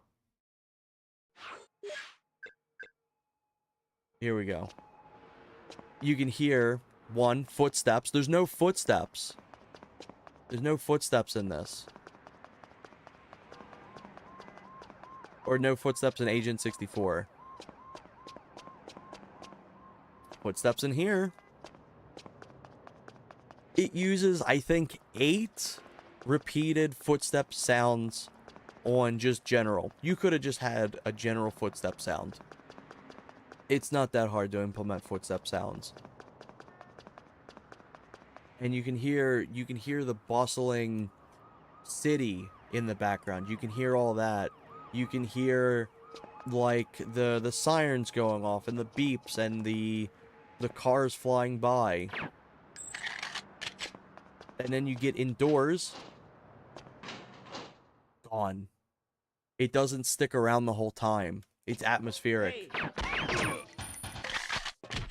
I think this 3 rooms right here has more effort into it than the entirety of Agent 64. This was on a Nintendo 64. Yeah, you could shoot the lights. Bad example. There we go. Shoot the lights. The lights make sound when you shoot them. Come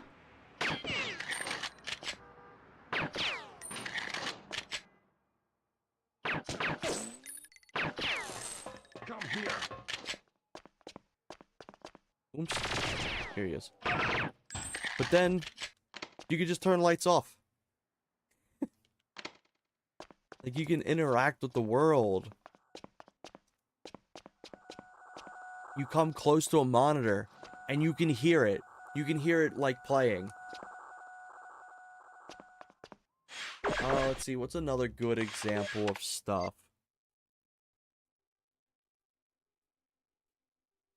I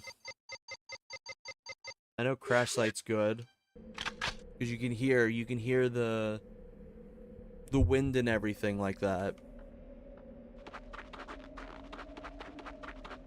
There's an ice level in Agent 64 that if you just muted it, if you took all the visuals away and asked me where I'm located at, I couldn't tell you. I couldn't tell you where it's located. And all in all, I'd be less harsh on it if it wasn't $20. Yeah, I think people are just baffled or just excited at the fact that there is a GoldenEye-like game. I don't know if anyone here has ever played Strafe. It was a early on boomer shooter revival game, and it was fucking terrible. Like, I'm not joking when I say the loading times were literally 2 minutes per level, and it was all procedurally generated in the worst way possible. It is probably like in the top 5 worst games I've ever played. but it was arguably one of the better boomer shooter games to come out that year for the entire fact that it was only that. Agent 64 is a great modern GoldenEye clone because there's nothing else out. The second something else that would come out that's better, it's immediately getting shit canned. Nobody's gonna want to deal with it. I was looking at them explosions.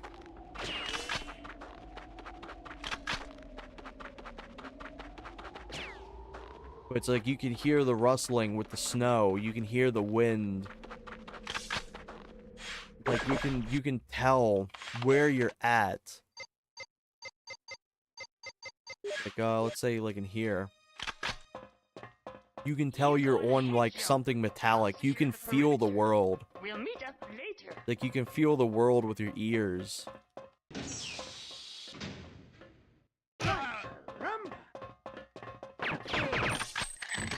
Warn the others. Deep Sea's a good one too. I showed that off earlier, but I'll show it again.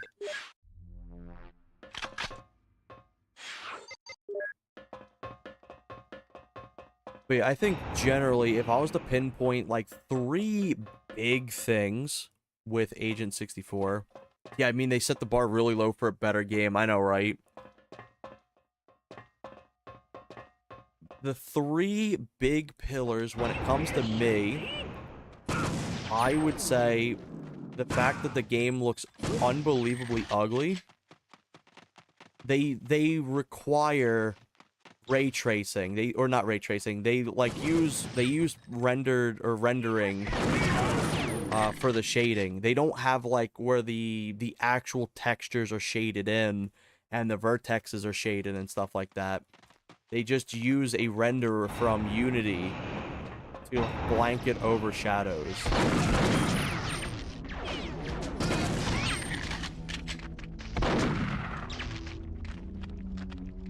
Stream chat froze again. I still see it here. Yeah, 26 years before Agent 64. But look at this. Like I took care of all those guys now, so it's gonna be quieter. But you can tell you're walking on something that's like not like not metallic. You can hear Elvis walking in the water. You can tell you're walking in water.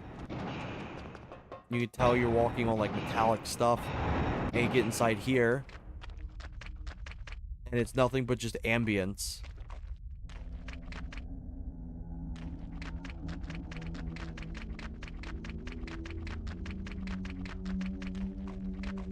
I don't think there's a single area inside Agent 64 that uses a single ambient sound effect. Like, everything's just quiet.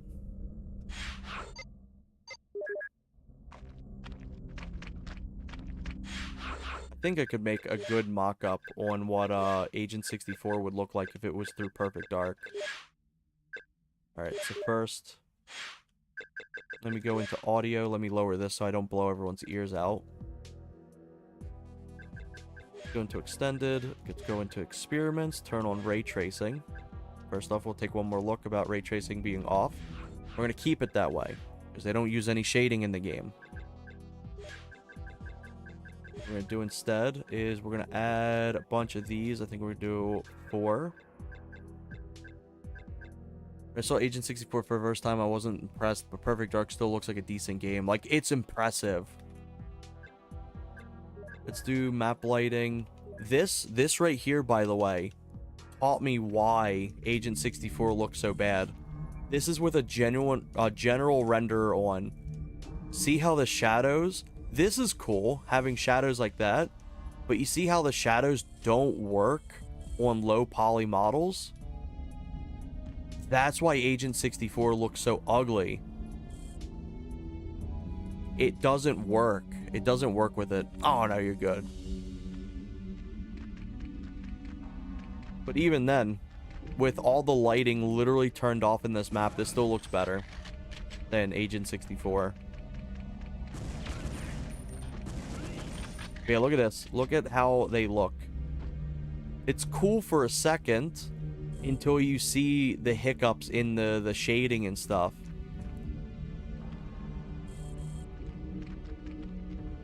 So if you're going through Agent 64, you'll notice that's like everything just has a general render. Cover me! He got rid of the blood. Yeah, it truly is Agent 64 now. But there's some extra blood right there.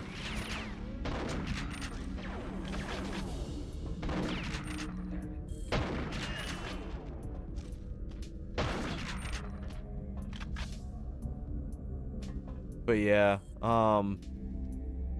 Agent 64 isn't worth it. It's kind of weird that YouTube, you can go back on the stream, but I ain't complain because it's a good feature. Yeah, you could do the same thing with Twitch as well, which is really nice. Yeah, create Agent 64. Wait, I gotta fix it. I gotta make it more Agent 64 somehow. How do I do this? Okay, let's go in, do 1.2. Nope, can't do 1.2. Let's do 1.1. Here we go. Now we're at the speed of Agent 64. Yeah, you can do that on Twitch.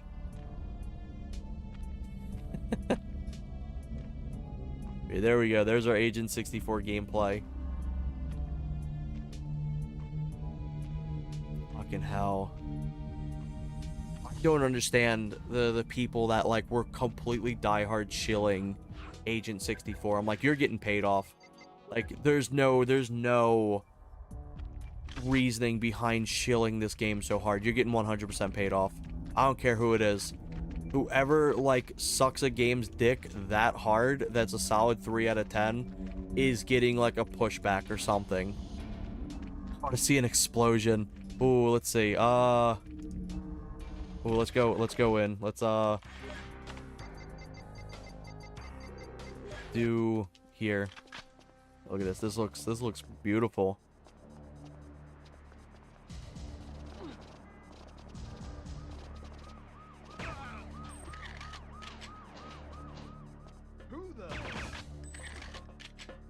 Let's see. Sadly, we can't inshitify the explosions as hard in here, but we can only wish. Jesus. But yeah, I'm like, there's no way like you're this positive on this game without getting like a full pushback or something. Yeah, sadly. Imagine. So I'm not sure if you've seen Perfect Dark Kai before, but so this is a netplay branch that has a ton of unique features. So first off, obviously we've got the ray tracing stuff. Also, boom, look at that. Instantly unshitified. So first off, you could back up your original childhood saves, and you can do a bunch of extra stuff too. So like if I want to have it mirrored, fuck it, it's mirrored now. Agent 64 ain't got that shit, bitch. What are you doing here? Yeah, mirrored. And it's like, yeah, you know what? I think mirrored's kind of fun, but you know, I kind of want to really fuck around. Boom, wireframe. And there's just a bunch of shit. Hey, appreciate you for this, the follow. But like, there's a bunch of shit to this, and it's so much fun. But the big thing about Perfect Dark Kai is the chaos mode. So what this is, we're not gonna have it set for 120. We'll set it for, let's set it for like 14. There's a ton of different effects. Technically, yeah, you'd be able to. I kind of want to add an Agent 64 mode to this. So what these are is, if you've ever seen a chaos mode, I just got added. Oh no, it's got ads. Okay, I'll play it out. You know what? I'll play it around with some chaos. I want to play through some chaos. Ow.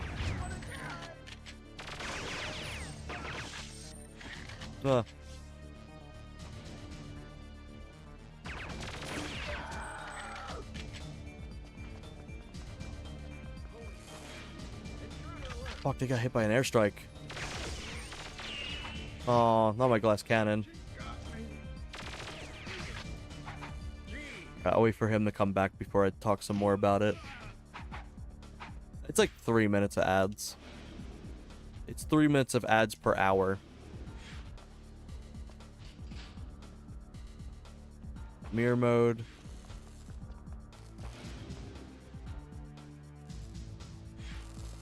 Also, he probably wouldn't be able to respond to you because he's on Twitch. He wouldn't be able to see the chat on Twitch side because he's in an ad. I've lost my guns. I need to get a new one. Damn, a lot of these guys got nuked by the airstrike.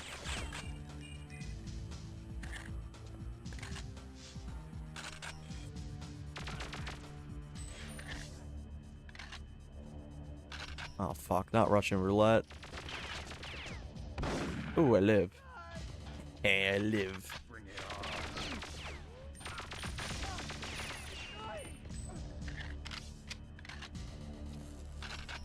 Oh my god, slow motion, go away.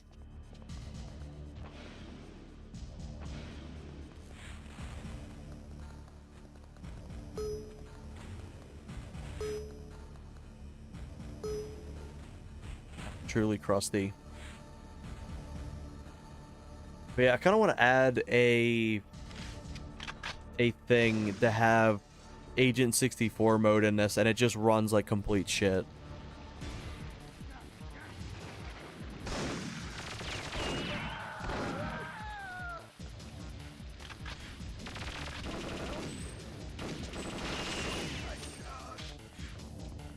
Yeah, it's got the, that's actually the, oh, fuck.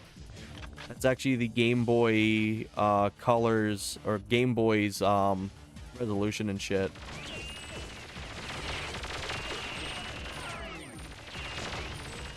Holy fuck. This stadium mode's brutal. There we go. Ooh. Oh, fat pacifist. Fuck.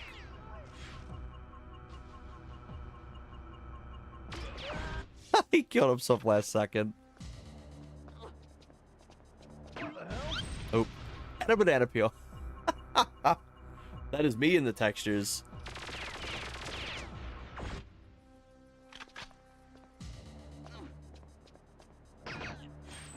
Let's see if I got this. Ooh, got the iPod ad. Oh, what do I?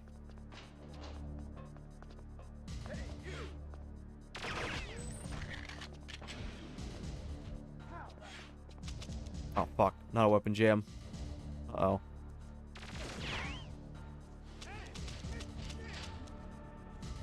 But yeah, I feel like an Agent 64 mode would be kind of funny. Your movements halved. You can't use secondary fires. Oh, fuck. And you just essentially just lose a bunch of features. Ooh, that's a bad combo.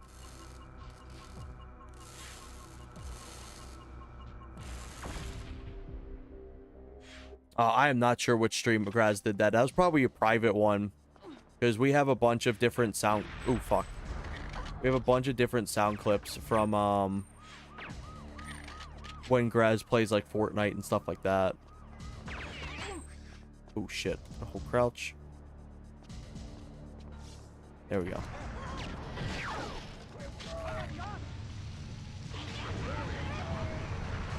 Ooh, got a full medic. Holy fuck, get me the hell out of here.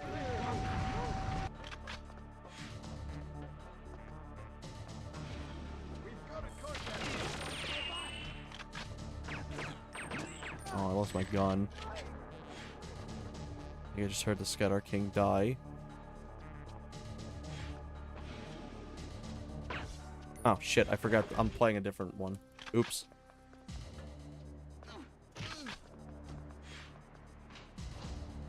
Oh, shit.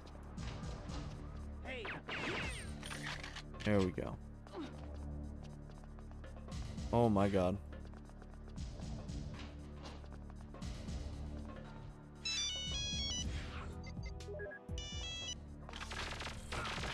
There we go. Do a barrel roll.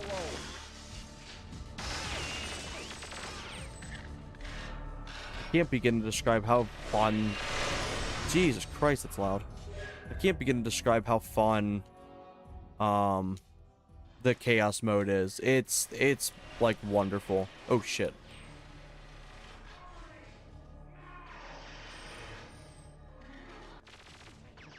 I think what's really nice about it too is you can fully customize it to however you like to. God, I got Terminator vision. The Terminator one's really awesome. Since you're given a weapon that's based off of the Terminator, an extreme amount of health, and you move slightly slower, and you have an auto lock on for all your weapons. Holy shit.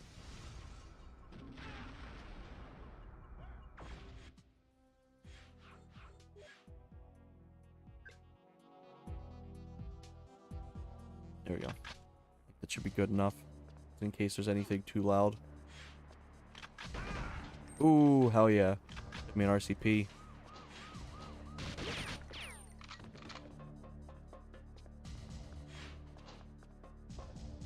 Oh, Helpful Son's diabolical. It's like having a child, like, moving your controller in real time.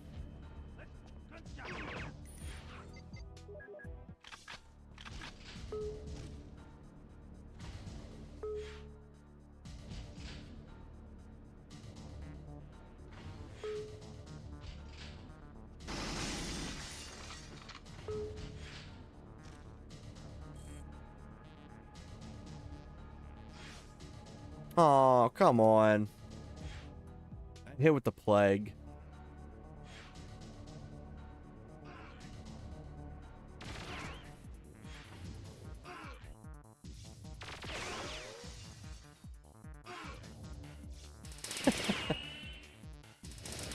Everyone just slowly dying. Oh, I got gold in my mode. Funny enough, I got it with gold in my guns. I won't be able to complete this objective, but...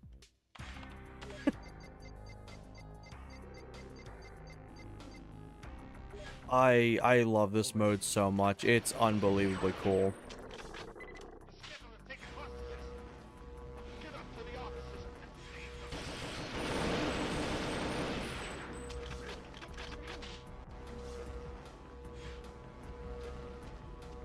I'll have to go carefully. The hostages are counting on me. Personal space. Uh-oh. Personal space is pretty evil.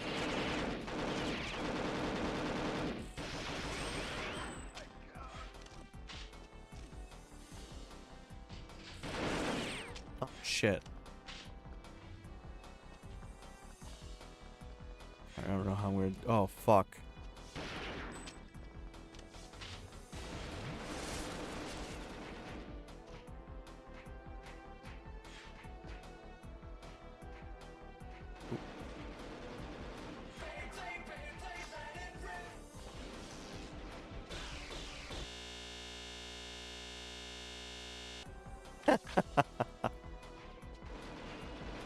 By the way, that was an actual, like, that's an actual effect, that crash. There was a lot of effort into replicating that crash as best as possible.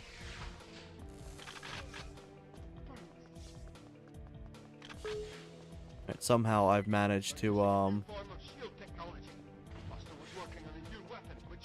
beat Objective 1.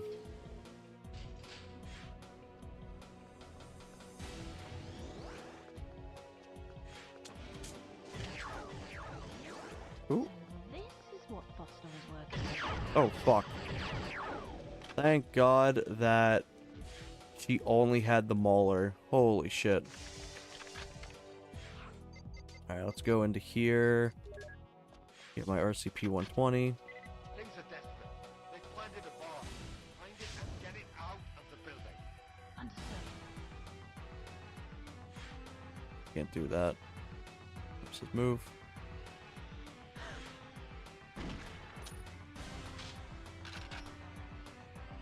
See if I can clip down here. Ha ha ha ha.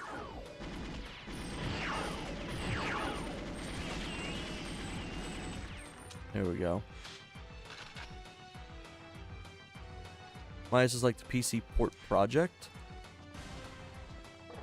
No, mine is like GoldenEye. Like the genuine like Midas touch.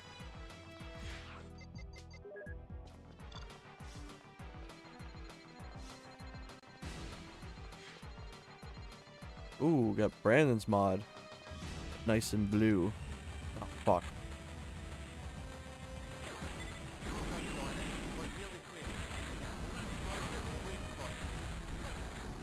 Holy shit, I can't tell what's going on. Oh, fuck, I got a throwing knife. Get me the hell out of there. Holy shit. Ow.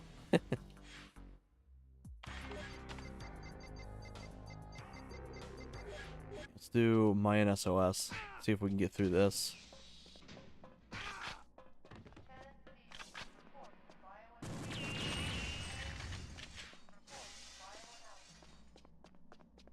Get the big shiny.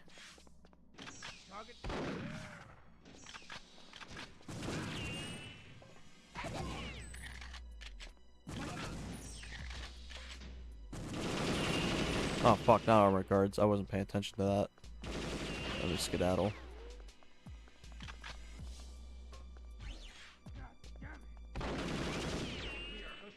I can't reload. Uh-oh, I went the wrong way.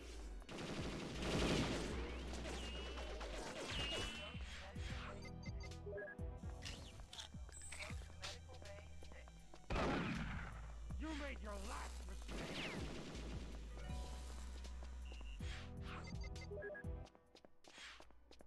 Get her. Oh fuck, not clone army. No, no, no, no, no, no, no.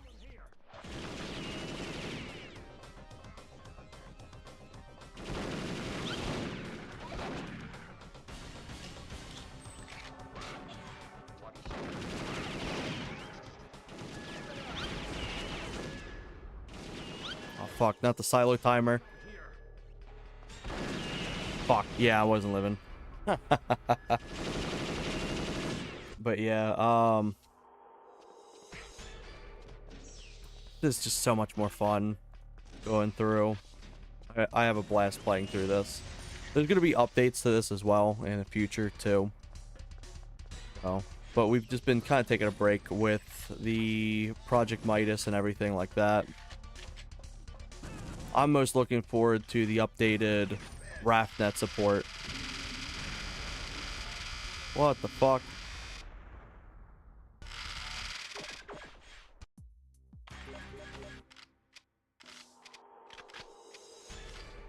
Holy shit. Gotta keep up a speed. There we go. Objective 1 failed. What? Oh. It was a joke. They got me.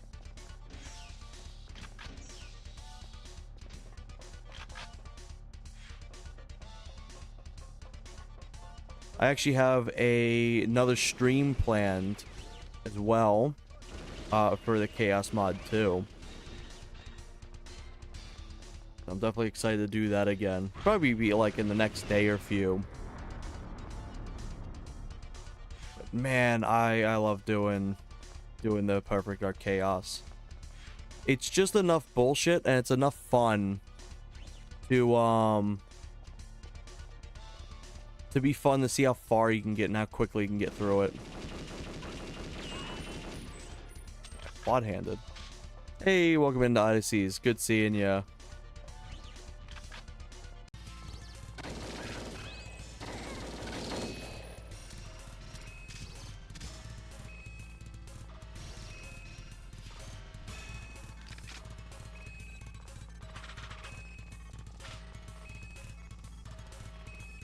Spin around.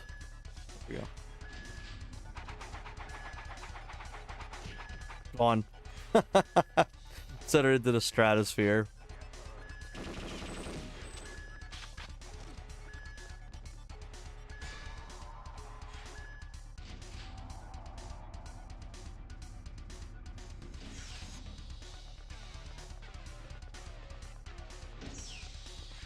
Oh fuck, I got teleported back to the start of the level. God damn it. Oh shit. Stupid Superwork has me working, but something like this is or better is what I'm expecting from all the hype out of Agent 64. I know, right?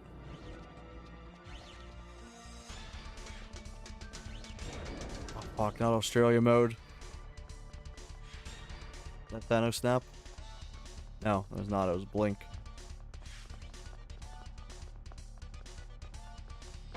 Ooh, shit, not the Terminator. I took his gun.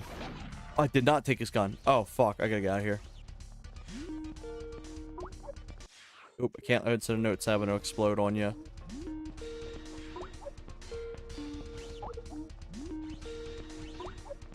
I only got the Magnum, I think.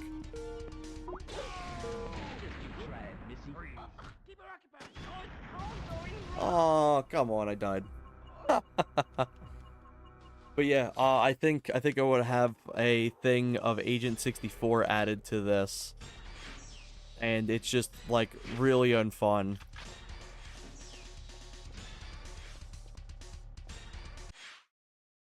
Oh.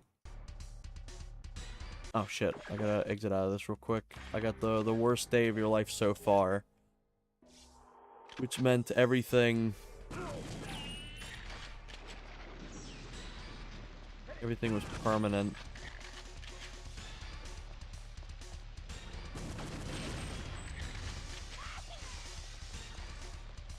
Curious. Huh. Let me check something out.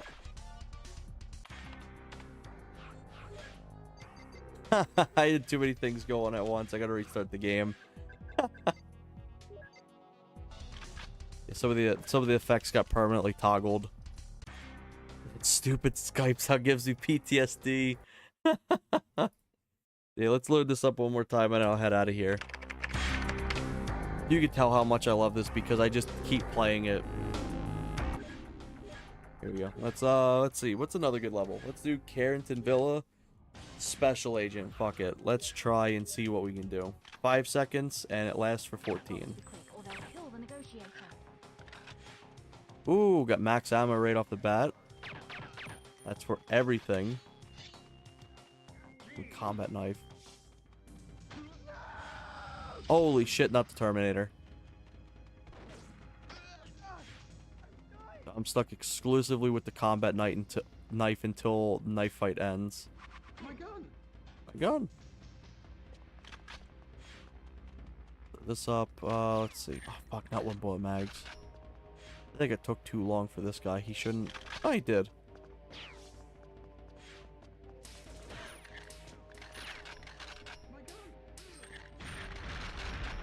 Ooh, this actually can benefit me. We got self-destruct sequence. Means I essentially can just nuke everyone.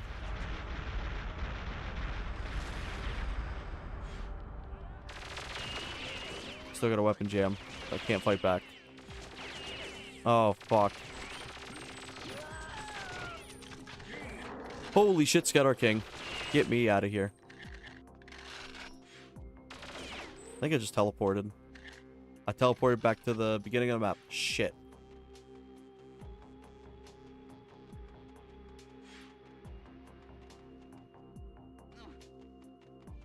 My gun. Alright, let's see. Can I get through here? So some pretty harmless effects getting right now.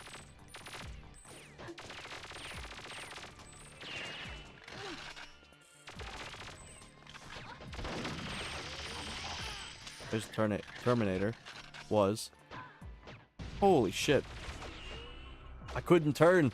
It wouldn't let me. Or they'll kill the negotiator.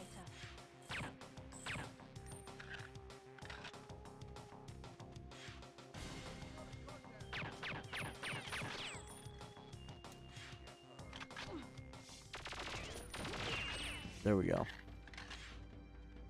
I'm not slow motion again.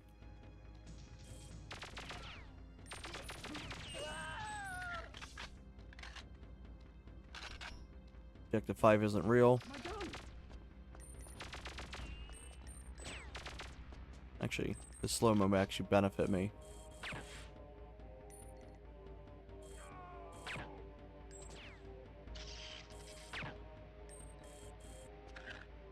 Well, I would have had a better lineup if I didn't suddenly become tiny.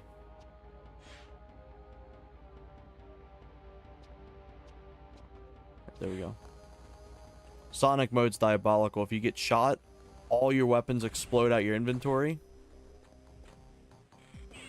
And you have to collect them. If you take damage, if you have no weapons, you then proceed to die. I don't know where this is at. Oh, there he is.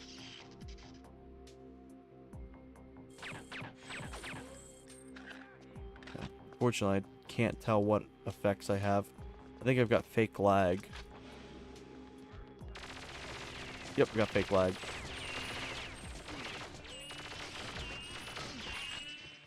Ooh, random loadout.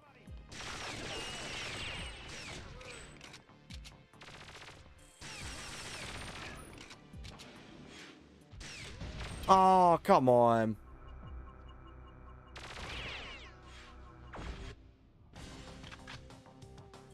Got to be quick, or they'll kill the negotiator.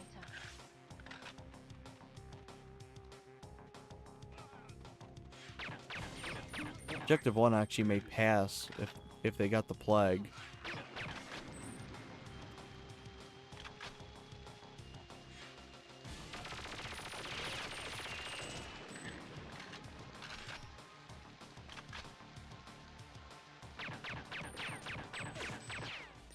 Oh, fuck. Somebody's invisible. Uh-oh.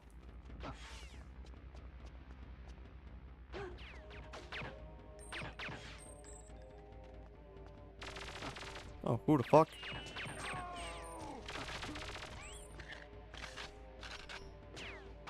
Oh, fuck. I think I lost my gun.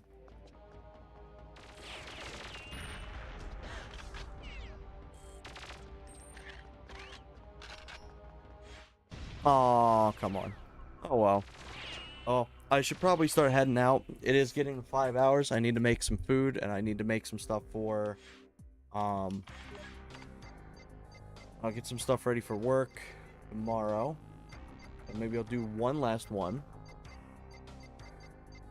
Let's see.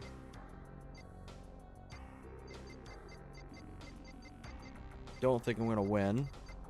But let's do Chicago. Do Chicago and Agent.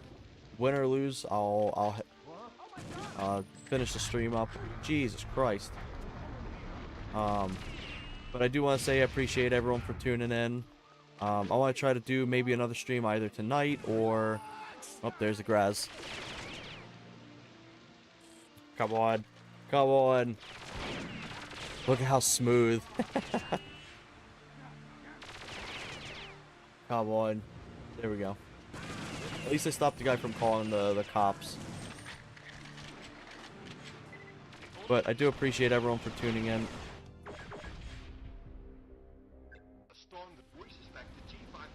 It alerted everyone as I got over there.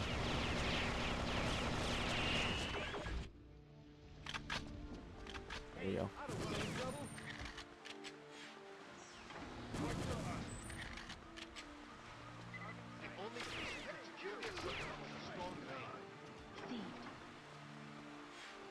So we got that. I really like this paranormal activity one. That one's really cool. Banana peel. Let's get through here. Reprogram that taxi. Here's a mark the wallet.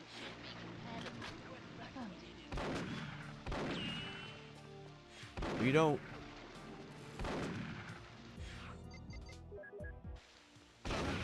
Fuck, he's right there. Oh well. But yeah, this shit's a ton of fun. If you're interested in stuff like that, Perfect Archive's where you go. But yeah, I want to try to do like another stream maybe later on today, maybe tomorrow, depending. And then I'll be streaming Project Midas in its entirety, sometime by like the weekend, as another stream with Perfect Dark Kai. So do keep in check for that. I'm trying to think of what else. I want to do something fun for my next stream. So I may either do some more Stardew Valley or more DK64, but I'm not sure yet. I'll figure that out as we go. But I do want to say thank you all for tuning in. Genuinely appreciate everyone for chatting, hanging out. You name it. As always, always appreciate it. So, thank you all very much. And I hope you have a wonderful rest of your day or your night, depending on where you live. And I'll see you later. See ya.